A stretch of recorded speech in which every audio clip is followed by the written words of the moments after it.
है पंजाब करां की सिफ्त तेरी, है पंजाब करां की सिफ्त तेरी। पंजाब करां की सिफ्त तेरी, शाना दे सब सामान तेरे। जल पौन तेरा हरियाल तेरी, दरिया पर्वत मैदान तेरे। ओ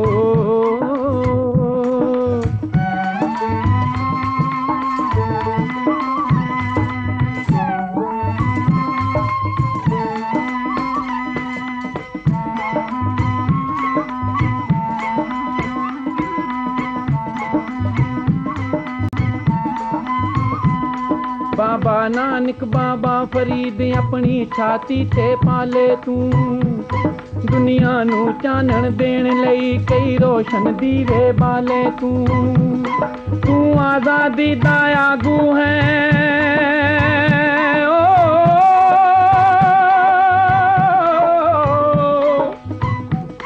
तू कुर्बानी दा बानी है। हरे औकड़ पिया भरावां दी तू है करदा अगवानी है। क्या चूड़े बीड़े फबदे ने जो बनमतियां मुटियारां दे। जद पान मदानी चाटी विच तद शोर उठन कुमकारां दे।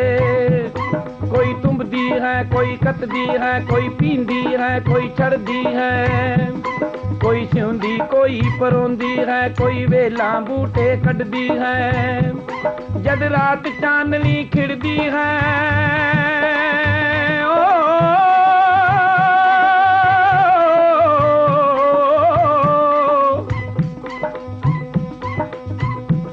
जद रात चांदनी खिड़दी है, कोई राग इलाही छिड़दा है।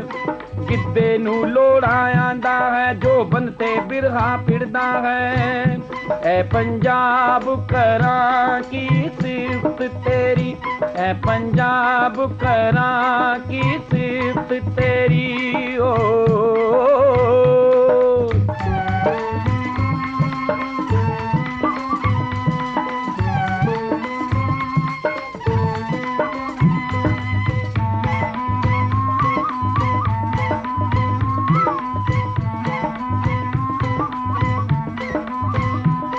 तेरी मां क्यों मिठी बोली दी जी करदियां सिफ्त न रजदा है। उर्दू हिंदी दियां साजां विच सुर ताल तेरा ही वजदा है। वसे रसे कर बार तेरा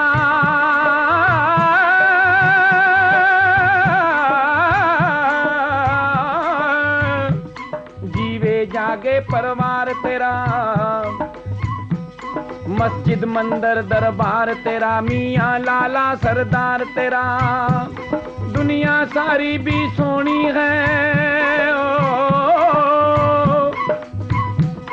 दुनिया सारी भी सोनी है, पर तेरा रंग न्यारा है। तेरी मिट्टी दा खुला भी शाही महला तो प्यारा है। तेरे जर्रे जर्रे दे अंदर अपनत जई कोई बसदी है। तेरी गोदी दे विच बैंदियां ही दुनिया दी चिंता नसदी है। तेरी गोदी दे विच बैंदियां ही दुनिया दी चिंता नसदी है।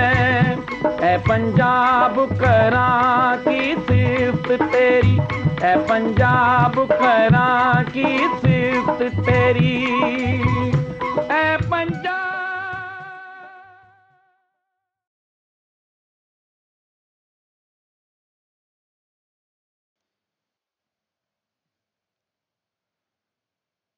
ਪੰਜਾਬ ਦਰਸ਼ਨ ਦੀ ਵਰਚੁਅਲ ਲੈਕਚਰ ਸੀਰੀਜ਼ ਵਿੱਚ ਪੰਜਾਬ ਦਰਸ਼ਨ ਦੇ ਸਾਰੇ ਦਰਸ਼ਕਾਂ ਦਾ ਸਵਾਗਤ। ਜੀ ਆਇਆਂ ਨੂੰ। ਜਿਵੇਂ ਕਿ ਇਸ ਲੈਕਚਰ ਸੀਰੀਜ਼ ਦੀ ਕੜੀ ਵਿੱਚ ਅਸੀਂ ਅੱਜ ਇੱਕ ਥੋੜ੍ਹੀ ਜਿਹੀ ਚੇਂਜ ਕੀਤੀ ਹੈ। ਪ੍ਰੋਫੈਸਰ ਅਵਤਾਰ ਸਿੰਘ ਹੋਣਾ ਦੀ ਜਗ੍ਹਾ ਪੰਜਾਬ ਦਰਸ਼ਨ ਦੀ ਟੀਮ ਨੇ ਅੱਜ ਮੇਰੀ ਡਿਊਟੀ ਲਗਾਈ ਹੈ ਵਰਚੁਅਲ ਲੈਕਚਰ ਨੂੰ ਸੰਚਾਲਨ ਕਰਨ ਦੇ ਲਈ। ਤੇ ਅਸੀਂ ਅੱਜ ਇੱਕ ਡਿਫਰੈਂਟ ਵਿਸ਼ਾ ਵੀ ਲੈ ਕੇ ਆਏ ਹਾਂ ਤੇ ਵਿਸ਼ਾ ਹੈ ਪੰਜਾਬ ਦਾ ਡਿਵੈਲਪਮੈਂਟ ਮਾਡਲ ਅਤੇ ਮਿਸ਼ਨ। ਤੇ ਇਸ ਲੈਕਚਰ ਦੇ ਲਈ ਅਸੀਂ ਸੰਪਰਕ ਕੀਤਾ ਸੀ ਸ਼੍ਰੀ ਅਮਿੰਦਰ ਦੱਤ ਹੋਣਾ ਨੂੰ, ਜਿਹੜੇ ਕਿ ਐਗਜ਼ੀਕਿਊਟਿਵ ਡਾਇਰੈਕਟਰ ਨੇ ਖੇਤੀ ਵਿਰਾਸਤ ਮਿਸ਼ਨ ਦੇ। ਤੇ ਉਹਨਾਂ ਦਾ ਮੇਨ ਜੋ ਜਿਸ ਮਿਸ਼ਨ ਨੂੰ ਲੈ ਕੇ ਉਹ ਚੱਲ ਰਹੇ ਨੇ, ਉਹ ਹੈ ਇਨਸਾਨ ਨੂੰ ਕੁਦਰਤ ਦੇ ਨਾਲ ਜੋੜਨਾ। ਜਿਵੇਂ ਕਿ ਅਸੀਂ ਦੇਖ ਰਹੇ ਹਾਂ ਕਿ ਜੋ ਕੰਟੈਂਪਰਰੀ ਡਿਵੈਲਪਮੈਂਟ ਮਾਡਲ ਜਿਹਦੇ ਨਾਲ ਆਪਾਂ ਇਸ ਡਿਵੈਲਪਿੰਗ ਵਰਲਡ ਨੂੰ ਦੇਖ ਰਹੇ ਹਾਂ, ਲਗਭਗ 2 ਤਰ੍ਹਾਂ ਦੇ ਡਿਵੈਲਪਿੰਗ ਮਾਡਲ ਨੇ। ਪਹਿਲਾ ਤੇ ਡਿਵੈਲਪਿੰਗ ਮਾਡਲ ਇਹ ਹੋ ਸਕਦਾ ਵੀ ਜੋ ਕਿਸੇ ਨੇਸ਼ਨ ਸਟੇਟ ਦਾ ਆਰਗੈਨਿਕ ਡਿਵੈਲਪਮੈਂਟ ਮਾਡਲ ਹੋਵੇ। ਦੂਜਾ ਡਿਵੈਲਪਮੈਂਟ ਮਾਡਲ ਦੇ ਵਿੱਚ 2 ਤਰੀਕੇ ਨੇ, 2 ਤਰ੍ਹਾਂ ਦੇ ਡਿਸਕੋਰਸ ਨੇ, ਜਿਹੜਾ ਕਿ ਮਾਡਰਨ ਸੋਸਾਇਟੀ ਨੂੰ ਦੇਖਦਾ ਕਿ ਕਿਵੇਂ ਮਾਡਰਨ ਸੋਸਾਇਟੀ ਵਿੱਚ ਕਿਵੇਂ ਡਿਵੈਲਪਮੈਂਟ ਕੀਤੀ ਜਾ ਸਕਦੀ ਹੈ।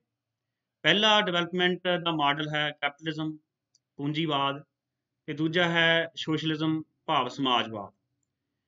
ਪੂੰਜੀਵਾਦ ਦੇ ਵਿੱਚ ਅਸੀਂ ਦੇਖਦੇ ਹਾਂ ਕਿ ਡਿਵੈਲਪਮੈਂਟ ਦਾ ਆਧਾਰ ਹੈ ਮੁਨਾਫਾ, ਪ੍ਰਾਈਵੇਟ ਇਜਾਰੇਦਾਰੀ, ਜਿਹਦੇ ਵਿੱਚ ਇਹ ਦੇਖਿਆ ਜਾਂਦਾ ਕਿ ਕਿੰਨਾ ਕੋਈ ਪ੍ਰੋਫਿਟ ਕਮਾਉਂਦਾ, ਕਿੰਨੀ ਕਿਸੇ ਦੀ ਵੱਧ ਗਰੀਡ ਆ, ਤੇ ਉਸ ਗਰੀਡ ਨੂੰ, ਉਸ ਮੁਨਾਫੇ ਨੂੰ ਇੱਕ ਡਿਵੈਲਪਮੈਂਟ ਦਾ ਆਧਾਰ ਬਣਾਇਆ ਜਾਂਦਾ ਕਿ ਉਹ ਗਰੀਡ ਜਿਹੜੀ ਆ, ਉਹ ਮੁਨਾਫਾ ਜਿਹੜਾ ਆ ਉਹ ਟ੍ਰਿਕਲ ਡਾਊਨ ਹੁੰਦਾ, ਤੇ ਜਿਹਦੇ ਨਾਲ ਪਹਿਲਾਂ ਕੁਛ ਕੁ ਬੰਦਿਆਂ ਦੀ ਡਿਵੈਲਪਮੈਂਟ ਹੁੰਦੀ ਆ, ਤੇ ਫਿਰ ਉਹ ਡਿਵੈਲਪਮੈਂਟ ਜਿਹੜੀ ਆ ਉਹ ਹੇਠਲੀਆਂ ਧਿਰਾਂ ਨੂੰ ਵਿੱਚ ਫੈਲ ਜਾਂਦੀ ਹੈ। ਦੂਜਾ ਮਾਡਲ ਹੈ ਸੋਸ਼ਲਿਜ਼ਮ ਦਾ, ਜਿਹਨੂੰ ਕਿ ਯੂਟੋਪੀਅਨ ਵੀ ਕਿਹਾ ਜਾਂਦਾ ਲਗਭਗ, ਕਿ ਉਹ ਇੰਪਲੀਮੈਂਟ ਨਹੀਂ ਹੋਇਆ ਅਜੇ ਤੱਕ ਚੰਗੀ ਤਰ੍ਹਾਂ। ਉਹ ਹੈ ਕਮਿਊਨਿਟੀ ਬੇਸਡ। ਦੈਟ ਮੀਨਸ ਜਿਹੜਾ ਮੋਡ ਆਫ ਪ੍ਰੋਡਕਸ਼ਨ ਹੈ ਉਹ ਕਮਿਊਨਿਟੀ ਬੇਸ ਹੋਏਗਾ। ਪਰ ਜਦੋਂ ਆਪਾਂ ਦੇਖਦੇ ਹਾਂ ਕਿ ਡਿਵੈਲਪਮੈਂਟ ਦਾ ਆਪਾਂ ਮਤਲਬ ਦੇਖਦੇ ਹਾਂ, ਉਹਦੇ ਵਿੱਚ ਆਪਾਂ ਇਹ ਦੇਖਦੇ ਹਾਂ ਕਿ ਡਿਵੈਲਪਮੈਂਟ ਲਗਭਗ, ਜੇ ਇੱਕ ਲੇਮਨ ਲੈਂਗੁਏਜ ਦੇ ਵਿੱਚ, ਸਧਾਰਨ ਬੰਦਿਆਂ ਦੀ ਲੈਂਗੁਏਜ ਦੇ ਵਿੱਚ ਦੇਖਣਾ ਹੋਵੇ, ਡਿਵੈਲਪਮੈਂਟ ਸ਼ਬਦ ਦਾ ਮਤਲਬ ਇਹੀ ਹੈ ਕਿ ਨਵੀਆਂ ਸੰਭਾਵਨਾਵਾਂ ਨੂੰ ਖੋਜਣ ਦਾ ਪ੍ਰੋਸੈਸ, ਜਿਹਦੇ ਵਿੱਚ ਮਾਨਵੀ ਵਿਕਾਸ ਹੋ ਸਕੇ। ਦੇਖਿਆ ਜਾਵੇ ਤਾਂ ਲਗਭਗ 3 ਡਾਇਮੈਂਸ਼ਨਸ ਨੇ ਡਿਵੈਲਪਮੈਂਟ ਦੀਆਂ। ਇੱਕ ਤੇ ਹਿਊਮਨ ਬੀਇੰਗ, ਬੰਦੇ, ਇੱਕ ਇਕਾਨਮੀ, ਤੇ ਇੱਕ ਨੇਚਰ। ਮਾਡਰਨ ਸਮੇਂ ਦੇ ਵਿੱਚ, ਆਧੁਨਿਕ ਸਮੇਂ ਦੇ ਵਿੱਚ ਜਿਹੜੀਆਂ ਪਹਿਲੀਆਂ 2 ਡਾਇਮੈਂਸ਼ਨਸ ਨੇ, ਇਹਨਾਂ ਉੱਤੇ ਲਗਭਗ ਬਹੁਤ ਕੰਮ ਹੋਇਆ। ਬਹੁਤ ਸਾਰੇ ਦੇਸ਼ਾਂ ਨੇ ਇਹਨਾਂ ਦੋਵੇਂ ਜਿਹੜੇ ਮਾਡਲ ਦੀ ਆਪਾਂ ਗੱਲ ਕੀਤੀ ਆ, ਕੈਪੀਟਲਿਜ਼ਮ ਜਾਂ ਸੋਸ਼ਲਿਜ਼ਮ, ਇਹਨਾਂ ਨੂੰ ਅਡਾਪਟ ਕਰਦੇ ਹੋਏ ਤਰੱਕੀ ਕੀਤੀ। ਕੁਛ ਮੁਲਕਾਂ ਨੇ ਇਹਨਾਂ ਮਾਡਲਸ ਨੂੰ ਅਡਾਪਟ ਕਰਕੇ ਕਾਫੀ ਅੱਗੇ ਲੰਘ ਗਏ, ਕਈ ਜਗ੍ਹਾ ਵਿੱਚ ਕਾਮਯਾਬ ਨਹੀਂ ਵੀ ਹੋਏ। ਪਰ ਜੇ ਦੇਖਿਆ ਜਾਵੇ ਕਿ ਇਹਦੇ ਵਿੱਚ ਜੋ ਨੇਚਰ ਆ, ਜਿਹੜਾ ਇਨਵਾਇਰਮੈਂਟ ਆ, ਉਹਦੀ ਸਾਂਭ ਸੰਭਾਲ, ਜੇ ਇਹਨਾਂ ਦੋਵਾਂ ਮਾਡਲ ਦੀ ਗੱਲ ਕੀਤੀ ਜਾਵੇ, ਕਿਤੇ ਨਾ ਕਿਤੇ ਖੜੋਤ ਦੇਖਣ ਨੂੰ ਮਿਲੀ ਇਸ ਡਿਵੈਲਪਮੈਂਟ ਦੇ ਵਿੱਚ। ਜੋ ਡਿਵੈਲਪਮੈਂਟ, ਚਾਹੇ ਉਹ ਇਕਨੋਮਿਕ ਡਿਵੈਲਪਮੈਂਟ ਆ, ਚਾਹੇ ਆਪਾਂ ਕਹਿ ਲਈਏ ਉਹ ਹਿਊਮਨ ਡਿਵੈਲਪਮੈਂਟ ਆ, ਤੇ ਲਗਭਗ ਯੂਨਾਈਟਿਡ ਨੇਸ਼ਨਸ ਦੇ ਬਣਨ ਤੋਂ ਬਾਅਦ 50 ਵਰ੍ਹਿਆਂ ਬਾਅਦ ਸਾਡੇ ਡਿਵੈਲਪਮੈਂਟ ਡਿਸਕੋਰਸ ਵਿੱਚ ਇੱਕ ਸ਼ਬਦ ਆਇਆ, ਸਸਟੇਨੇਬਲ ਡਿਵੈਲਪਮੈਂਟ। ਵੀ ਜਦੋਂ ਡਿਵੈਲਪਮੈਂਟ ਕਰਨੀ ਆ, ਤੇ ਅਸੀਂ ਜਿਹੜੀਆਂ ਸਾਡੀਆਂ ਫਿਊਚਰ ਦੀਆਂ ਜਨਰੇਸ਼ਨ ਆ ਆਉਣ ਵਾਲੀਆਂ, ਉਹਨਾਂ ਨੂੰ ਵੀ ਧਿਆਨ ਵਿੱਚ ਰੱਖਣਾ। ਹੁਣ ਜਦੋਂ ਅਸੀਂ ਇਹਨਾਂ ਦੋਵਾਂ ਵਰਡ ਨੂੰ ਦੇਖਦੇ ਹਾਂ, ਸਸਟੇਨੇਬਲ ਤੇ ਡਿਵੈਲਪਮੈਂਟ, ਤੇ ਦੇਖਿਆ ਜਾਵੇ ਤੇ ਦੋਵੇਂ ਇਹ ਸ਼ਬਦ ਕੰਟਰਾਡਿਕਟਰੀ ਆ, ਕਿ ਕੀ ਡਿਵੈਲਪਮੈਂਟ ਨੂੰ ਸਸਟੇਨ ਕੀਤਾ ਜਾ ਸਕਦਾ? ਡਿਵੈਲਪਮੈਂਟ ਨੂੰ ਤਾਂ ਸਸਟੇਨ ਆਪਾਂ ਕਹੀਏ ਵੀ ਕਿਸੇ ਹੱਦ ਤੱਕ ਕਰ ਵੀ ਸਕਦੇ ਹਾਂ, ਕਿ ਕੀ ਅਸੀਂ ਕਿਸੇ ਤਬਾਹੀ ਤੋਂ ਬਿਨਾਂ ਡਿਵੈਲਪਮੈਂਟ ਸੰਭਵ ਹੈ? ਡਿਸਟਰਕਸ਼ਨ ਤੋਂ ਬਿਨਾਂ ਡਿਵੈਲਪਮੈਂਟ ਸੰਭਵ ਹੈ, ਜੇ ਇਹ ਦੇਖਿਆ ਜਾਵੇ। ਤੇ ਦੂਜੀ ਗੱਲ, ਜਦੋਂ ਅਸੀਂ ਦੇਖਦੇ ਹਾਂ ਕਿ ਸਸਟੇਨੇਬਿਲਿਟੀ ਦੀ ਗੱਲ, ਵਾਤਾਵਰਨ ਦੀ ਗੱਲ ਸਭ ਤੋਂ ਵੱਧ ਕਿੱਥੇ ਹੁੰਦੀ ਆ, ਜਿਨ੍ਹਾਂ ਲੋਕਾਂ ਨੂੰ ਸਭ ਤੋਂ ਵੱਧ ਸਿਵਲਾਈਜ਼ਡ ਸਮਝਿਆ ਜਾਂਦਾ, ਤੇ ਸਭ ਤੋਂ ਵੱਧ ਵਾਤਾਵਰਨ ਦਾ ਨੁਕਸਾਨ ਵੀ ਕਿੱਥੇ ਹੁੰਦਾ, ਜਿੱਥੇ ਸਭ ਤੋਂ ਵੱਧ ਅਸੀਂ ਸਮਝਿਆ ਜਾਂਦਾ ਕਿ ਇਹ ਲੋਕ ਸਿਵਲਾਈਜ਼ਡ ਨੇ। ਡਿਵੈਲਪਿੰਗ ਵਰਲਡ ਇਸ ਵੇਲੇ ਜਿਹੜਾ ਅੰਡਰ ਡਿਵੈਲਪਿੰਗ ਕੰਟਰੀਜ਼ ਹੈਗੀਆਂ, ਉਹਨਾਂ ਨੂੰ ਇਹ ਕਹਿ ਰਿਹਾ ਕਿ ਤੁਸੀਂ ਵਾਤਾਵਰਨ ਦਾ ਬਹੁਤ ਨੁਕਸਾਨ ਕਰ ਰਹੇ ਹੋ, ਤੇ ਤੁਹਾਨੂੰ ਇਹਨਾਂ ਨੂੰ ਘਟਾਉਣਾ ਚਾਹੀਦਾ। ਤੇ ਦੂਜੇ ਪਾਸੇ ਉਹਨੇ ਡਿਵੈਲਪਮੈਂਟ ਕਿਵੇਂ ਕੀਤੀ ਹੈ? ਐਟ ਦੀ ਕਾਸਟ ਆਫ, ਆਪਾਂ ਕਹੀਏ, ਐਨਵਾਇਰਨਮੈਂਟ, ਤੇ ਉਹ ਹੁਣ ਉਹਨਾਂ ਨੂੰ ਸਮਝਾ ਰਹੇ ਨੇ। एक छोटी बच्ची ग्रेटा थनबर्ग स्वीडन तो उन्हें एक मूवमेंट चलाई ਦੇ ਵੱਡੇ ਵੱਡੇ ਦੇਸ਼ਾਂ ਦੇ ਹਾਕਮਾਂ ਨੂੰ ਉਹਨੇ ਲਲਕਾਰਿਆ ਕਿ ਤੁਸੀਂ ਜਿਹੜਾ ਤੁਹਾਡਾ ਡਿਵੈਲਪਮੈਂਟ ਦਾ ਮਾਡਲ ਆ ਉਹ ਡਿਸਟਰਕਸ਼ਨ ਬੇਸਡ ਆ। ਦੂਜੇ ਪਾਸੇ ਜਦੋਂ ਅਸੀਂ ਇਸ ਡਿਵੈਲਪਮੈਂਟ ਮਾਡਲ ਦੀ ਗੱਲ ਪੰਜਾਬ ਤੇ ਲੈ ਕੇ ਆਉਂਦੇ ਹਾਂ ਕਿ ਪੰਜਾਬ ਦੇ ਵਿੱਚ ਡਿਵੈਲਪਮੈਂਟ ਮਾਡਲ ਜਿਹੜਾ ਹੈਗਾ ਡਿਵੈਲਪਮੈਂਟ ਦਾ ਮਾਡਲ ਆ ਉਹ ਕਿੱਦਾਂ ਦਾ ਆ। ਪਹਿਲੀ ਗੱਲ ਤੇ ਆਪਾਂ ਨੂੰ ਮੰਨਣੀ ਪੈਣੀ ਹੈ ਕਿ ਪੰਜਾਬ ਇੱਕ ਇੰਡੀਅਨ ਨੇਸ਼ਨ ਦੀ ਇੱਕ ਸਟੇਟ ਆ। ਇਹ ਨਹੀਂ ਹੋ ਸਕਦਾ ਸੀ ਕਿ ਪੰਜਾਬ ਇੱਕ ਬਿਲਕੁਲ ਹੀ ਇੱਕ ਡਿਫਰੈਂਟ ਮਾਡਲ ਅਡਾਪਟ ਕਰ ਲੈਂਦਾ।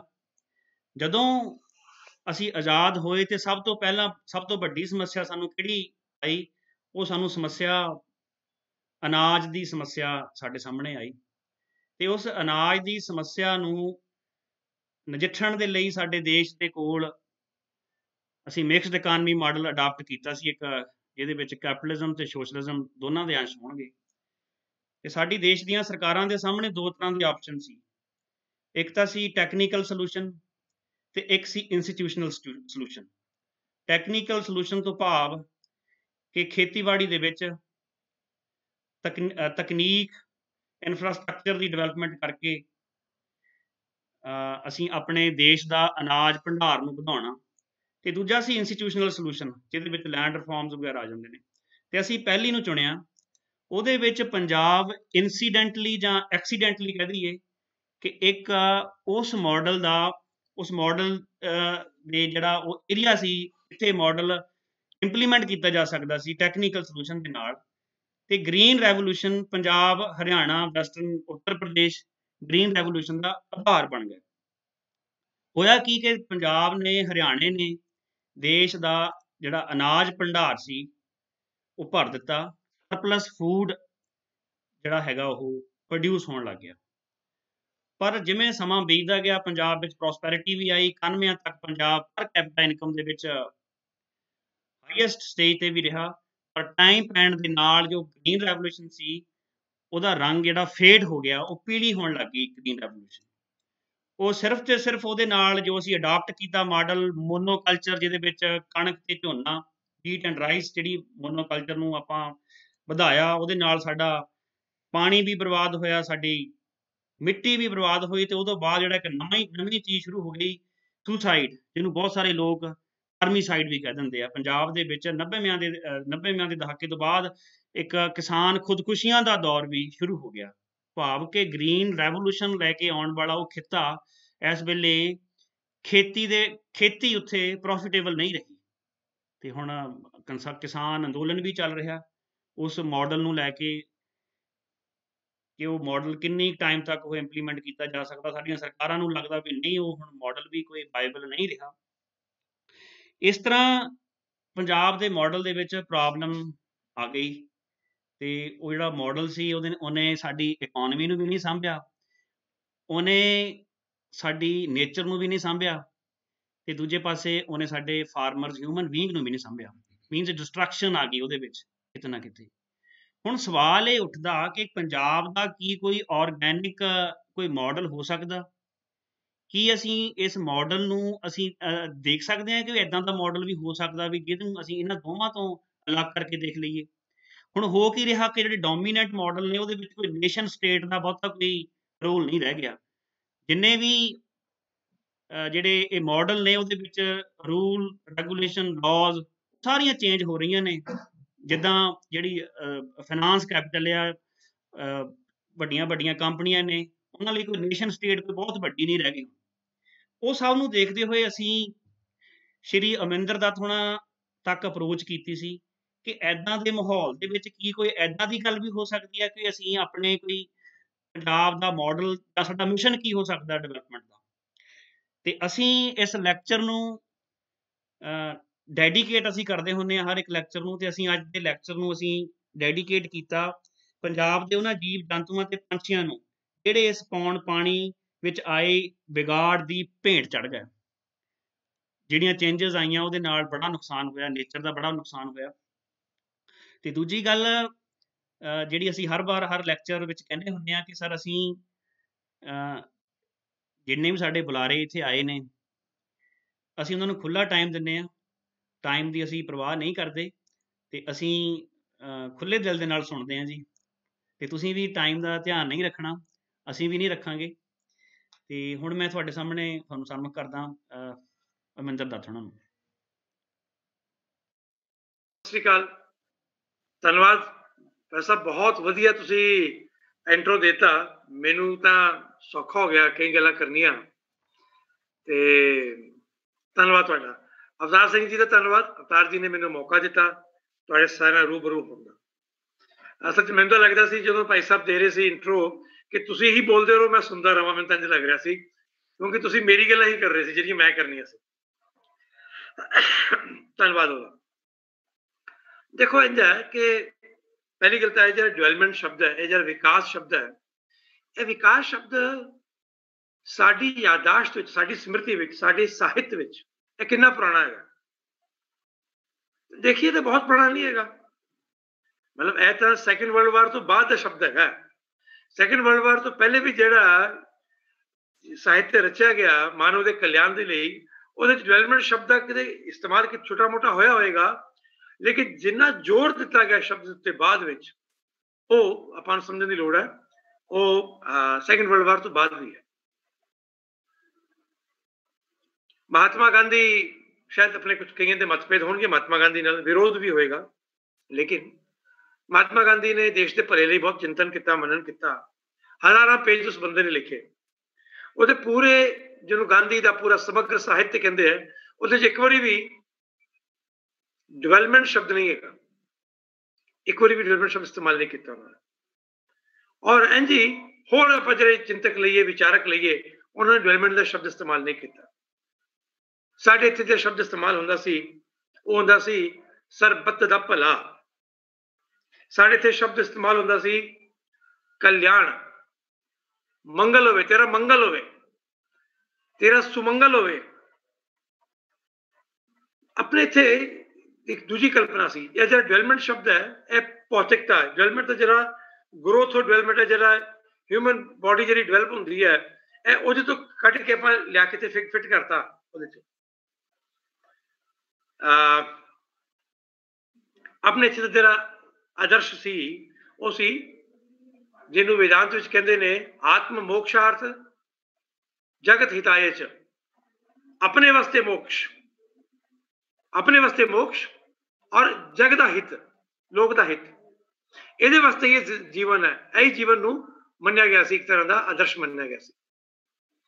ਔਰ ਇਹਦੇ ਲਈ ਇਸ ਕਰਕੇ ਜਿਹੜਾ ਹੈਗਾ ਜਿਹਨੂੰ ਕਿਹਾ ਜਾਵੇ ਕਿ ਸਾਡੀ ਸਾਰੀ ਜਿਹੜੀ ਰਚਨਾ ਸੀ, ਸਾਡੇ ਵਿਕਾਸ ਦਾ ਜਿਹੜਾ ਪੂਰਾ ਰਚਨਾ ਖੜੀ ਕੀਤੀ ਗਈ, ਮਾਨਵ ਦੇ ਕਲਿਆਣ ਦੀ ਜਿਹੜੀ ਗੱਲ ਕੀਤੀ ਗਈ, ਮਨੁੱਖ ਦੇ ਜ਼ਿੰਦਗੀ ਦੇ ਉਦੇਸ਼ ਦੀ ਗੱਲ ਕੀਤੀ ਗਈ, ਤਾਂ ਮਨੁੱਖ ਦੀ ਜ਼ਿੰਦਗੀ ਦਾ ਉਦੇਸ਼ ਜਿਹੜਾ ਹੈਗਾ ਉਹ ਭੌਤਿਕ ਸੁੱਖ ਸੁਵਿਧਾ ਸੰਪੰਨਤਾ ਨਹੀਂ ਸੀ। ਇਹ ਜਿਹੜੀ ਅਮੀਰੀ ਹੈ, ਬਹੁਤ ਪੈਸਾ ਇਕੱਠਾ ਕਰਨਾ ਹੈ, ਇਹ ਸਾਡੇ ਇੱਥੇ ਕਦੀ ਜ਼ਿੰਦਗੀ ਦਾ ਆਦਰਸ਼ ਨਹੀਂ ਰਿਹਾ। ਜਿਹੜਾ ਬਹੁਤ ਪੈਸਾ ਕਮਾਉਂਦਾ ਸੀ ਉਹਨੂੰ ਕਹਿੰਦੇ ਸੀ ਅੱਛਾ ਵੀ ਪੈਸਾ ਤਾਂ ਕਮਾ ਲਿਆ, ਕਿਆ ਧਰਮ ਵੀ ਕਮਾਇਆ? ਆਪਾਂ ਧਰਮ ਕਮਾਉਣ ਵਾਲੀ ਗੱਲ ਕਰਦੇ ਸੀ, ਪੈਸਾ ਕਮਾਉਣ ਦੀ ਗੱਲ ਨਹੀਂ ਕਰਦੇ ਸੀ। ਲੇਕਿਨ ਹੋ ਕੀ ਗਿਆ ਕਿ ਪਿਛਲੇ 50 ਸਾਲਾਂ 'ਚ ਜਾਂ 70-80 ਸਾਲਾਂ 'ਚ ਪੈਸਾ ਕਮਾਣਾ ਹੀ ਮਨੁੱਖ ਦੀ ਜ਼ਿੰਦਗੀ ਦਾ ਕੇਂਦਰ ਬਣ ਗਿਆ। ਅਗਰ ਉਹ ਸਿੱਖਿਆ ਲੈਂਦਾ ਹੈ ਤੇ ਸਿੱਖਿਆ ਦਾ ਉਦੇਸ਼ ਵੀ ਪੈਸਾ ਕਮਾਣਾ ਹੈ, ਵਿਦਿਆ ਪ੍ਰਾਪਤੀ ਨਹੀਂ ਹੈ। ਵਿਦਿਆ ਹੋਰ ਚੀਜ਼ ਹੈ, ਲੇਕਿਨ विद्या की जगह पैसा कमाना है, पे पैकेज है, प्लेसमेंट है। और प्लेसमेंट है, फिर वो प्लेसमेंट हिंदुस्तान च होवे, कनेडा च होवे, किते होवे और किसी भी कीमत ते होवे, वो प्लेसमेंट है। और उस प्लेसमेंट दे करके आदमी अपनी जड़ां तो कितना उखड़ेगा, अपनी कदरां कीमतां तो कितना उखड़ेगा, इहदी कोई कल्पना नहीं, इहदी कोई सीमा नहीं, इहदा कोई विचार भी नहीं है।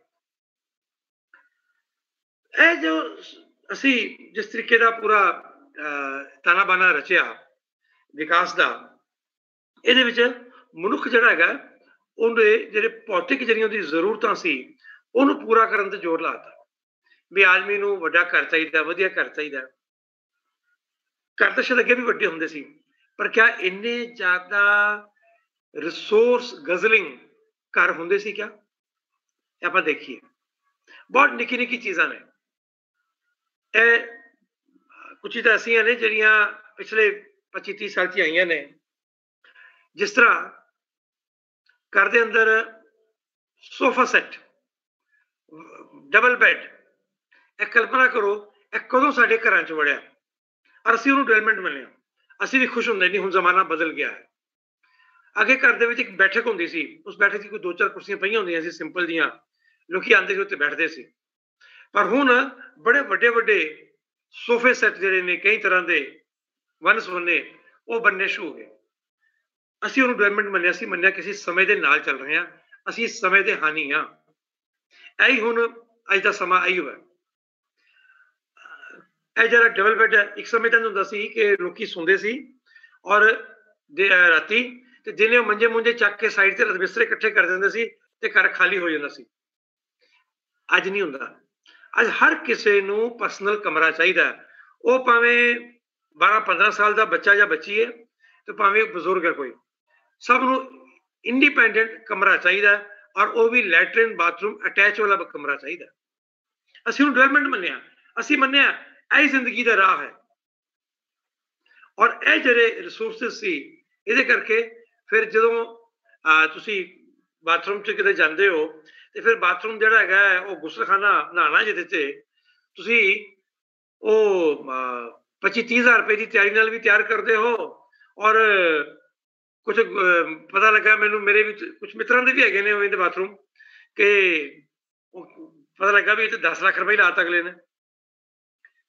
ਹੁਣ ਇਹਦੀ ਕੋਈ ਸੀਮਾ ਨਹੀਂ ਹੈਗੀ ਅਸੀਂ ਪੂਰਾ ਜਿਹਾ ਸਾਡੇ ਸਾਹਮਣੇ ਤਾਮਝਾਮ ਦੱਸਿਆ ਗਿਆ ਸਾਡੇ ਸਾਹਮਣੇ ਜਿਹੜੀ ਰਚਨਾ ਕੀਤੀ ਗਈ ਕਿ ਮਨੁੱਖ ਦੀ ਜ਼ਿੰਦਗੀ ਦਾ ਉਦੇਸ਼ ਜਿਹੜਾ ਡਿਵੈਲਪਮੈਂਟ ਕਰਨੀ ਹੈ ਉਹ ਡਿਵੈਲਪਮੈਂਟ ਦੇ ਵਿੱਚ ਭੌਤਿਕਤਾ ਤੇ ਭੌਤਿਕਤਾ ਇਕੱਲੀ ਆਈ ਸੀ ਔਰ ਇਹ ਜਿਹੜਾ ਡਿਵੈਲਪਮੈਂਟ ਦਾ ਮਾਡਲ ਸੀ ਇਹ ਕਹਿੰਦਾ ਸੀ ਖੂਬ ਕਮਾਓ ਬਹੁਤ ਕਮਾਓ ਯਾਨੀ ਕਿ ਧਨ ਕਮਾਓ ਔਰ ਜੋ ਜਿੰਨਾ ਕਮਾਓ ਉਹਨਾਂ ਉਪਭੋਗ ਕਰੋ ਤੁਹਾਡੇ ਕੋਲ ਇੱਕ ਕਾਰ ਹੈ 2 ਕਾਰਾਂ ਵੀ ਹੋ ਸਕਦੀਆਂ ਨੇ ਘਰ ਤੁਹਾਡਾ 100 ਸਕੁਅਰ ਗਜ ਵਿੱਚ ਹੈਗਾ ਉਹ ਜੋ 200 ਦਾ ਮੋਬਾਈਲ ਤੁਹਾਡਾ ਫੋਨ ਥੋੜਾ ਪੁਰਾਣਾ ਹੋ ਗਿਆ ਨਵਾਂ ਵੱਡਾ ਹੋ ਸਕਦਾ ਭੌਤਿਕ ਜਿਹੜੇ ਉਤਪਾਦ ਨੇ ਉਹਨਾਂ ਦੇ ਮੁਤਾਬਕ ਹੀ ਜ਼ਿੰਦਗੀ ਦਾ ਵਿਕਾਸ ਜ਼ਿੰਦਗੀ ਦਾ ਸੁੱਖ ਉਹ ਭੌਤਿਕ ਚੀਜ਼ਾਂ ਨਾਲ ਜੋੜਤਾ ਗਿਆ ਔਰ ਸੁੱਖ ਸ਼ਬਦ ਤਾਂ ਗਾਇਬ ਹੋ ਗਿਆ ਲੇਕਿਨ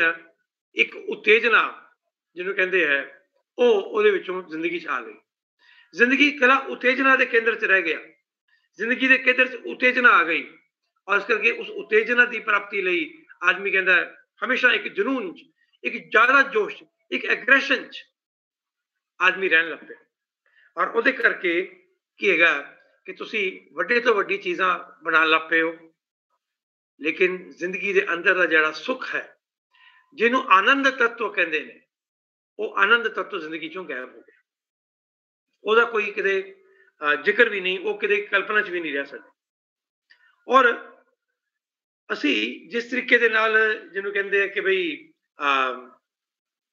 ਇਹ ਸਰਤਾਨਾ ਬਾਨਾ ਰਚਿਆ ਤੇ ਮਨੁੱਖ ਦੀ ਜ਼ਰੂਰਤਾਂ ਵਿਅਕਤੀਗਤ ਫਿਰ ਮਨੁੱਖ ਦੀਆਂ ਜ਼ਰੂਰਤਾਂ ਸਾਮੂਹਿਕ ਹੁਣ ਸਾਮੂਹਿਕ ਜ਼ਰੂਰਤਾਂ ਕੀ ਨੇ ਮਨੁੱਖ ਦੀਆਂ ਸਾਮੂਹਿਕ ਜ਼ਰੂਰਤਾਂ ਨੇ ਕਿ ਵੱਡੀਆਂ ਸੜਕਾਂ 8 lane 6 lane flyovers ਐਕਸਪ੍ਰੈਸਵੇਜ਼ metro express ਉਹ ਆ ਗਈ ਹੁਣ ਤਾਂ ਨਵੀਂ ਮੋਦੀ ਜੀ ਲੈ ਕੇ ਆ ਰਹੇ ਨੇ ਬੁਲੇਟ ਟ੍ਰੇਨ ਫਿਰ ਇੰਟਰਨੈਟ ਦੀ ਸਪੀਡ ਆਪਣੀ ਥੋੜੀ ਹੈ ਹੋਰ ਵਧਣੀ ਚਾਹੀਦੀ ਹੈ ਫਿਰ ਹੋਰ ਵਧਣੀ ਚਾਹੀਦੀ ਹੈ ਗੱਡੀ ਦੀ ਸਪੀਡ ਵੀ ਵਧਣੀ ਚਾਹੀਦੀ ਹੈ ਅੱਗੇ ਕੋਈ ਗੱਡੀ ਮਤਲਬ ਯਾਦ ਹੈ ਕਿ ਪਹਿਲੇ ਕਾਰਾਂ 'ਚ ਬੈਠਦੇ ਸੀ ਤੇ 60-70 ਤੇ ਨਾਰਮਲ ਗੱਡੀ ਚੱਲਦੀ ਸੀ ਬਸ ਮੈਕਸੀਮਮ 80 ਕਿਤੇ ਜਾਂਦੀ ਦੇਖੀ ਮੈਂ ਅੱਜ ਬੈਠਦੇ 80 ਹੁੰਦੀ ਹੈ 100 ਤੋਂ ਘੱਟ ਗੱਲ ਨਹੀਂ ਕਰਦੀ ਜ਼ਿੰਦਗੀ ਜਿਹੜੀ ਹੈਗੀ ਹੈ ਪੂਰੀ ਮਨੁੱਖ ਦੀ ਉਹ ਦੌੜ ਗਤੀ ਜ਼ਿੰਦਗੀ ਦੇ ਵਿੱਚ ਦਾ ਠਹਿਰਾਵ ਜ਼ਿੰਦਗੀ ਦੇ ਵਿੱਚ ਦਾ ਸਕੂਨ ਜ਼ਿੰਦਗੀ ਦੇ ਵਿੱਚ ਦਾ ਜਿਹੜਾ ਆਪਣੇ ਨਾਲ ਜ਼ਿੰਦਗੀ ਬਿਤਾਉਣੀ ਹੈ ਮੇਰੇ ਅੰਦਰ ਜੋ ਕੋਈ ਹੈ ਉਹ ਗੱਲਬਾਤ ਬੰਦ ਹੋ ਗਈ ਔਰ ਅਸੀਂ ਜਿਹੜਾ ਮਨੁੱਖ ਸਰੀਰ ਮਨ बुद्धि और आत्मा, ये चार चीज़ां ने मनुख दियां। ਅਸੀਂ ਮਨੁੱਖ ਦਾ ਕੱਲਾ ਸਰੀਰ ਤੇ ਮਨ, ਬਸ ਇਹ ਦੋ ਚੀਜ਼ਾਂ ਤੱਕ ਮਨੁੱਖ ਨੂੰ ਸੀਮਿਤ ਕਰਕੇ ਰੱਖਦਾ।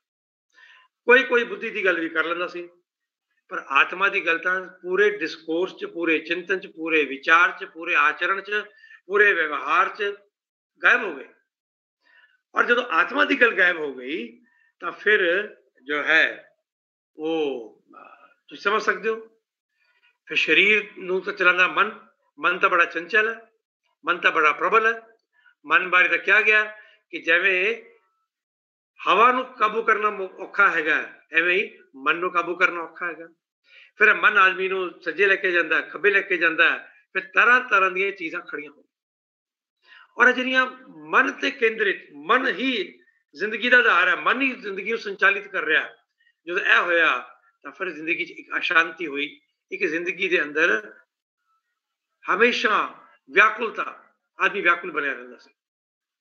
ਔਰ ਉਸ ਵਿਆਕੁਲਤਾ ਦੇ ਵਿੱਚੋਂ ਹੀ ਜਿਹੜਾ ਹੈਗਾ ਪ੍ਰਾਚੀਨ ਕਾਲ 'ਚ, ਮੈਂ ਕਹਾਂ ਕਿ ਪ੍ਰਾਚੀਨ ਇਤਿਹਾਸ 'ਚ ਤਾਂ ਹਿੰਦੁਸਤਾਨ ਦੇ ਰਾਜੇ ਮਹਾਰਾਜਿਆਂ ਨੇ ਜਗ ਜਿੱਤਣ ਦੀ ਕੋਸ਼ਿਸ਼ ਨਹੀਂ ਕੀਤੀ, ਮਨ ਜਿੱਤਣ ਦੀ ਕੋਸ਼ਿਸ਼ ਕੀਤੀ ਹੈ।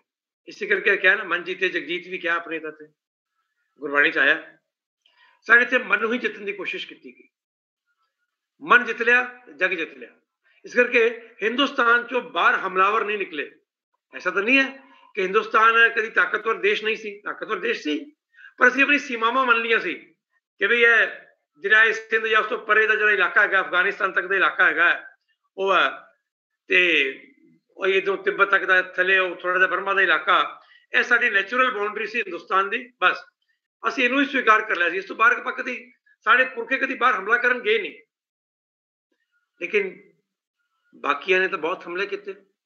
ਉਹਨਾਂ ਕੋਲ ਐਸਾ ਨਹੀਂ ਕਿ ਸਾਰੇ ਭੁੱਖੇ ਨੰਗੇ ਸੀ। ਚਲੋ ਮੰਨ ਲਿਆ ਤੁਰਕ ਔਰ ਜਿਹੜੇ ਅਰਬ ਸੀ, ਉਹਨਾਂ ਕੋਲ ਤਾਂ ਬਹੁਤ ਕੁਝ ਨਹੀਂ ਸੀ। ਉਹ ਤਾਂ ਉੱਥੇ ਹਮਲਾ ਤਾਂ ਕੀਤਾ ਕਿ ਉਹਨਾਂ ਕੋਲ ਕੁਝ ਖਾਣ ਨੂੰ ਹੈ ਨਹੀਂ ਸੀ, ਬੜਾ ਕੁਝ, ਤਾਂ ਉਹਨਾਂ ਨੇ ਹਮਲਾ ਕੀਤਾ।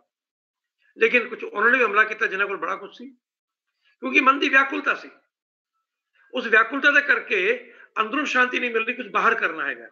ਔਰ ਐਸੀ ਹੀ ਜਿਹੜੀ ਵਿਆਕੁਲਤਾ ਦੇ ਕਾਰਨ ਯੂਰਪ ਦੇ ਵਿੱਚ ਜੋ ਕੁਝ ਹੋਇਆ, ਜੋ ਉੱਥੇ ਵਿਕਾਸ ਦਾ ਹੋਇਆ, ਉੱਥੇ ਦਾ ਵਿਕਾਸ ਬੜਾ ਕਰੂਰ ਸੀ। ਜਿਹਨੂੰ ਵਿਕਾਸ ਕਹਿ ਲਓ ਜਾਂ ਕੁਝ ਵੀ ਕਹਿ ਲਓ, ਪੂਰੀ ਜਿਹੜੀ ਰਚਨਾ ਸੀ ਬੜੀ ਕਰੂਰ ਸੀ। ਉਹ 'ਚ ਬੜੀ ਹਿੰਸਾ ਸੀ, ਉਹ 'ਚ ਮਨੁੱਖਤਾ ਦੀ ਕੋਈ ਥਾਂ ਹੀ ਨਹੀਂ ਸੀ। ਔਰ ਉਹ ਜਿਹੜੀ ਸਾਰੀ ਦੀ ਸਾਰੀ ਕਲਪਨਾ ਅਸੀਂ ਉੱਥੋਂ ਲਿਆਂਦੀ, ਅਸੀਂ ਗੁਲਾਮ ਹੋ ਗਏ। ਔਰ ਗੁਲਾਮ ਤੋਂ ਬਾਅਦ ਅਸੀਂ ਸਾਡੇ ਆਪਣੇ ਇੱਥੇ ਜੋ ਕੁਝ ਵਿਕਾਸ ਦੀਆਂ ਜਾਂ ਮਨੁੱਖ ਦੇ ਕਲਿਆਣ ਦੀਆਂ ਚੀਜ਼ਾਂ ਸੀ, ਉਹਦੇ ਬਾਰੇ ਆਪਾਂ ਵਿਚਾਰ ਨਹੀਂ ਕੀਤਾ, ਉਹਨਾਂ ਬਾਰੇ ਆਪਾਂ ਸੋਚਿਆ ਵੀ ਨਹੀਂ, ਸਮਝਿਆ ਵੀ ਨਹੀਂ। ਔਰ ਇਹ ਵੀ ਹੋਇਆ ਕਿ ਆਪਾਂ ਉਹਦੇ ਦੂਜੇ ਉਦਾਹਰਨ ਦੇਣ ਦੀ ਕੋਸ਼ਿਸ਼ ਕਰਾਂਗਾ। ਅਸੀਂ ਡਿਵੈਲਪਮੈਂਟ ਜਿਹੜੀ ਮੰਨੀ, ਉਹ ਡਿਵੈਲਪਮੈਂਟ ਜਿਵੇਂ ਭਾਈ ਸਾਹਿਬ ਨੇ ਕਿਹਾ ਕਿ ਡਿਵੈਲਪਮੈਂਟ ਔਰ ਸਸਟੇਨੇਬਿਲਿਟੀ ਇਹ ਆਪਸ 'ਚ ਕੰਟਰਾਡਿਕਟਰੀ ਚੀਜ਼ਾਂ ਨੇ, ਬਿਲਕੁਲ ਕੰਟਰਾਡਿਕਟਰੀ ਚੀਜ਼ਾਂ ਨੇ। ਡਿਵੈਲਪਮੈਂਟ ਅਗਰ ਕਰਨੀ ਹੈ ਤੇ ਕਿਉਂਕਿ ਡਿਵੈਲਪਮੈਂਟ ਦਾ ਮਤਲਬ ਹੋ ਗਿਆ ਸਿਵਲ ਕੰਸਟਰਕਸ਼ਨ, ਡਿਵੈਲਪਮੈਂਟ ਦਾ ਮਤਲਬ ਹੋ ਗਿਆ ਮਨੁੱਖ ਦੇ ਲਈ ਸੁਵਿਧਾਵਾਂ ਜੁਟਾਉਣਾ, ਡਿਵੈਲਪਮੈਂਟ ਦਾ ਮਤਲਬ ਹੋ ਗਿਆ ਮਨੁੱਖ ਦੀ ਲਈ ਜ਼ਿੰਦਗੀ ਨੂੰ ਸੁਖੀ ਕਰਨਾ। ਔਰ ਉਹਦੇ ਲਈ ਫਿਰ ਕੁਦਰਤ ਨੂੰ ਮਾਰਨਾ ਹੈ, ਪਹਾੜ ਨੂੰ ਕੱਟਣਾ ਹੈ, ਨਦੀ ਨੂੰ ਰੋਕਣਾ ਹੈ, ਨਦੀ ਨੂੰ ਮਾਰਨਾ ਹੈ, ਜੰਗਲ ਨੂੰ ਕੱਟਣਾ ਹੈ, ਪਸ਼ੂ ਪੰਛੀਆਂ ਦੀ ਜਿਹੜੀ ਉਹਨਾਂ ਦੀ ਜਿੱਥੇ ਉਹ ਰਹਿੰਦੇ ਨੇ ਉਹਨਾਂ ਦੀ ਹੈਬਿਟੇਟ, ਉਹਨੂੰ ਨਸ਼ਟ ਕਰਨਾ ਹੈਗਾ, ਜ਼ਮੀਨ ਦੇ ਥੱਲੋਂ ਪਾਣੀ ਕੱਢਣਾ ਹੈਗਾ, ਜਾਂ ਫਿਰ ਪੈਟਰੋਲ ਕੱਢਣਾ ਹੈਗਾ, ਕੁਝ ਹੋਰ ਕੱਢਣਾ ਹੈਗਾ। ਸਭ ਕੁਝ ਉਜਾੜਿਆ ਜਾ ਸਕਦਾ ਹੈਗਾ, ਸਭ ਕੁਝ ਦੀ ਕੁਰਬਾਨੀ ਕੀਤੀ ਜਾ ਸਕਦੀ। ਮਨੁੱਖ ਦੀ ਸੁਵਿਧਾ ਚਾਹੀਦੀ ਹੈ। ਔਰ ਇਸ ਕਰਕੇ ਅਸੀਂ ਉਹਨੂੰ ਸ਼ਬਦ ਦਿੱਤਾ ਇੰਡਸਟਰੀਅਲ ਡਿਵੈਲਪਮੈਂਟ, ਅਸੀਂ ਉਹਨੂੰ ਸ਼ਬਦ ਦਿੱਤਾ ਇਕਨੋਮਿਕ ਡਿਵੈਲਪਮੈਂਟ, ਅਸੀਂ ਇਸ ਅਰਬਨ ਡਿਵੈਲਪਮੈਂਟ, ਰੂਰਲ ਡਿਵੈਲਪਮੈਂਟ, ਅਸੀਂ ਐਵੇਂ ਦੇ ਸ਼ਬਦ ਦਿੱਤੇ। ਔਰ ਉਹਨਾਂ ਦਾ ਇਹ ਮਤਲਬ ਸੀ, ਉਹ ਸਾਰੀ ਚੀਜ਼ਾਂ ਆਪਸ ਵਿੱਚ ਮਿਲਦੀਆਂ ਜੁਲਦੀਆਂ ਨੇ ਕਿ ਨਵੀਂ ਨਵੀਂ ਬਿਲਡਿੰਗਾਂ ਬਣਨੀਆਂ, ਮਾਲ ਬਣਨੇ, ਨਾਲੀਆਂ ਬਣ ਜਾਣੀਆਂ। ਆਪਾਂ ਨੇ ਲਈ ਡਿਵੈਲਪਮੈਂਟ ਦਾ ਮਤਲਬ ਉੱਥੇ ਆਈਓ ਸੀ। ਲੇਕਿਨ ਉਹਦੇ ਵਿੱਚ ਜੋ ਜੀਵਨ ਦਾ ਕੇਂਦਰੀ ਤੱਤਵ ਹੈ, ਉਸ ਕੇਂਦਰੀ ਤੱਤਵ ਦੇ ਬਾਰੇ ਵਿਚਾਰ ਕੀਤਾ ਕਿਆ ਕਦੇ ਨਹੀਂ ਕੀਤਾ। ਉਹਦੇ ਲਈ ਅਵਕਾਸ਼ ਵੀ ਨਹੀਂ ਸੀ, ਜਗ੍ਹਾ ਵੀ ਨਹੀਂ ਸੀ, ਕਿਉਂਕਿ ਅਸੀਂ ਸਰੀਰ, ਮਨ ਔਰ ਬੁੱਧੀ ਤੱਕ ਮੈਕਸਿਮਮ ਗਏ ਹਾਂ, ਆਤਮਾ ਤੱਕ ਗਏ ਨਹੀਂ। ਇਸ ਕਰਕੇ ਉਹ ਜਿਹੜਾ ਪੂਰਾ ਡਿਵੈਲਪਮੈਂਟ ਦਾ ਮਾਡਲ ਜਿਹੜਾ ਸਾਡੇ ਇੱਥੇ ਆਇਆ, ਜਿਹੜਾ ਖੜਾ ਹੋਇਆ, ਉਹ ਡਿਵੈਲਪਮੈਂਟ ਦਾ ਮਾਡਲ ਘੋਰ ਭੌਤਿਕ ਸੀ ਔਰ ਭੌਤਿਕਤਾ ਜਿਹੜੀ ਹੈਗੀ ਹੈ ਉਹਦੇ ਅੰਦਰ ਕਰੁਣਾ ਨਹੀਂ ਹੁੰਦੀ, ਭੌਤਿਕਤਾ ਦੇ ਵਿੱਚ ਸੰਵੇਦਨਾਵਾਂ ਨਹੀਂ ਹੁੰਦੀਆਂ ਔਰ ਭੌਤਿਕਤਾ ਦੇ ਵਿੱਚ ਜਿਹੜਾ ਹੈਗਾ ਉਹ ਜਿਹਨੂੰ ਕਹਿੰਦੇ ਨੇ ਦੂਜੇ ਦੇ ਪ੍ਰਤੀ ਸਹਾਨੁਭੂਤੀ, ਪ੍ਰੇਮ, ਇਹ ਨਹੀਂ ਹੁੰਦਾ। ਜਿਵੇਂ ਪਹਿਲੇ ਕਿ ਕਰੁਣਾ ਹੁੰਦੀ ਨਹੀਂ ਹੈ ਭੌਤਿਕਤਾ ਦੇ ਵਿੱਚ। ਤਾਂ ਭੌਤਿਕਤਾ ਤਾਂ ਇੱਕ ਬੜੀ ਵਾਸਨਾਤਮਕ ਦਾ ਸ਼ਬਦ ਹੈਗਾ, ਕੋਈ ਤਾਂ ਵਾਸਨਾ ਹੋ ਸਕਦੀ ਹੈ, ਉਹਦੇ ਅੰਦਰ ਅਹੰਕਾਰ ਹੋ ਸਕਦਾ ਹੈ, ਉਹਦੇ ਅੰਦਰ ਜਿੱਤਣ ਦੀ ਬੜੀ ਮਹੱਤਵਾਕਾਂक्षा ਹੋ ਸਕਦੀ ਹੈ, ਉਹਦੇ ਅੰਦਰ ਦੰਭ ਹੋ ਸਕਦਾ ਹੈ, ਦਰਪ ਹੋ ਸਕਦਾ ਹੈ, ਅਹੰਕਾਰ ਹੋ ਸਕਦਾ ਹੈ ਔਰ ਉਹਦੇ ਅੰਦਰ ਪੂਰੀ ਪੂਰੀ ਦੁਨੀਆ ਨੂੰ ਜਿੱਤ ਕੇ ਬਾਦਸ਼ਾਹ ਬਣਨਾ ਜਾਂ ਦੁਨੀਆ ਦੇ ਸਭ ਤੋਂ ਅਮੀਰ ਆਦਮੀ ਬਣਨ ਦੀ ਜਿਹੜੀ ਪ੍ਰਬਲ ਇੱਛਾ ਉਹ ਹੋ ਸਕਦੀ ਹੈ। ਭੌਤਿਕਤਾ ਤਾਂ ਉਹੀ ਦਿੰਦੀ ਹੈ। ਅਗਰ ਕਰੁਣਾ ਹੁੰਦੀ ਤਾਂ ਫਿਰ ਵਿਅਕਤੀ ਕੁਝ ਹੋਰ ਕਰਦਾ। ਪੰਜਾਬ 'ਚ ਵੈਸੇ ਤਾਂ ਬੜੀ ਖੁਸ਼ਕਿਸਮਤੀ ਹੈ, ਹਿੰਦੁਸਤਾਨ 'ਚ ਕਈ ਜਗ੍ਹਾ ਜਿਹੜਾ ਸਾਡਾ ਭਗਤੀ ਅੰਦੋਲਨ ਸੀ ਔਰ ਪੰਜਾਬ 'ਚ ਜਿਹੜੀ ਗੁਰਸਿੱਖ ਪਰੰਪਰਾ ਦੇ ਕਰਕੇ ਅਸੀਂ ਕੁਝ ਚੀਜ਼ਾਂ ਕਰੁਣਾ ਦੀਆਂ ਰੱਖੀਆਂ, ਲੇਕਿਨ ਹੋਇਆ ਕਿ ਸਾਡਾ ਜਿਹੜਾ ਮਤਲਬ ਗੁਰਦੁਆਰੇ ਤੋਂ ਬਾਹਰ ਜਿਹੜਾ ਡਿਵੈਲਪਮੈਂਟ ਦਾ ਮਾਡਲ ਚੱਲਦਾ ਸੀ ਉਹ ਕੰਟਰਾਡਿਕਟਰੀ ਸੀ। ਗੁਰਦੁਆਰਾ ਸਾਹਿਬ 'ਚ ਆਦਮੀ ਜਾਂਦਾ ਸੀ ਤੇ ਗੁਰਦੁਆਰਾ ਸਾਹਿਬ 'ਚ ਜਾ ਕੇ ਤਾਂ ਨਾਨਕ ਨਾਮ ਚੜ੍ਹਦੀ ਕਲਾ ਤੇਰੇ ਭਾਣੇ ਸਰਬੱਤ ਦਾ ਭਲਾ ਕਹਿੰਦਾ ਸੀ। ਗੁਰਦੁਆਰੇ 'ਚ ਜਾ ਕੇ ਤਾਂ ਕਹਿੰਦਾ ਸੀ ਪਵਨ ਗੁਰੂ ਪਾਣੀ ਪਿਤਾ ਮਾਤਾ ਧਰਤ ਮਹਤ, ਪਰ ਗੁਰਦੁਆਰੇ ਤੋਂ ਬਾਹਰ ਜਾ ਕੇ ਜਦੋਂ ਖੇਤ 'ਚ ਜਾਂਦਾ ਸੀ ਤਾਂ ਉਦੋਂ ਇਹ ਸਭ ਕੁਝ ਭੁੱਲ ਜਾਂਦਾ ਸੀ। ਫਿਰ ਉਹ ਪਵਨ ਗੁਰੂ ਦਾ ਕੀ ਕਰਦਾ, ਪਾਣੀ ਪਿਤਾ ਦਾ ਕੀ ਕਰਦਾ, ਮਾਤਾ ਧਰਤ ਦਾ ਕੀ ਕਰਦਾ, ਇਹ ਆਪਾਂ ਸਭ ਜਾਣਦੇ ਹਾਂ ਕੀ ਕਰਦੇ ਰਹੇ ਆਪਾਂ। ਉਹ ਬੜਾ ਕੰਟਰਾਡਿਕਟਰੀ ਸੀ। ਸਾਨੂੰ ਜਿਹੜਾ ਵਿਕਾਸ ਦਾ ਦਿੱਤਾ ਗਿਆ ਮਾਡਲ ਉਹ ਧਰਮ ਵਿਹੂਣਾ ਸੀ, ਉਹ ਧਰਮ ਵਿਹੀਨ ਵਿਕਾਸ ਦਾ ਮਾਡਲ ਸੀ। ਧਰਮ ਕਹਿੰਦਾ ਸਹਿਜ, ਧਰਮ ਕਹਿੰਦਾ ਸੰਤੋਖ, ਧਰਮ ਕਹਿੰਦਾ ਧੀਰਜ, ਧਰਮ ਕਹਿੰਦਾ ਸੱਚ, ਧਰਮ ਕਹਿੰਦਾ ਦਇਆ, ਧਰਮ ਕਹਿੰਦਾ ਕਰੁਣਾ। ਇਹ ਜਿਹੜਾ ਡਿਵੈਲਪਮੈਂਟ ਦਾ ਮਾਡਲ ਹੈ ਮਾਡਰਨ, ਇਹ ਨਹੀਂ ਕਹਿੰਦਾ, ਇਹਦੇ 'ਚ ਕੋਈ ਜਗ੍ਹਾ ਨਹੀਂ ਹੈਗੀ ਇਹਨਾਂ ਚੀਜ਼ਾਂ। ਦੇਖੋ ਜੋ ਧਰਮ ਸ਼ਬਦ ਦੀ ਅਗਰ ਗੱਲ ਚੱਲੀ ਹੈ ਤਾਂ ਧਰਮ ਬਾਰੇ ਤਾਂ ਕਿਹਾ ਗਿਆ, ਸੰਸਕ੍ਰਿਤ ਵਿੱਚ ਤਾਂ ਕਿਹਾ ਗਿਆ ਕਿ ਧ੍ਰਿਤੀ क्षमा दमो अस्तेयम शौचम इंद्रिय निग्रह धीर विद्या सत्यम अक्रोधो दशकम धर्म लक्षण। मतलब धर्म में 10 लक्षण दसे गए ने।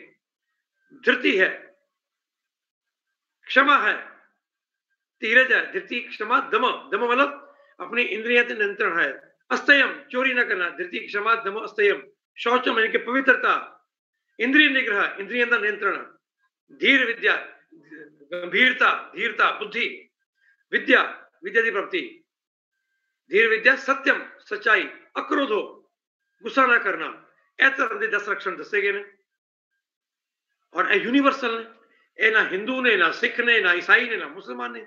यह दसो है जी चीज़ां कई ने कि गुस्सा नहीं करना, सच बोलना है, स्वच्छ रहना है, अपनी इंद्रियों पर नियंत्रण करना है, वासनावां पर नियंत्रण करना है, दूजे को क्षमा करना है। इन तो किसी तुसी खाके ठप्पा नहीं ला सकते, यह तो सार्वजनिक है, पूरा मानव धर्म है। लेकिन यह जो साडे पूरे प्रशासन दे विचों, साडे विचार दे विचों निकलिया तो उदों विनाश होया। और इस करके मैं भी कहूँगा एक गल होर शब्द भी कहूँगा, अपने एक बहुत शब्द इस्तेमाल किया गया धर्म निरपेक्ष। मैं लगता कि मैं जिन्होंने लोगों गल कर रहा पंजाब दर्शन के जोड़े लोग वो सब गुरबाणी के विद्वान ते गुरु परंपरा को समझने वाले ने। मनुख धर्म नहीं छड़ सकता। धर्म का मतलब पूजा पद्धति नहीं होंगी, कली पूजा पद्धति का एक छोटी जी हिस्सा होंगी है। धर्म का मतलब होंदा है ये जो गुण में दसे ने। जिवें सूरज का धर्म की है, सूरज का धर्म अग्नि देना, तेज देना, प्रकाश देना। पानी का धर्म की है शीतल करना, हवा का धर्म की है सुखाना, पेड़ का धर्म की है फल देना, छाया देना, धरती का धर्म की है इंज पर अलग दसे ने। यही मनुख का धर्म होंगे। पर असी शब्द ले आंदे धर्म निरपेक्ष आ गया, चलो कोई गल नहीं। और उहदे करके की होया कि असी जो साडी स्पिरिचुअलिटी दे इर्द गिर्द जो सी, क्योंकि मेरा मनना है स्पिरिचुअलिटी इज द मास्टर की ऑफ इंडियन माइंड। अध्यात्म जड़ा है वो भारतीय जरा समाज से पूरा पूरा जरा हिमालय पर्वत तो लैके ठेठ समुद्र तक जरा पूरा ਜਿਹਨੂੰ ਭਾਰਤ ਕਹਿੰਦੇ ਨੇ, ਭਾਰਤ ਵਰਸ਼ ਕਹਿੰਦੇ ਰਹੇ ਨੇ ਜਿਹਨੂੰ, ਉਸ ਪੂਰੇ ਭਾਰਤ ਵਰਸ਼ ਦਾ ਜਿਹੜਾ ਪੂਰਾ ਵੀ ਸਮਾਜ ਸੀ ਉਹ ਕਿਸੇ ਵੀ ਮਤ ਸੰਪਰਦਾਇ ਦਾ, ਪੰਥ ਦਾ ਹੋ ਸਕਦਾ ਹੈ। ਅਧਿਆਤਮ ਸਪਿਰਿਚੁਅਲਿਟੀ ਉਹਦਾ ਮਾਸਟਰ ਕੀ ਸੀ ਉਹਦੀ, ਉਹ ਸਪਿਰਿਚੁਅਲਿਟੀ ਜਿਹੜੀ ਹੈਗੀ ਆਪਾਂ ਤੋੜਤੀ, ਆਪਾਂ ਉਹਨੂੰ ਕੁਝ ਅਜੀਬ ਜਿਹਾ ਬਣਾਤਾ। ਔਰ ਇੱਥੇ ਮੈਂ ਵੀ ਕਹਾਂਗਾ ਸਾਡੇ ਕੁਝ ਪ੍ਰਗਤੀਸ਼ੀਲ ਮਿੱਤਰ ਜਿਹਨੇ ਪ੍ਰਗਤੀਸ਼ੀਲਤਾ ਦੇ ਨਾਮ ਤੇ ਧਰਮ ਦਾ ਵਿਰੋਧ ਕੀਤਾ, ਧਰਮ ਨੂੰ ਜਿਹੜਾ ਹੈਗਾ ਉਹ ਵਹਿਮ ਭਰਮ ਦੱਸਿਆ। ਕੁਝ ਵਹਿਮ ਭਰਮ ਹੈਗੇ ਸੀ, ਉਹ ਕਰਮਕਾਂਡ ਸੀ, ਪਰ ਉਹ ਕਰਮਕਾਂਡਾਂ ਦਾ ਜਿਹੜਾ ਵਿਰੋਧ ਕਰਦੇ ਕਰਦੇ ਉਹ ਸਪਿਰਿਚੁਅਲਿਟੀ ਦਾ ਵੀ ਵਿਰੋਧ ਕਰ ਗਏ। ਔਰ ਸਪਿਰਿਚੁਅਲਿਟੀ ਦਾ ਵਿਰੋਧ ਕਰਕੇ ਅੱਜ ਇੱਥੇ ਆਪਾਂ ਪਹੁੰਚੇ ਹੋਏ ਹਾਂ, ਖੜੇ ਹਾਂ ਨਾ ਜੀ। ਇੰਨਾ ਤਣਾਅ ਹੈ, ਇੰਨੀ ਟੈਨਸ਼ਨ ਹੈ, ਇੰਨੀ ਹਿੰਸਾ ਹੈ, ਇੰਨੀ ਮਾਰਕਾਟ ਹੈ, ਇੰਨੀ ਅਸੁਰੱਖਿਆ ਹੈਗੀ ਹੈ, ਉਹ ਉਹਦੇ ਕਰਕੇ ਹੀ ਹੈ। ਧਰਮ ਹੁੰਦਾ ਤਾਂ ਅਧਿਆਤਮ ਹੁੰਦਾ, ਸਪਿਰਿਚੁਅਲਿਟੀ ਹੁੰਦੀ, ਰੂਹਾਨੀਅਤ ਹੁੰਦੀ, ਆਦਮੀ ਆਪਣੇ ਅੰਦਰ ਕੁਝ ਭਾਲਦਾ। ਦੇਖੋ ਆਪਣੇ ਤੇ ਇੱਥੇ ਇੱਕ ਕਹਾਣੀ ਆਉਂਦੀ ਹੈ ਨਾ ਉਪਨਿਸ਼ਦ ਵਿੱਚ। ਉਪਨਿਸ਼ਦ ਦੀ ਕਹਾਣੀ ਹੈ ਕਿ ਇੱਕ ਰਾਜਾ ਕੋਲ ਜਿਹੜਾ ਹੈਗਾ ਸਾਰਾ ਕੁਝ ਸੀ, ਸਾਰੀ ਸੁੱਖ ਸੁਵਿਧਾਵਾਂ ਸੀ, ਉਹਦੇ ਕੋਲ ਰਾਜ ਮਹਿਲ ਸੀ, ਸਾਰਾ ਕੁਝ ਸੀ, ਪਰ ਉਹ ਅਚਾਨਕ ਉਦਾਸ ਹੋ ਗਿਆ। ਉਦਾਸ ਹੋ ਗਿਆ ਔਰ ਉਹਦਾ ਮਨ ਰਾਜਕਾਜ ਲੱਗਣਾ ਬੰਦ ਹੋ ਗਿਆ। ਰਾਜਕਾਜ ਚ ਮਨ ਲੱਗਣਾ ਬੰਦ ਹੋ ਗਿਆ ਤੇ ਉਹਨੇ ਰਾਜ ਦਰਬਾਰ ਜਾਣਾ ਬੰਦ ਕਰਤਾ। ਜਿਹੜੇ ਉਹਦੇ ਮੰਤਰੀ ਸੀ ਉਹਨਾਂ ਨੇ ਕਿਹਾ ਵੀ ਇਹ ਤਾਂ ਰਾਜਾ ਦਰਬਾਰ ਜਾਣਾ ਬੰਦ ਕਰਤਾ, ਹਮੇਸ਼ਾ ਉਦਾਸ ਰਹਿੰਦਾ, ਕੀ ਗੱਲ ਹੈ? ਉਹ ਮੰਤਰੀਆਂ ਨੇ ਹਿੰਮਤ ਕੀਤੀ, ਰਾਜਾ ਕੋਲ ਗਏ ਤੇ ਰਾਜਾ ਨੂੰ ਗੱਲ ਕੀਤੀ, ਬਾਦਸ਼ਾਹ ਤੁਸੀਂ ਮਹਾਰਾਜ ਤੁਸੀਂ ਉਹ ਅੱਜ ਉਦਾਸ ਹੋ, ਆਂਦੇ ਨਹੀਂ ਰਾਜ ਦਰਬਾਰ ਚ। ਰਾਜਾ ਨੇ ਕਿਹਾ ਕਿ ਵੀ ਮੇਰਾ ਮਨ ਨਹੀਂ ਲੱਗਦਾ ਰਾਜ ਕੰਮ ਚ। ਕਿਉਂ? ਉਹ ਕਹਿੰਦਾ ਮੈਂ ਸੁਖੀ ਮਹਿਸੂਸ ਨਹੀਂ ਕਰ ਰਿਹਾ, ਮੈਂ ਦੁਖੀ ਮਹਿਸੂਸ ਕਰ ਰਿਹਾ, ਕੁਛ ਸਮਥਿੰਗ ਇਜ਼ ਮਿਸਿੰਗ, ਮੈਂ ਕੁਛ ਮੇਰੇ ਤੋਂ ਘਟਿਆ ਹੈ, ਕੁਛ ਚੀਜ਼ ਘਾਟ, ਕਿਸੇ ਚੀਜ਼ ਦੀ ਘਾਟ ਮਹਿਸੂਸ ਕਰ ਰਿਹਾ ਤੇ ਮੈਂ ਸੁਖੀ ਨਹੀਂ ਹੈਗਾ, ਸੁੱਖ ਦਾ ਅਭਾਵ ਹੈ, ਆਨੰਦ ਨਹੀਂ ਮਹਿਸੂਸ ਹੋ ਰਿਹਾ ਜ਼ਿੰਦਗੀ 'ਚ। ਇਹ ਸਾਰੀਆਂ ਸੁਵਿਧਾਵਾਂ ਨੇ ਪਰ ਆਨੰਦ ਨਹੀਂ ਹੈਗਾ। ਉਹ ਹੁਣ ਮੰਤਰੀ ਪਰੇਸ਼ਾਨ, ਮੰਤਰੀ ਨੇ ਕਈ ਵਿਦਵਾਨ ਬੁਲਾਏ, ਵੱਡੇ ਵੱਡੇ ਵਿਦਵਾਨ ਬੁਲਾਏ, ਬਿਠਾਇਆ ਗਿਆਨੀਆਂ ਧਿਆਨੀਆਂ ਨਾਲ, ਪੰਡਤਾਂ ਨਾਲ। ਉਹ ਰਾਜਾ ਨਾਲ ਗੱਲਬਾਤ ਕੀਤੀ ਪਰ ਰਾਜਾ ਦਾ ਕੋਈ ਮਨ ਮੁਨ ਬਣਿਆ ਨਹੀਂ। ਮੰਤਰੀ ਨੇ ਇੱਕ ਅਨਾਉਂਸਮੈਂਟ ਕਰਵਾਤੀ ਕਿ ਰਾਜਾ ਬੜੇ ਦੁਖੀ ਨੇ, ਰਾਜਾ ਨੂੰ ਸੁੱਖ ਦਾ ਅਭਾਵ ਹੋ ਰਿਹਾ ਹੈ ਤੇ ਜੋ ਕੋਈ ਰਾਜਾ ਦੇ ਇਸ ਦੁੱਖ ਨੂੰ ਦੂਰ ਕਰ ਸਕਦਾ ਹੈ ਔਰ ਰਾਜਾ ਨੂੰ ਸੁੱਖ ਦਾ ਅਨੁਭਵ ਕਰਵਾਏਗਾ ਉਹਨੂੰ ਇਨਾਮ ਦਿੱਤਾ ਜਾਏਗਾ, ਮੂੰਹ ਮੰਗਾ। ਕਈ ਲੋਕੀ ਪਹੁੰਚੇ ਤੇ ਰਾਜਾ ਕੋਲ ਜਿਹੜਾ ਹੈਗਾ ਇੱਕ ਕਹਿੰਦੇ ਨੇ ਇੱਕ ਆਮ ਦਾ ਆਦਮੀ ਵੀ ਪਹੁੰਚ ਗਿਆ, ਕਿਸਾਨ। ਉਹਨੇ ਕਿਹਾ ਵੀ ਮੈਂ ਦੱਸ ਦਵਾਂ ਇਲਾਜ ਕੀ ਹੈਗਾ। ਤੇ ਉਹਨੇ ਕਿਹਾ ਵੀ ਇਲਾਜ ਹੈਗਾ ਕਿ ਰਾਜਾ ਨੂੰ ਜਿਹੜਾ ਕੋਈ ਬੰਦਾ ਸੁਖੀ ਹੋਵੇ ਉਹਦੀ ਕਮੀਜ਼ ਰਾਜਾ ਨੂੰ ਪਵਾ ਦਿਓ, ਜੇ ਰਾਜਾ ਉਹਦੀ ਕਮੀਜ਼ ਪਾ ਲੇਗਾ ਰਾਜਾ ਸੁਖੀ ਹੋ ਜਾਏਗਾ। ਇਹ ਦੱਸ ਕੇ ਉਹ ਜਿਹੜਾ ਕਿਸਾਨ ਸੀ, ਬਾਬਾ ਸੀ ਜੋ ਵੀ, ਉਹ ਆ ਗਿਆ ਵਾਪਸ। ਹੁਣ ਮੰਤਰੀ ਨੂੰ ਸਮਝ ਨਹੀਂ ਆਇਆ, ਉਹ ਕਹਿੰਦਾ ਵੀ ਜੇ ਰਾਜਾ ਸੁਖੀ ਹੋਏ ਤਾਂ ਹੀ ਨਾਮ ਦੇਵਾਂਗਾ, ਮੈਂ ਤਾਂ ਪੱਲੇ ਨਹੀਂ ਪਈ ਤੇਰੀ ਗੱਲ। ਹੁਣ ਕਮੀਜ਼ ਵਾਲਾ ਬੰਦਾ ਕਿੱਥੋਂ ਲੱਭੀਏ ਜਿਹੜਾ ਸੁਖੀ ਹੋਏਗਾ? ਉਹਨੇ ਕਿਹਾ ਕਿ ਵੀ ਸਾਡੇ ਤਾਂ ਇੱਥੇ ਰਾਜ 'ਚ ਬੜੇ ਲੋਕਾਂ ਦੀ ਭਲਾ ਕਰਦੇ ਆ, ਰਾਜਾ ਬੜਾ ਆਪਣਾ ਭਲੇ ਮਾਨਸ ਭਲਾ ਰਾਜਾ ਹੈਗਾ ਤੇ ਬੜੇ ਲੋਕ ਸੁਖੀ ਹੋਣਗੇ, ਆਪਾਂ ਕਿਸੇ ਦੀ ਵੀ ਕਮੀਜ਼ ਲਿਆਣੇ ਆ। ਤੇ ਉਹਨੇ ਦੂਜੇ ਮੰਤਰੀ ਨੂੰ ਕਿਹਾ ਕਿ ਬਈ ਇੰਜ ਕਰ, ਉਹ ਜਿਹੜਾ ਆਪਣੇ ਰਾਜ ਦਾ ਸਭ ਤੋਂ ਅਮੀਰ ਆਦਮੀ ਹੈ ਉਹ ਤਾਂ ਬੜਾ ਸੁਖੀ ਹੋਏਗਾ, ਉਹਦਾ ਸੇਠ ਕੋਲ ਤਿਆਰ ਲੈ ਕੇ ਆਓ, ਉਹਦੀ ਕਮੀਜ਼ ਮੰਗਵਾ ਕੇ ਲੈ ਕੇ ਆਓ। ਔਰ ਸੇਠ ਕੋਲ ਰਾਜਾ ਦੇ ਨੌਕਰ ਪਹੁੰਚੇ ਕਿ ਮਹਾਰਾਜ ਕਮੀਜ਼ ਚਾਹੀਦੀ ਤੁਹਾਡੀ। ਕੀ ਕਰਨੀ ਹੈ? ਕਿ ਰਾਜਾ ਨੇ ਪਾਣੀ ਹੈ। ਰਾਜਾ ਨੇ ਪਾਣੀ ਹੈ? ਮੇਰੀ ਕਮੀਜ਼ ਕਿਉਂ ਭਾਈ, ਮੇਰੀ ਕਮੀਜ਼ ਕਿਉਂ ਪਾਣੀ ਰਾਜਾ ਨੇ? ਉਹ ਕਹਿੰਦੇ ਨਹੀਂ, ਰਾਜਾ ਦੁਖੀ ਹੈ ਤੇ ਇਲਾਜ ਦੱਸਿਆ ਕਿ ਜੇ ਰਾਜਾ ਕਿਸੇ ਸੁਖੀ ਆਦਮੀ ਦੀ ਕਮੀਜ਼ ਪਾਲੇਗਾ ਤੇ ਰਾਜਾ ਸੁਖੀ ਹੋ ਜਾਏਗਾ। ਉਹ ਸੇਠ ਕਹਿੰਦਾ ਉਹ ਭਾਈ ਤੁਹਾਨੂੰ ਕਿੰਨੇ ਕਿਹਾ ਮੈਂ ਸੁਖੀ ਹਾਂ? ਨਹੀਂ ਤੁਸੀਂ ਸਭ ਤੋਂ ਅਮੀਰ ਹੋ। ਉਹ ਕਹਿੰਦਾ ਮੈਂ ਭਾਵੇਂ ਅਮੀਰ ਹਾਂ ਭਾਈ, ਮੈਂ ਕੋਈ ਸੁਖੀ ਨਹੀਂ ਹੈਗਾ, ਮੈਂ ਤਾਂ ਆਪ ਬੜੀ ਟੈਨਸ਼ਨ ਰਹਿੰਦੀ ਹੈ ਅੱਗੇ ਪਿੱਛੇ ਹਮੇਸ਼ਾ ਹੀ। ਮੈਂ ਤਾਂ ਹਮੇਸ਼ਾ ਨੀਂਦ ਹੀ ਨਹੀਂ ਆਉਂਦੀ ਮੈਨੂੰ ਤਾਂ, ਕਿ ਮੇਰਾ ਕੋਈ ਖਜ਼ਾਨਾ ਲੁੱਟ ਕੇ ਨਾ ਲੈ ਜਾਏ, ਮੇਰਾ ਵਪਾਰ ਕਦੇ ਖਰਾਬ ਨਾ ਹੋ ਜਾਏ, ਮੇਰੇ ਜਹਾਜ਼ ਬਾਹਰੋਂ ਆਉਂਦੇ ਨੇ ਉਹ ਡੁੱਬ ਨਾ ਜਾਣ, ਇਹ ਉਹ। ਮੈਂ ਤਾਂ ਬੜੇ ਚੱਕਰਾਂ 'ਚ ਪਿਆ ਰਹਿਣਾ, ਮੈਂ ਤਾਂ ਕੋਈ ਸੁਖੀ ਨਹੀਂ ਹੈਗਾ, ਮੈਂ ਤਾਂ ਆਪ ਸੁਖੀ ਹੋਣਾ ਚਾਹੁੰਦਾ ਵਾ। ਅੱਛਾ ਚਲੋ ਜੀ। ਉਹ ਮੰਤਰੀ ਕੋਲ ਗਏ ਵਾਪਸ, ਕਹਿੰਦੇ ਮਹਾਰਾਜ ਉਹ ਤਾਂ ਆਪ ਦੁਖੀ ਹੈ, ਉਹ ਤਾਂ ਆਪ ਸੁੱਖ ਭਾਲਦਾ ਪਿਆ। ਕਹਿੰਦਾ ਅੱਛਾ ਚਲੋ ਭਾਈ, ਜੇ ਉਹ ਅਮੀਰ ਸਭ ਤੋਂ ਅਮੀਰ ਨਹੀਂ ਹੈਗਾ ਤੇ ਕੋਈ ਹੋਰ ਅਮੀਰ ਭਾਲੋ, ਉਹਨੂੰ ਦੇਖੋ। ਉਹਨਾਂ ਨੇ ਹੋਰ ਬੰਦਾ ਭਾਲਿਆ, ਉਹਦੇ ਕੋਲ ਪਹੁੰਚੇ, ਉਹਨੂੰ ਪੁੱਛਿਆ ਵੀ ਕਮੀਜ਼ ਚਾਹੀਦੀ ਤੇਰੀ, ਕੀ ਕਰਨੀ? ਉਹੀ ਉਹਨੇ ਕਹਾਣੀ। ਉਹ ਕਹਿੰਦਾ ਮੈਂ ਵੀ ਸੁਖੀ ਨਹੀਂ ਹੈਗਾ। ਫਿਰ ਸਭ ਤੋਂ ਵੱਡੇ ਜਿਹੜਾ ਹੀਰੇ ਜਵਾਹਰਾਤ ਦਾ ਵਪਾਰੀ ਸੀ ਉਹਦੇ ਕੋਲ ਗਏ ਕਿ ਮਹਾਰਾਜ ਤੁਸੀਂ ਤਾਂ ਪੂਰੀ ਦੁਨੀਆ ਨੂੰ ਹੀਰੇ ਜਵਾਹਰਾਤ ਵੇਚਦੇ ਹੋ, ਪਹੁੰਚਾਉਂਦੇ ਹੋ, ਅਰਬਾਪਤੀ ਹੋ, ਉਹ ਕਹਿੰਦਾ ਨਹੀਂ ਮਹਾਰਾਜ, ਮੈਂ ਤਾਂ ਹਮੇਸ਼ਾ ਮੇਰਾ ਖਜ਼ਾਨਾ ਲੁੱਟ ਕੇ ਲੈ ਜਾਏਗਾ, ਚੋਰ ਡਾਕੂ ਨੂੰ ਡਰ ਲੱਗਿਆ ਰਹਿੰਦਾ, ਮੈਂ ਤਾਂ ਕੋਈ ਸੁਖੀ ਨਹੀਂ ਹੈਗਾ, ਮੈਂ ਤਾਂ ਆਪ ਸੁਖੀ ਹੋਣਾ ਚਾਹੁੰਦਾ ਵਾ, ਆ ਤਾਂ ਬੋਝ ਬਣ ਗਿਆ ਮੇਰੇ ਲਈ ਇਹ ਸਾਰਾ ਕੁਝ। ਫਿਰ ਉਹ 8 ਲੋਕਾਂ ਕੋਲ ਜਾਂਦੇ ਨੇ ਜੀ, ਕੋਈ ਸੁਖੀ ਨਹੀਂ ਮਿਲਦਾ। ਹੁਣ ਮੰਤਰੀ ਕਹਿੰਦਾ ਵੀ ਸਾਰੇ ਆਪਣੇ ਸੂਬੇ 'ਚ ਘੁੰਮੋ ਔਰ ਸੁਖੀ ਬੰਦਾ ਲੱਭ ਕੇ ਲਿਆਓ, ਤੇ ਉਹਦੀ ਕਮੀਜ਼ ਭਾਲ ਕੇ ਲਿਆਓ। ਹੁਣ ਉਹ ਜਿਹੜੇ ਰਾਜਾ ਦੇ ਜਿਹੜੇ ਦੂਤ ਹਰਕਾਰੇ ਉਹ ਫਿਰਦੇ ਪਏ ਨੇ ਵਿਚਾਰੇ। ਆ 2 ਹਰਕਾਰੇ ਨਾ ਇੱਕ ਦਿਨ ਦੁਪਹਿਰ ਨੂੰ ਵਿਚਾਰੇ ਭੁੱਖੇ ਪਾਣੇ ਪਿਆਸੇ ਉਹ ਲੱਭਦੇ ਹਨ ਸੁਖੀ ਬੰਦਾ ਕਿੱਥੇ, ਵੀ ਸੁਖੀ ਬੰਦਾ ਕੋਈ ਹੈਗਾ ਪਿੰਡ 'ਚ। ਉਹ ਪਿੰਡ 'ਚ ਪਹੁੰਚੇ, ਉੱਥੇ ਕਿਸੇ ਨੂੰ ਪੁੱਛੇ ਵੀ ਸੁਖੀ ਬੰਦਾ ਇੱਥੇ ਹੈਗਾ। ਉਹ ਕਹਿੰਦਾ ਪਤਾ ਨਹੀਂ ਸੁਖੀ ਹੈ ਕਿ ਨਹੀਂ, ਸਾਨੂੰ ਤਾਂ ਕੋਈ ਪਤਾ ਨਹੀਂ, ਮੈਂ ਤਾਂ ਨਹੀਂ ਜਾਣਦਾ ਕਿਸੇ ਸੁਖੀ ਬੰਦੇ ਨੂੰ। ਚਲੋ ਉੱਥੇ ਸਾਹਮਣੇ ਇੱਕ ਪਿਆਊ ਸੀ ਪਾਣੀ ਵਾਲਾ, ਉਹ ਉੱਥੇ ਪਾਣੀ ਪੀਣ ਬਹਿ ਗਏ। ਪਾਣੀ ਪੀਣ ਬਹਿ ਗਏ ਤੇ ਉਹ ਆਪਸ 'ਚ ਗੱਲ ਕਰੇ, ਯਾਰ ਕੀ ਰਾਜੇ ਤੇ ਪੰਗਾ ਪੈ ਗਿਆ, ਆਪਾਂ ਕਿੱਥੋਂ ਸੁਖੀ ਬੰਦਾ ਭਾਲ ਕੇ ਲਈਏ, ਆਪਾਂ ਤਾਂ ਆਪ ਦੁਖੀ ਹੋ ਗਏ। ਉਹ ਕਹਿੰਦੇ ਹਾਂ ਗੱਲ ਤਾਂ ਠੀਕ ਹੈ। ਇੰਨੀ ਦੇਰ 'ਚ ਕੀ ਹੋਇਆ ਕਿ ਉਹਨਾਂ ਦੇ ਮਗਰ ਇੱਕ ਬੈਲ ਗੱਡੀ ਖੜੀ ਸੀ। ਬੈਲ ਗੱਡੀ ਦਾ ਬੈਲ ਲਾਇਆ ਹੋਇਆ ਸੀ, ਬੈਲ ਨੂੰ ਬੰਨ੍ਹਤਾ ਸੀ ਕਿਸੇ ਖੰਭੇ ਨਾਲ।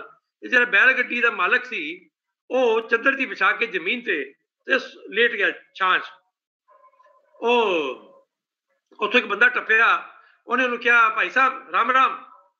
ਉਹਨੇ ਕਿਹਾ ਰਾਮ ਰਾਮ, ਕੈਸੇ ਹੋ? ਉਹ ਕਹਿੰਦਾ ਸੁਖੀ ਹੂੰ, ਆਨੰਦ ਹੈ। ਜਦੋਂ ਨੇ ਕਿਹਾ ਸੁਖੀ ਹੋ, ਆਨੰਦ ਹੈ, ਆ ਜਿਹੜੇ 2 ਰਾਜਾ ਦੇ ਦੂਤ ਸੀ ਇਹਨਾਂ ਨੇ ਸੁਣਿਆ। ਉਹ ਕੋਏ ਕੀ ਸੁਣਿਆ ਤੂੰ? ਉਹ ਕਹਿੰਦਾ ਸੁਖੀ ਹਾਂ ਮੈਂ। ਹਾਂ ਹਾਂ। ਉਹ ਭੱਜ ਕੇ ਉਹਦੇ ਕੋਲ ਗਏ, ਹਾਂ ਭਾਈ ਤੂੰ ਸੁਖੀ ਹੈ? ਉਹ ਕਹਿੰਦਾ ਹਾਂ ਮੈਂ ਸੁਖੀ ਹਾਂ, ਦੱਸੋ ਤੁਹਾਨੂੰ ਕੀ ਤਕਲੀਫ ਹੈ? ਇਹ ਤਕਲੀਫ ਨਹੀਂ ਹੈਗਾ, ਤੂੰ ਵਾਕਈ ਸੁਖੀ ਹੈ? ਕਹਿੰਦਾ ਬਿਲਕੁਲ ਮੈਂ ਸੁਖੀ ਹਾਂ, ਆਨੰਦ ਆ ਮੈਨੂੰ ਤਾਂ ਜ਼ਿੰਦਗੀ 'ਚ। ਅੱਛਾ ਤੇ ਤੇਰੀ ਕਮੀਜ਼ ਕਿੱਥੇ ਹੈ? ਕਹਿੰਦਾ ਕਮੀਜ਼ ਤਾਂ ਨਹੀਂ ਹੈਗੀ ਮੇਰੇ ਕੋਲ, ਮੈਂ ਤਾਂ ਕਮੀਜ਼ ਪਾਉਂਦਾ ਹੀ ਨਹੀਂ। ਆ ਮੈਂ ਸ਼ਾਲ 'ਚ ਹੈਗੀ, ਮੈਂ ਸ਼ਾਲ ओढ़दा, ਮੇਰੇ ਕੋਲ ਤਾਂ ਕਮੀਜ਼ ਹੀ ਨਹੀਂ ਹੈਗੀ। ਫਿਰ ਕਹਿੰਦੇ ਤੂੰ ਸੁਖੀ ਕਿਵੇਂ ਜੇ ਕਮੀਜ਼ ਨਹੀਂ ਹੈਗੀ? ਉਹ ਕਹਿੰਦਾ ਉਹ ਭਾਈ ਸੁੱਖ ਦਾ ਕਮੀਜ਼ ਨਾਲ ਕੀ ਵਾਸਤਾ? ਮੈਂ ਕਮੀਜ਼ ਨਹੀਂ ਹੈਗੀ ਤੇ ਨਹੀਂ ਹੈਗੀ, ਮੈਂ ਪਰ ਮੈਂ ਸੁਖੀ ਹਾਂ। ਇਹ ਵਿਚਾਰੇ ਨੌਕਰਾਂ ਨੂੰ ਨਾ ਪੱਲੇ ਨਹੀਂ ਪਿਆ। ਉਹ ਮੰਤਰੀ ਕੋਲ ਗਏ। ਮੰਤਰੀ ਕਹਿੰਦੇ ਮਹਾਰਾਜ ਉਹ ਤਾਂ ਇੱਕ ਬੰਦਾ ਮਿਲਿਆ ਫਲਾਣੇ ਪਿੰਡ 'ਚ, ਉਹ ਬੈਲ ਗੱਡੀ ਚਲਾਉਂਦਾ। ਉਹ ਕਹਿੰਦਾ ਮੈਂ ਤਾਂ ਬੜਾ ਸੁਖੀ, ਜ਼ਿੰਦਗੀ 'ਚ ਬੜਾ ਆਨੰਦ ਹੈ, ਪਰ ਉਹਦੇ ਕੋਲ ਕਮੀਜ਼ ਨਹੀਂ ਹੈਗੀ, ਕਮੀਜ਼ ਪਾਉਂਦਾ ਹੀ ਨਹੀਂ ਉਹ। ਮੰਤਰੀ ਕਹਿੰਦਾ ਯਾਰ ਅੱਛਾ ਮੇਰਾ ਕਮੀਜ਼ ਤਾਂ ਸੁਖੀ ਹੈ, ਚਲੋ ਆਪਾਂ ਚੱਲਦੇ ਹਾਂ ਉਹਦੇ ਕੋਲ। ਉਹਨੇ ਸੈਨਾਪਤੀ ਨੂੰ ਭੇਜਾ, ਬੰਦੇ ਬੰਦੇ ਦੇ ਕੇ ਜਾ ਵੀ ਇਹਨੂੰ ਲੈ ਕੇ ਆ ਰਾਜਾ ਦੇ ਦਰਬਾਰ 'ਚ ਪੇਸ਼ ਕਰਨ ਨੂੰ। और पूछा क्या सेनापति, चल भाई राजा के दरबार से चल। वो कहता क्यों? कहता राजा नु सुखी बंदा मिलना है। वो कहता मैं तो नहीं मिलना राजा नु, राजा ने मिलना, राजा मेरे को राजा, मैं की राजा ने मिल के करना, मैं तो बैठा थे अपनी बैल गड्डी से, मैं बैल चरना, बैल ਨੂੰ पानी बूंद पिलाने टाइम में डिस्टर्ब ना करो मैनू, जाओ। ਉਹਨੇ ਭਜਾਤਾ ਜੀ ਉਹਨੂੰ। ਉਹ ਆਇਆ ਕਹਿੰਦਾ ਵੀ ਮੈਂ ਤਾਂ ਆਂਦਾ ਨਹੀਂ, ਰਾਜਾ ਨੂੰ ਆਣਾ ਤੇ ਉੱਥੇ ਆਓ। ਮੰਤਰੀ ਰਾਜਾ ਕੋਲ ਕਿ ਮਹਾਰਾਜ ਜੇ ਤੁਸੀਂ ਸੁਖੀ ਹੋਣਾ ਚਾਹੁੰਦੇ ਹੋ, ਇੱਕ ਬੰਦਾ ਹੈਗਾ ਤੇ ਉਹ ਕਹਿੰਦਾ ਸੁਖੀ ਤਾਂ ਬਹੁਤ ਆਨੰਦ ਹੈਗਾ ਜ਼ਿੰਦਗੀ 'ਚ, ਪਰ ਉਹ ਦਰਬਾਰ 'ਚ ਨਹੀਂ ਆਏਗਾ, ਤੁਸੀਂ ਉਹਦੇ ਕੋਲ ਚੱਲੋ। ਰਾਜਾ ਕਹਿੰਦਾ ਚਲੋ ਚੱਲ ਜਾਂਦੇ ਆ। ਰਾਜਾ ਚਲੇ ਗਿਆ ਜੀ ਉਹਦੇ ਕੋਲ, ਬਿਲਕੁਲ ਆਪਣੇ ਛਤਰੀ ਲੈ ਕੇ, ਚਮਰ ਲੈ ਕੇ, ਢੋਲ ਨਗਾੜੇ ਵੱਜਦੇ ਪਏ ਨੇ। ਰਾਜਾ ਗਿਆ ਜਾਵੇ, ਰਾਜ ਪੂਰਾ ਸ਼ਾਹੀ ਸ਼ਾਨ ਸ਼ੌਕਤ ਦੇ ਨਾਲ। ਉਹ ਜਿਹੜਾ ਸੀ ਬੈਲ ਗੱਡੀ ਵਾਲਾ ਬੰਦਾ, ਉਹ ਬੈਲ ਗੱਡੀ ਵਾਲਾ ਬੰਦਾ ਉਹ ਆਰਾਮ ਕਰ ਰਿਹਾ ਸੀ ਤੇ ਰਾਜਾ ਪਹੁੰਚਿਆ ਤੇ ਉਹਨੂੰ ਕਿਹਾ ਗਿਆ ਬਈ ਉੱਠੋ ਉੱਠੋ, ਦੇਖੋ ਕੌਣ ਆਇਆ ਤੈਨੂੰ ਮਿਲਣ। ਉਹਨੇ ਅੱਖ ਖੋਲ ਕੇ ਵੇਖਿਆ, ਕੌਣ ਆਇਆ? ਰਾਜਾ ਜੀ ਆਏ ਨੇ। ਫਿਰ ਮੈਂ ਕੀ ਕਰਾਂ? ਤੇ ਉਹਨੇ ਕਹਿੰਦੀ ਰਾਜਾ ਨਾਲ ਗੱਲ ਕਰਨਾ ਚਾਹੁੰਦੇ ਆ। ਉੱਠ ਕੇ ਬਹਿ ਗਿਆ, ਦੱਸੋ ਰਾਜਾ ਜੀ ਕੀ ਗੱਲ ਕਰਨੀ ਹੈ, ਕੀ ਸੇਵਾ ਕਰਾਂ? ਉਹ ਕਹਿੰਦਾ ਮੈਨੂੰ ਸੁਖੀ ਹੋਣ ਦਾ ਰਹੱਸ ਦੱਸ ਦੇ। ਉਹ ਕਹਿੰਦਾ ਰਾਜਾ ਤੇਰੇ ਵਾਸਤੇ ਰੋਗ ਨਹੀਂ ਹੈਗਾ, ਸੁਖੀ ਹੋਣ ਦਾ ਕੋਈ ਰਹੱਸ ਨਹੀਂ ਹੈਗਾ, ਤੂੰ ਨਹੀਂ ਕਰ ਸੁਖੀ ਹੋ ਸਕਦਾ, ਤੂੰ ਜਾ ਤੇ ਮੈਨੂੰ ਕਰਨ ਨਾਲ ਡਿਸਟਰਬ, ਮੇਰੀ ਹੁਣ ਗੇੜਾ ਲਾਉਣ ਦਾ ਟਾਈਮ ਹੋ ਗਿਆ। ਤੇ ਜਿਹੜੇ ਉਹਦੇ ਮੰਤਰੀ ਸੀ ਜਾਂ ਸੈਨਾਪਤੀ ਉਹ ਬੜੇ ਔਖੇ ਹੋਏ। ਉਹ ਕਹਿੰਦੇ ਇਹਨੂੰ ਫੜ ਲਈ, ਗ੍ਰਿਫਤਾਰ ਕਰ ਲਈਏ। ਰਾਜਾ ਕਹਿੰਦਾ ਨਹੀਂ ਯਾਰ ਆਪਾਂ ਸਿੱਖਣਾ ਇਹ ਤੋਂ। ਮੰਤਰੀ ਨੇ ਵੀ ਕਿਹਾ ਨਹੀਂ ਤੂੰ ਸਿੱਖਣਾ, ਤੂੰ ਗ੍ਰਿਫਤਾਰ ਕਿਵੇਂ ਕਰ ਸਕਦੇ ਹਾਂ। ਚਲੋ ਜੀ ਰਾਜਾ ਵਾਪਸ ਚਲਾ ਗਿਆ।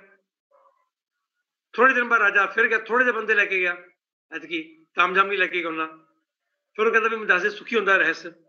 ਉਹ ਕਹਿੰਦਾ ਜੀ ਮੈਂ ਸੁਖੀ ਤੈਨੂੰ ਨਹੀਂ ਦੱਸ ਸਕਦਾ, ਤੂੰ ਮੇਰਾ ਟਾਈਮ ਬਰਬਾਦ ਕਰਦਾ ਪਿਆ, ਆਪਣਾ ਵੀ ਟਾਈਮ ਬਰਬਾਦ ਕਰਦਾ ਪਿਆ। ਚਲੋ ਜੀ ਰਾਜਾ ਫਿਰ ਵਾਪਸ ਆ ਗਿਆ। ਤੀਜੀ ਵਾਰੀ ਰਾਜਾ ਇਕੱਲਾ ਹੀ ਗਿਆ ਤੇ ਭੇਸ਼ ਬਦਲ ਕੇ ਗਿਆ। ਉਹ ਕਿਹਾ ਤੇ ਮਹਾਰਾਜ ਮੈਂ ਤੁਹਾਡੇ ਨਾਲ ਗੱਲ ਕਰਨਾ ਚਾਹੁੰਦਾ। ਉਹਨੇ ਪਛਾਣ ਲਿਆ ਕਿ ਤੂੰ ਆ ਗਿਆ? ਆ ਗਿਆ, ਠੀਕ ਹੈ, ਤੂੰ ਪਹਿਲੇ ਇੰਝ ਆਉਂਦਾ ਤੇ ਮੈਂ ਤੈਨੂੰ ਦੱਸ ਦਿੰਦਾ, ਆ ਜਾ ਬਹਿ ਜਾ। ਫਿਰ ਉਹਨੇ ਰਾਜਾ ਦੇ ਨਾਲ ਗੱਲਬਾਤ ਕੀਤੀ ਕਿ ਰਾਜਾ ਇਹ ਜਿਹੜਾ ਸੁੱਖ ਤੱਤਵ ਹੈ ਇਹ ਵਸਤੂ 'ਚ ਨਹੀਂ ਹੈਗਾ, ਇਹ ਭੌਤਿਕ ਪਦਾਰਥ 'ਚ ਨਹੀਂ ਹੈਗਾ। ਸੁੱਖ ਮਨੁੱਖ ਸਵੈਮ सचित आनंद आनंद है, ਉਹਦੇ आनंद ही अंदर है, ਉਹਦੇ अंदर आनंद की धारा बह रही है। अपने अंदर ਨੂੰ ਜਾਣ, ਤੈਨੂੰ ਅੰਦਰੋਂ आनंद मिलेगा। क्यों? तू उस परमेश्वर का अंश है ਜਿਹੜਾ स्वयं आनंद ਕਰਨ है, ਜਿਹੜਾ आनंद ਵੰਡਦਾ ਹੈਗਾ। ਰਾਜਾ ਨੂੰ ਨੇ ਆਪਣੇ ਆਪ ਨੂੰ ਜਾਣਿਆ, ਸਮਝਿਆ। ਇਹ ਪੂਰੀ ਉਪਨਿਸ਼ਦ ਦੀ ਕਥਾ ਹੈਗੀ ਹੈ, ਮੈਂ ਤਾਂ ਤੁਹਾਨੂੰ मतलब ठीक ठीक ढंग में दसता। और फिर राजा ਨੂੰ आनंद ਜਿਹੜਾ ਹੈਗਾ ਉਹ आनंद ਦੀ ਅਨੁਭੂਤੀ ਹੋਈ ਰਾਜਾ ਨੂੰ। ਸਾਡੇ ਇੱਥੇ ਕਦੀ ਪਦਾਰਥ ਸੁਖ ਨਹੀਂ ਮੰਨਿਆ ਗਿਆ। ਇੱਕ ਦੂਜਾ ਕਰਨ ਦੇਵਾਂਗਾ, ਚਲੋ ਪਦਾਰਥ ਅਗਰ ਸੁਖ ਹੁੰਦਾ, ਇਹ ਜਿਹੜਾ ਵਿਕਾਸ ਹੈ, ਵਿਕਾਸ ਦੇ ਪੈਸਿਆਂ 'ਚ ਸੁਖ ਹੁੰਦਾ ਕਿ ਇੰਨੀ ਪਰ ਕੈਪੀਟਾ ਇਨਕਮ ਵੱਧ ਗਈ ਹੈ, ਇੰਨੀ ਪਰ ਕੈਪੀਟਾ ਕੰਜ਼ੰਪਸ਼ਨ ਵੱਧ ਗਈ ਹੈ, ਇੰਨੀ ਪਰ ਕੈਪੀਟਾ ਅਵੇਲੇਬਿਲਿਟੀ ਵੱਧ ਗਈ ਹੈ, ਇਹ ਸੁਖ ਹੁੰਦਾ ਤਾਂ ਜਿੰਨੇ ਯੂਰਪੀਅਨ ਦੇਸ਼ ਸੀ ਉਹ ਤਾਂ ਸਾਰੇ ਸੁਖੀ ਹੁੰਦੇ। ਅਮਰੀਕਾ ਤਾਂ ਬੜਾ ਸੁਖੀ ਹੁੰਦਾ ਪਹਿਲੇ ਤੋਂ। ਅਮਰੀਕਾ 'ਚ ਤਾਂ ਹਿੱਪੀਆਂ ਦਾ ਅੰਦੋਲਨ ਹੀ ਤਾਂ ਹੀ ਚੱਲਿਆ, ਯੂਰਪ 'ਚ ਤਾਂ ਹਿੱਪੀਆਂ ਦਾ ਅੰਦੋਲਨ ਹੀ ਤਾਂ ਚੱਲਿਆ। ਸਭ ਤੋਂ ਜ਼ਿਆਦਾ ਪਾਗਲ ਜਿਹੜੇ ਨੀਂਦ ਦੀ ਗੋਲੀਆਂ ਖਾ ਕੇ ਸੌਂਦੇ ਨੇ ਜਾਂ ਹਾਈਪਰਟੈਂਸ਼ਨ ਦੇ ਲੋਕ, ਉਹ ਤਾਂ ਉਹਨਾਂ ਦੇਸ਼ਾਂ 'ਚ ਹੀ ਨੇ।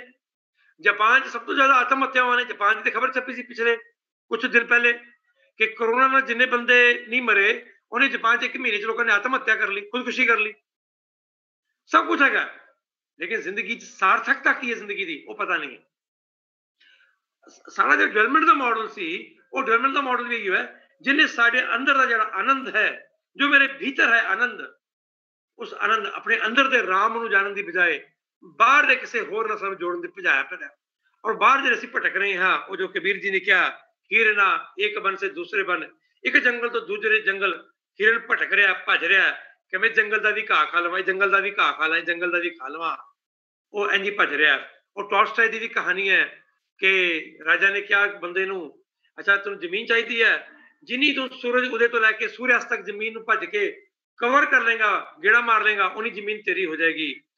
ਤਾਂ ਉਹ ਕਹਾਣੀ ਸਾਡੇ ਨੇ ਸੁਣੀ ਹੈ ਕਿ ਉਹ ਆਦਮੀ ਦੌੜ ਰਿਹਾ ਦੌੜ ਰਿਹਾ ਦੌੜ ਰਿਹਾ, ਸ਼ਾਮ ਹੋਣ ਤੱਕ ਆਈ ਔਰ ਦੌੜ ਦਾ ਲਾਲਚ ਕਿ ਆਹ ਜ਼ਮੀਨ ਵੀ ਬੜੀ ਜ਼ਰਖੇਜ਼ ਹੈ, ਇਹ ਬੜੀ ਉਪਜਾਊ ਜ਼ਮੀਨ ਹੈ, ਇਹ ਪਹਾੜ ਲੈ ਲਵਾਂ, ਇਹ ਤਾਲਾਬ ਲੈ ਲਵਾਂ, ਇਹ ਜੰਗਲ ਲੈ ਲਵਾਂ।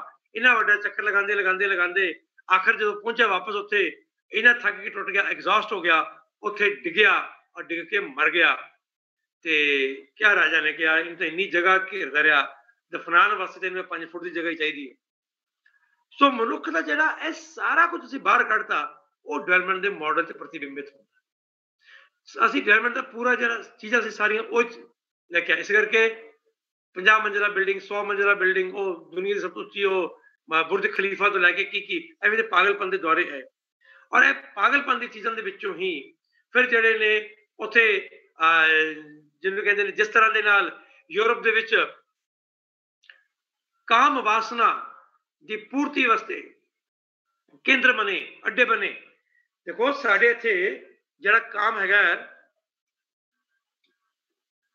ਉਹਨੂੰ ਧਰਮ ਨਾਲ ਜੋੜਿਆ ਗਿਆ। ਗੀਤਾ ਵਿੱਚ ਕ੍ਰਿਸ਼ਨ ਕਹਿੰਦਾ ਕਿ ਅਰਜੁਨ, ਸੰਤਾਨ ਉਤਪत्ति ਦੇ ਲਈ ਧਰਮ ਆਧਾਰਿਤ ਕਾਮ ਮੈਂ ਸਵੈਮ ਹਾਂ, ਲੇਕਿਨ ਉਹਦੀ ਗੱਲ ਤਾਂ ਹੋਈ ਨਹੀਂ।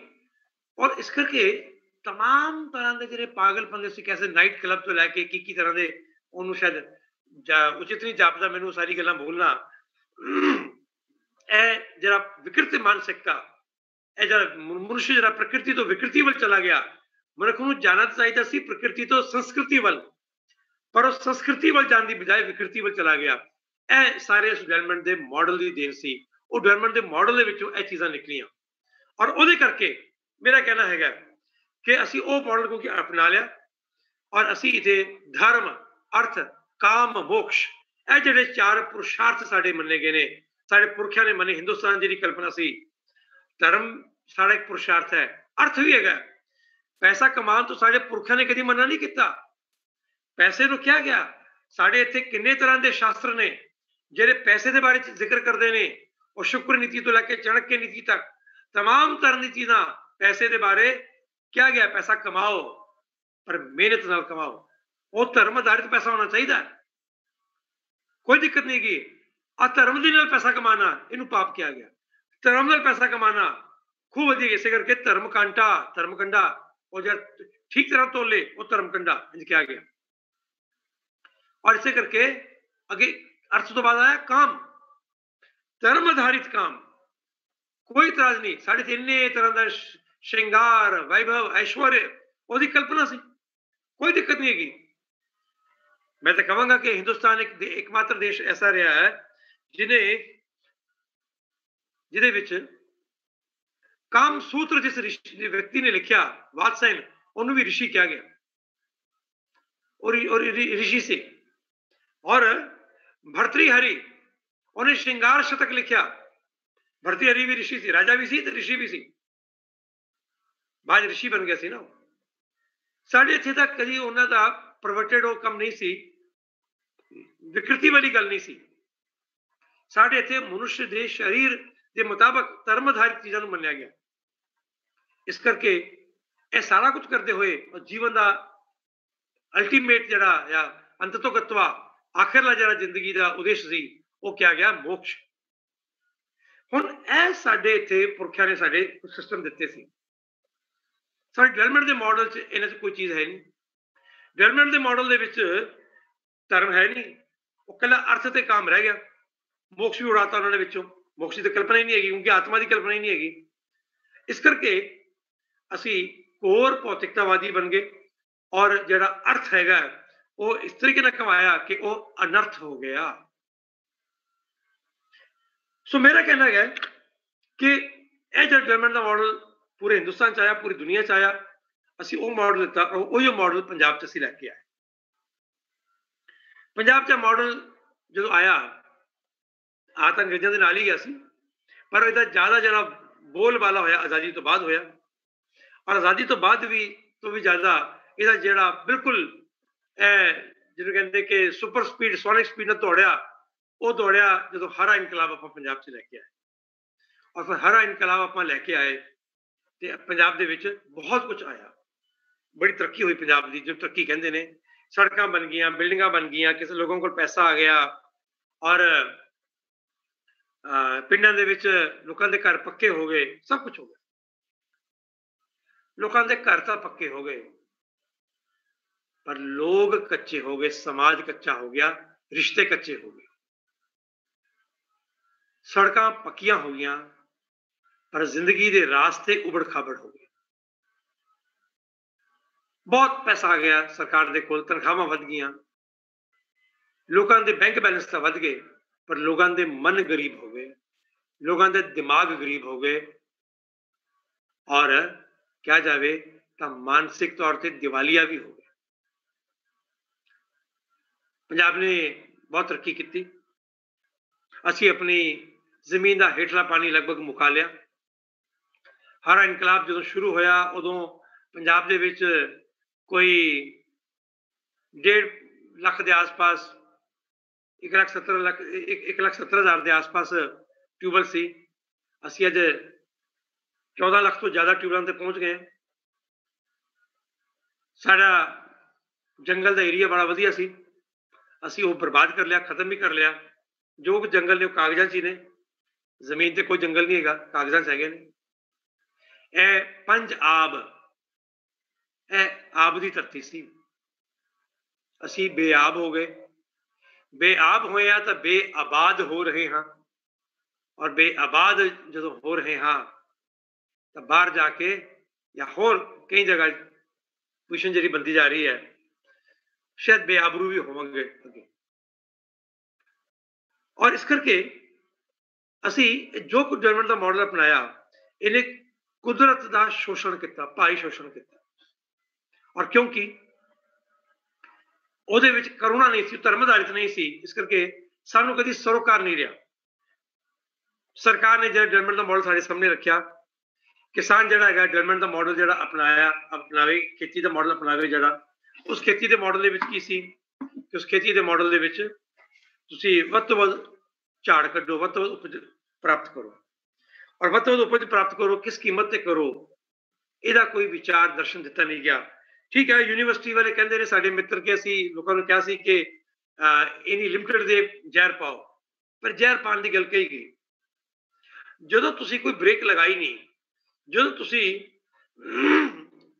शरीर मन बुद्धि और आत्मा की कल्पना नहीं दी, धर्म कमान की कोई गल नहीं रखी, जिन्होंने वैल्यूज कहते हैं, कदर कीमत कहते हैं, उसकी कोई गल नहीं रखी, फिर इस करके कदरां कीमतां तो विहूणा समाज, धर्म तो विहूणा समाज, फिर वो खूब कैमिकल पा के झाड़ ਵਧਾਵੇ, पैसा कमावे, ਇਹ ਉਹਦੀ ਜ਼ਿੰਦਗੀ ਦਾ ਉਦੇਸ਼ ਰਹਿ ਗਿਆ।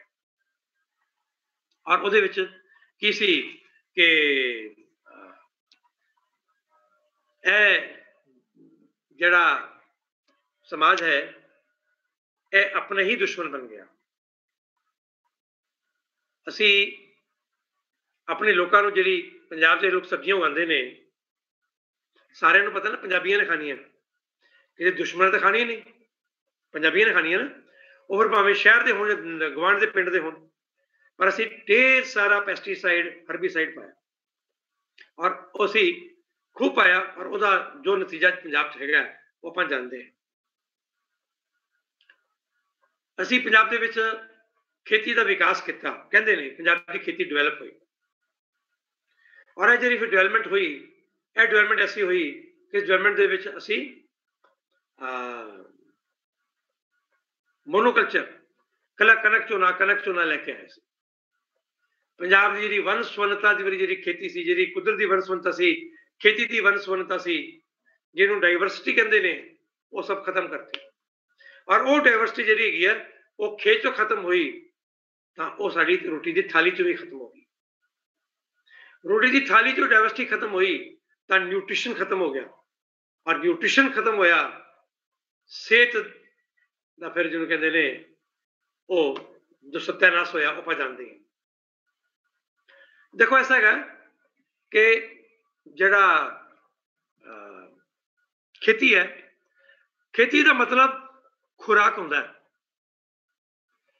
ਖੇਤੀ ਖੁਰਾਕ ਦਾ ਆਧਾਰ ਹੈ।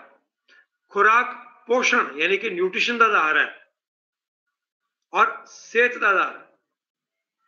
ਔਰ ਇਹਨਾਂ ਨੂੰ ਆਪਸ 'ਚ ਜੋ ਕੜੀ ਜੋੜਦੀ ਹੈ ਉਹ ਹੈ ਪਰਿਆਵਰਣ, ਵਾਤਾਵਰਣ, ਚੌਗਿਰਦਾ, ਕੁਦਰਤ। ਔਰ ਇਹ ਸਾਰੀਆਂ ਚੀਜ਼ਾਂ ਆਪਸ 'ਚ ਟੁੱਟ ਗਈਆਂ। ਹੁਣ ਖੇਤੀ ਦਾ ਮੂੰਹ ਹੈਗਾ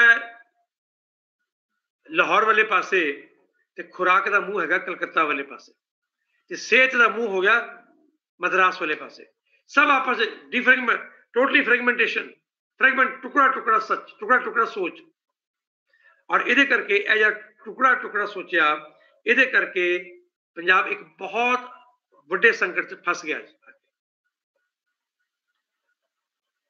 ਖੇਤੀ ਖੁਰਾਕ ਦਿੰਦੀ ਹੈ, ਖੁਰਾਕ ਪੋਸ਼ਣ ਔਰ ਸਿਹਤ ਦਿੰਦੀ ਹੈ। ਜੇ ਖੇਤੀ ਖੁਰਾਕ ਨਾ ਦੇਵੇ ਔਰ ਖੁਰਾਕ ਪੋਸ਼ਣ ਤੇ ਸਿਹਤ ਨਾ ਦੇਵੇ, ਤੇ ਫਿਰ ਇਹਦਾ ਮਤਲਬ ਸਮਝੋ ਕੁਝ ਵੱਡਾ ਗੜਬੜ ਹੈ। ਅਸੀਂ ਖੇਤੀ ਕਰਨ ਲੱਗ ਪਏ, ਸਾਰੇ ਕਰਨ ਲੱਗ ਪਏ ਬਹੁਤ ਵੱਡੀ ਗਿਣਤੀ 'ਚ, ਲੇਕਿਨ ਅਸੀਂ ਖੇਤੀ ਕਰਕੇ ਜੋ ਉਗਾਉਂਦੇ ਸੀ ਉਹ ਅਸੀਂ ਮੰਡੀ ਸੁੱਟਣ ਲੱਗ ਪਏ, ਮੰਡੀ ਦੇਣ ਲੱਗ ਪਏ। ਔਰ ਜੋ ਮੰਡੀ ਸੁੱਟਦੇ ਸੀ ਉੱਥੋਂ ਖੁਰਾਕ ਨਹੀਂ ਮਿਲਦੀ ਸੀ, ਖੁਰਾਕ ਸਾਨੂੰ ਬਾਜ਼ਾਰੋਂ ਲੈਣੀ ਪੈਂਦੀ ਸੀ। ਛੋਟੀ ਮੋਟੀ ਚੀਜ਼ਾਂ ਅਸੀਂ ਉਗਾ ਲੈਂਦੇ ਸੀ ਘਰ ਲਈ, ਥੋੜੀ ਬਹੁਤੀ ਕਣਕ ਉਗਾ ਲਈ, ਕਦੀ ਸਬਜ਼ੀ ਉਗਾ ਲਈ, ਕਿਸੇ ਨੇ ਕਦੀ ਕੋਈ ਸਰੋਂ ਵਰੋਂ ਗਈ, ਕਿਸੇ ਨੇ ਗੰਨਾ ਗੁੰਨਾ ਉਗਾ ਕੇ ਗੁੜ ਬਣਾ ਲਿਆ।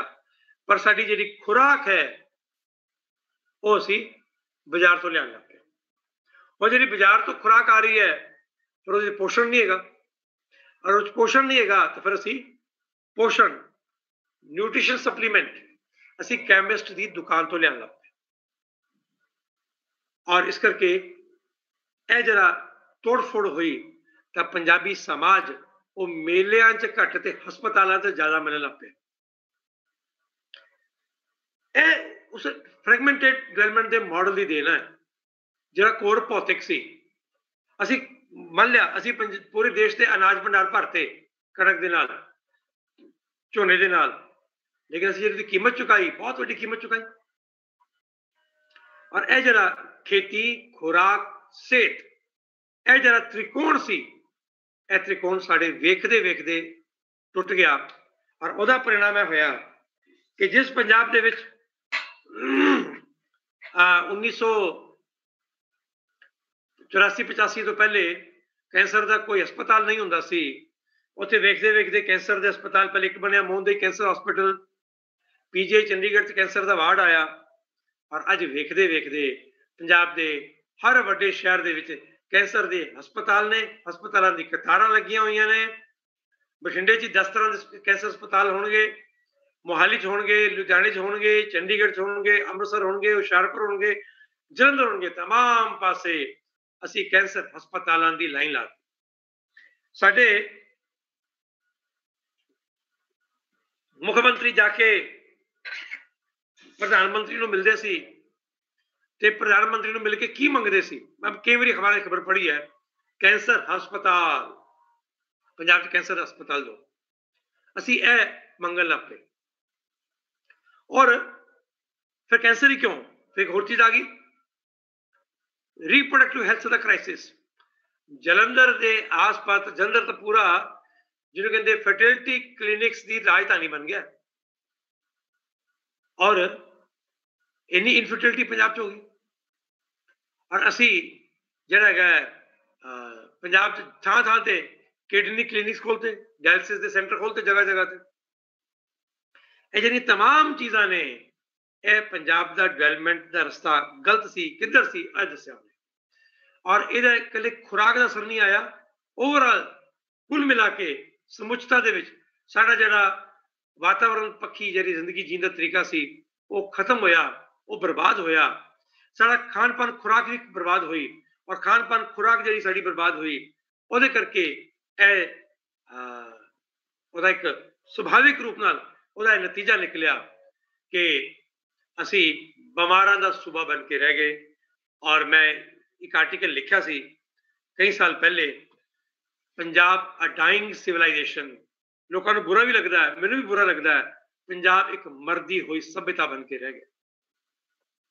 ਇਹ ਦੁੱਖ ਨਾ ਕਹਿਣਾ ਪੈਂਦਾ ਇੱਕ ਪੰਜਾਬੀ ਦੇ ਨਾਤੇ ਮੈਨੂੰ ਬਹੁਤ ਪੀੜਾ ਹੈ ਬਹੁਤ ਦੁੱਖ ਹੈ ਮਨ ਚਿੰਤਿਤ ਹੁੰਦਾ ਕਿ ਯਾਰ ਕੀ ਹੋ ਗਿਆ ਆਪਾਂ ਪਾਣੀ ਜ਼ਹਿਰੀਲਾ ਕਰ ਲਿਆ ਪੰਜਾਬ ਦੇ ਪਾਣੀ ਦੇ ਜਿਹੜਾ ਜ਼ਹਿਰ ਆਏ ਨੇ ਉਹਦਾ ਇੱਕ ਵੱਡਾ ਕਾਰਨ ਕੀ ਹੈ ਫਾਸਫੇਟ ਫਰਟੀਲਾਈਜ਼ਰਸ ਨੇ ਪੰਜਾਬ ਦੇ ਪਾਣੀ ਦੇ ਵਿੱਚ ਜਿਹੜਾ ਹੈ ਹੈਵੀ ਮੈਟਲਸ ਦਿੱਤੇ ਯੂਰੇਨੀਅਮ ਭੇਜਿਆ ਲੀਚ ਕਰਕੇ ਥੱਲੇ ਚਲਾ ਗਿਆ ਨਾਈਟ੍ਰੇਟਸ ਦਿੱਤੇ ਆਪਾਂ ਇੰਨਾ ਜ਼ਿਆਦਾ ਐਕਸੈਸਿਵ ਯੂਰੀਆ ਪਾਇਆ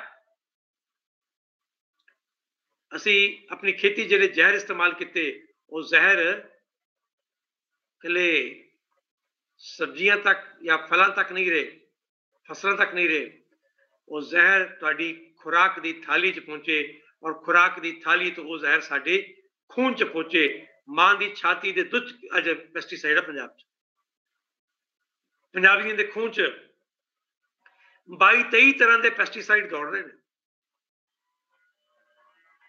ਔਰ ਨਾੜੂ ਪਲਸੈਂਟਾ 'ਚ ਪੈਸਟੀਸਾਈਡ ਹੈ ਇਹ तमाम ਜਿਹੜੀ ਚੀਜ਼ਾਂ ਨੇ ਔਰ ਪੰਜਾਬ 'ਚ ਜਿਹੜਾ ਪਾਣੀ ਦਾ ਸੂਬਾ ਹੋਵੇ ਪਾਣੀ ਦੇ ਨਾਮ ਤੇ ਜਿਸ ਸੂਬੇ ਦਾ ਨਾਮ ਹੋਵੇ ਉੱਥੇ ਕੋਈ ਨਦੀ ਜ਼ਿੰਦਾ ਨਹੀਂ ਰਹੀ ਕੋਈ ਨਦੀ ਐਸੀ ਨਹੀਂ ਰਹੀ ਜਿਹਦਾ ਪਾਣੀ ਪੀਤਾ ਜਾ ਸਕੇ ਸਤਲੁਜ ਮਰ ਗਈ ਬਿਆਸ ਅੱਧੀ ਕਮਾਰਤੀ ਰਾਵੀ ਜ਼ਿੰਦਾ ਹੈ ਪਰ ਚਲੋ ਆਪਣੇ ਕੋਲ ਘੱਟ ਹੈਗੀ ਹੈ ਔਰ ਬਾਕੀ ਜਿਹੜੀ ਨਦੀਆਂ ਸੀ बुद्ध की सिसवा जयंती या घग्गर ਇਹ ਕਦੋਂ ਦੀਆਂ ਮਰ ਚੁੱਕੀਆਂ ਨੇ ਕੁਝ ਨਦੀਆਂ ਦੇ ਨਾਮ ਵੀ ਨਹੀਂ ਪਤਾ ਹੋਣਗੇ ਉਹ ਫਿਰ ਕਾਲੀ ਵਈ ਹੋਵੇ ਚਿੱਟੀ ਵਈ ਹੋਵੇ ਚਲੋ ਕਾਲੀ ਵਈ ਨੂੰ ਸੰਤ ਬਾਬਾ ਬਲਵੀਰ ਸਿੰਘ ਸੀਚੇਵਾਲ ਜੀ ਨੂੰ ਰੱਬ ਲੰਬੀ ਉਮਰ ਦੇਵੇ ਉਹਨਾਂ ਨੇ ਮਿਹਨਤ ਕਰਕੇ ਉਹਨੂੰ ਜ਼ਿੰਦਾ ਕਰਨ ਦੀ ਬੜੀ ਪੁਰਜ਼ੋਰ ਕੋਸ਼ਿਸ਼ ਕੀਤੀ ਹੈ ਪਰ ਹਜੇ ਵੀ ਵਿੱਚ ਬੜੀਆਂ ਦਿੱਕਤਾਂ ਨੇ ਔਰ ਆਪਾਂ ਨੂੰ ਸਮਝਣਾ ਚਾਹੀਦਾ ਕਿ ਉਹ ਜਿਹੜਾ ਟੇਰਕਿਆਨਾ ਦੀ ਢਾਬ ਤੋਂ ਟੇਰਕਿਆਨਾ ਵੈਟਲੈਂਡ ਜਿਹੜਾ ਹੈਗਾ ਤੇ ਟਾਂਡੇ ਦੇ ਕੋਲ ਜਿੱਥੋਂ ਕਾਲੀ ਵਈ ਨਿਕਲਦੀ ਸੀ ਉਹ ਕਾਲੀ ਵਈ ਉਹ ਜ਼ਮੀਨ ਜਿਹੜੀ ਕਿਵੇਂ ਖਤਮ ਹੋ ਗਈ ਪੰਜਾਬ ਜਿਹੜੇ ਛੰਬ ਮੰਡ ਢਾਬ ਸਾਰੇ ਖਤਮ ਹੋ ਗਏ ਕੋਈ ਨੈਚੁਰਲ ਛੰਬ ਮੰਡ ਢਾਬ ਬਚਿਆ ਨਹੀਂ ਇੱਕ ਅੱਧਾ ਜਸਰਵਾਲ ਝੀਲ ਇੱਕ ਦੋ ਬਚੀਆਂ ਛੋਟੀ ਮੋਟੀਆਂ ਬਾਕੀ ਸਭ ਖਤਮ ਹੋ ਗਈਆਂ ਬਾਕੀ ਪੰਜਾਬ ਦੇ ਵੈਟਲੈਂਡ ਕਿਹੜੇ ਨੇ ਰੋਪੜ ਵੈਟਲੈਂਡ ਹੈ ਹਰੀਕੇ ਵੈਟਲੈਂਡ ਹੈ ਕਾਂਜਰੀ ਵੈਟਲੈਂਡ ਹੈ ਜਾਂ ਰਣਜੀਤ ਸਾਗਰ ਹੈ ਜਿਹੜੇ ਵੱਡੇ ਵੱਡੇ ਡੈਮਾਂ ਦੇ ਪਿੱਛੇ ਝੀਲਾਂ ਬਣੀਆਂ ਉਹੀ ਵੈਟਲੈਂਡ ਬਚੇ ਬਾਕੀ ਸਭ ਵੱਡੇ ਵੱਡੇ ਜਿਹੜੇ ਵੈਟਲੈਂਡ ਸੀ ਇੱਕ ਭੁਪਿੰਦਰ ਸਾਗਰ ਸੀ ਭਵਾਨੀਗੜ੍ਹ ਦੇ ਕੋਲ ਮਹਾਰਾਜਾ ਭੁਪਿੰਦਰ ਸਿੰਘ ਸ਼ਿਕਾਰ ਕਰਦੇ ਹੁੰਦੇ ਸੀ ਕਿਸ਼ਤੀਆਂ ਚੱਲਦੀਆਂ ਸੀ ਉਹਦੇ 'ਚ ਖਤਮ ਹੋ ਗਈਆਂ ਸਾਡੇ ਸ਼ਹਿਰਾਂ ਦੇ ਆਸ-ਪਾਸ ਤਾਲਾਬ ਸੀ ਵੇਖਦੇ ਵੇਖਦੇ ਖਤਮ ਹੋ ਗਏ ਅਸੀਂ ਕੁਦਰਤ ਦੇ ਨਾਲ ਇੰਨਾ ਦਰੋਹ ਕੀਤਾ ਇੰਨਾ ਵੱਡਾ ਦਰੋਹ ਕੀਤਾ ਔਰ ਉਹਦੇ ਕਰਕੇ ਪੰਜਾਬ ਦੇ ਪਾਣੀ ਦੇ ਲੈਵਲ ਥੱਲੇ ਜਾਂਦਾ ਰਿਹਾ ਅੱਜ ਪੰਜਾਬ ਦਾ ਪਾਣੀ ਦਾ ਲੈਵਲ ਜਿੱਥੇ ਚਲਾ ਗਿਆ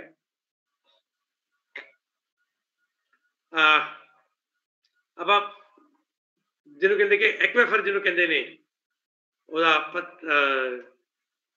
ਜਿਹਨੂੰ ਕਹਿੰਦੇ ਨੇ ਕਿ ਪਤਾਲ ਜਿੱਥੇ ਪਾਣੀ ਨਿਕਲਦਾ ਹੈ, ਉਹ ਚੌਥੇ ਐਕਵੇਫਰ ਤੇ ਆਪਾਂ ਚਲੇ ਗਏ ਔਰ ਚੌਥੇ ਐਕਵੇਫਰ ਨੂੰ ਕੋਈ ਰਿਚਾਰਜ ਨਹੀਂ ਕਰ ਸਕਦਾ। ਕੋਈ ਧਰਤੀ ਦੀ ਤਾਕਤ ਜਿਹੜੀ ਰਿਚਾਰਜ ਕਰ ਦੇਗੀ। ਉਹ ਧਰਤੀ ਬਣੀ ਸੀ, ਉਦੋਂ ਜਿਹੜਾ ਪਾਣੀ ਧਰਤੀ ਦੇ ਹੇਠਾਂ ਟ੍ਰੈਪ ਹੋ ਗਿਆ ਸੀ, ਉਹ ਪਾਣੀ ਸੀ। ਆਪਾਂ ਉਹ ਕੱਢ ਕੇ ਝੋਨਾ ਲਾ ਕੇ ਪਾਣੀ ਵੰਡਤਾ, ਬਰਬਾਦ ਕਰ ਲਿਆ ਪਾਣੀ। ਆਪਾਂ ਵੀ ਆਰ ਐਕਸਪੋਰਟਿੰਗ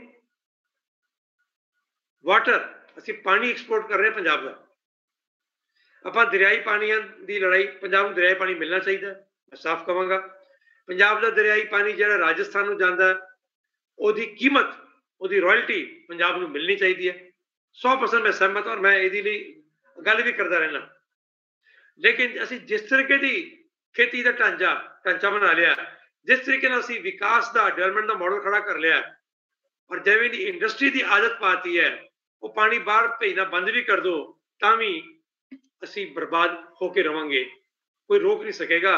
ਇੰਨਾ ਹੀ ਹੈ, ਉਹ ਹੁਣ ਬਰਬਾਦ ਹੋ ਗਏ ਆ, 10-20 ਸਾਲ 50 ਸਾਲ ਹੋਰ ਮਿਲ ਜਾਣਗੇ, ਨਹੀਂ ਫਰਕ ਹੋਣਾ। ਕਿਉਂਕਿ ਪਾਣੀ ਦੇ ਪ੍ਰਤੀ ਜਿਹੜੀ ਸਾਡੀ ਸੰਵੇਦਨਸ਼ੀਲਤਾ ਸੀ, ਉਹ ਨਸ਼ਟ ਹੋ ਗਈ, ਖਤਮ ਹੋ ਗਈ। ਪਾਣੀ ਨੂੰ ਪਿਤਾ ਗੁਰਬਾਣੀ ਕਹਿੰਦੀ ਰਹੀ, ਪਰ ਅਸੀਂ ਪਾਣੀ ਨੂੰ ਪਿਤਾ ਦੇ ਨਾਤੇ ਕਦੀ ਮਤਲਬ ਵਿਵਹਾਰ ਕੀਤਾ ਨਹੀਂ ਹੋਵੇਗਾ। ਸੋ ਇਹ ਜਿਹੜੀ ਖੇਤੀ ਦਾ ਮਾਡਲ ਆਇਆ, ਇਸ ਖੇਤੀ ਦੇ ਮਾਡਲ ਇਹਨੂੰ ਅਸੀਂ ਬਹੁਤ ਡਿਵੈਲਪ ਕੀਤਾ ਔਰ ਪੂਰੇ ਦੇਸ਼ ਨੂੰ ਕਿਹਾ ਕਿ ਪੂਰੇ ਦੇਸ਼ ਨੇ ਇੰਜ ਡਿਵੈਲਪ ਹੋਣਾ। ਔਰ ਅਸੀਂ ਜਿਹਨੂੰ ਕਹਿੰਦੇ ਨੇ ਕਿ ਦੇਖਦੇ ਦੇਖਦੇ ਪੰਜਾਬੀਆਂ ਦੀ ਖੁਰਾਕ ਦੇ ਵਿੱਚ ਜਿਹੜੀ ਕੀ ਹੈ, ਪੰਜਾਬੀਆਂ ਦੀ ਖੁਰਾਕ ਐਸੀ ਹੋ ਗਈ ਕਿ ਜਿਸ ਖੁਰਾਕ ਦੇ ਵਿੱਚ ਜਿਹੜੇ ਮੂਲ ਅਨਾਜ ਸੀ, ਮੁੱਢਲੇ ਅਨਾਜ ਸੀ, ਜਵਾਰ, ਬਾਜਰਾ, ਕੋਦਰਾ, ਕੰਗਨੀ, ਰਾਗੀ, ਸਵਾਂਗ, ਕੁਟਕੀ, ਹਰੀ ਕੰਗਨੀ, ਇਹ ਜਿਹੜੇ 8-10 ਹੈਗੇ ਨੇ ਮੂਲ ਅਨਾਜ, ਮੁੱਢਲੇ ਅਨਾਜ, ਆਮ ਭਾਸ਼ਾ ਦੇ ਮੋਟੇ ਅਨਾਜ ਵੀ ਕਹਿ ਦਿੰਦੇ ਨੇ, ਮਿਲਟਸ ਕਹਿੰਦੇ ਨੇ ਅੰਗਰੇਜ਼ੀ 'ਚ, ਉਹ ਸਾਡੇ ਵੇਖਦੇ ਵੇਖਦੇ ਪੰਜਾਬ ਦੇ ਵਿੱਚੋਂ ਗਾਇਬ ਹੋ ਗਏ। ਬਾਬੇ ਨਾਨਕ ਨੇ ਤਾਂ ਭਾਈ ਲਾਲੋ ਦੇ ਘਰ ਕੋਦਰੇ ਦੀ ਰੋਟੀ ਖਾਧੀ ਸੀ, ਮੱਡਲ ਤਾਂ ਪੰਜਾਬ 'ਚ ਬਹੁਤ ਥਾਂ ਤੇ ਖਾਇਆ ਜਾਂਦਾ ਸੀ, ਉਹ ਸਭ ਗਾਇਬ ਹੋ ਗਿਆ। ਔਰ ਇਹ ਜਿਹੜੀਆਂ ਫਸਲਾਂ ਸੀ, ਇਹਨਾਂ ਫਸਲਾਂ ਨੂੰ ਉਗਾਉਣ ਵਾਸਤੇ ਪਾਣੀ ਨਹੀਂ ਚਾਹੀਦਾ, ਇਹਨਾਂ ਫਸਲਾਂ ਨੂੰ ਉਗਾਉਣ ਵਾਸਤੇ ਕੋਈ ਕੀੜਾ ਨਹੀਂ ਲੱਗਦਾ, ਕੋਈ ਖਾਦ ਨਹੀਂ ਚਾਹੀਦੀ, ਕੋਈ ਕੀਟਨਾਸ਼ਕ ਨਹੀਂ ਚਾਹੀਦਾ, ਔਰ ਸਿਹਤ ਦਿੰਦੀਆਂ ਨੇ। ਅਸੀਂ ਕਣਕ ਖਾ ਖਾ ਕੇ ਪੰਜਾਬ ਨੂੰ ਬਿਮਾਰਾਂ ਦਾ ਸੂਬਾ ਬਣਾ ਦਿਆ। ਇੱਕ ਮੈਂ ਬੇਨਤੀ ਕਰਾਂਗਾ ਕਿ ਪੰਜਾਬ ਦਰਸ਼ਨ ਦੇ ਜਿਹੜੇ ਦਰਸ਼ਕ ਤੇ ਜਿਹੜੇ ਇਹਦੇ ਮੈਂਬਰ ਨੇ, ਜਿਹੜੇ ਉਹਨਾਂ ਤੋਂ 3 ਟਾਈਮ ਕਣਕ ਖਾਂਦੇ ਹੋਣ, ਤਾਂ ਮਿਹਰਬਾਨੀ ਹੱਥ ਹੈਗੀ ਉਹਨਾਂ ਨੂੰ ਹੱਥ ਜੋੜ ਕੇ ਮਿਹਰਬਾਨੀ ਮੈਂ ਬੇਨਤੀ ਕਰਾਂਗਾ ਕਿ ਉਹ ਕਣਕ ਆਪਣੀ ਘਟਾਉਣ, ਬਿਮਾਰੀਆਂ ਵੱਲ ਲੈ ਕੇ ਜਾ ਰਹੀ ਹੈ।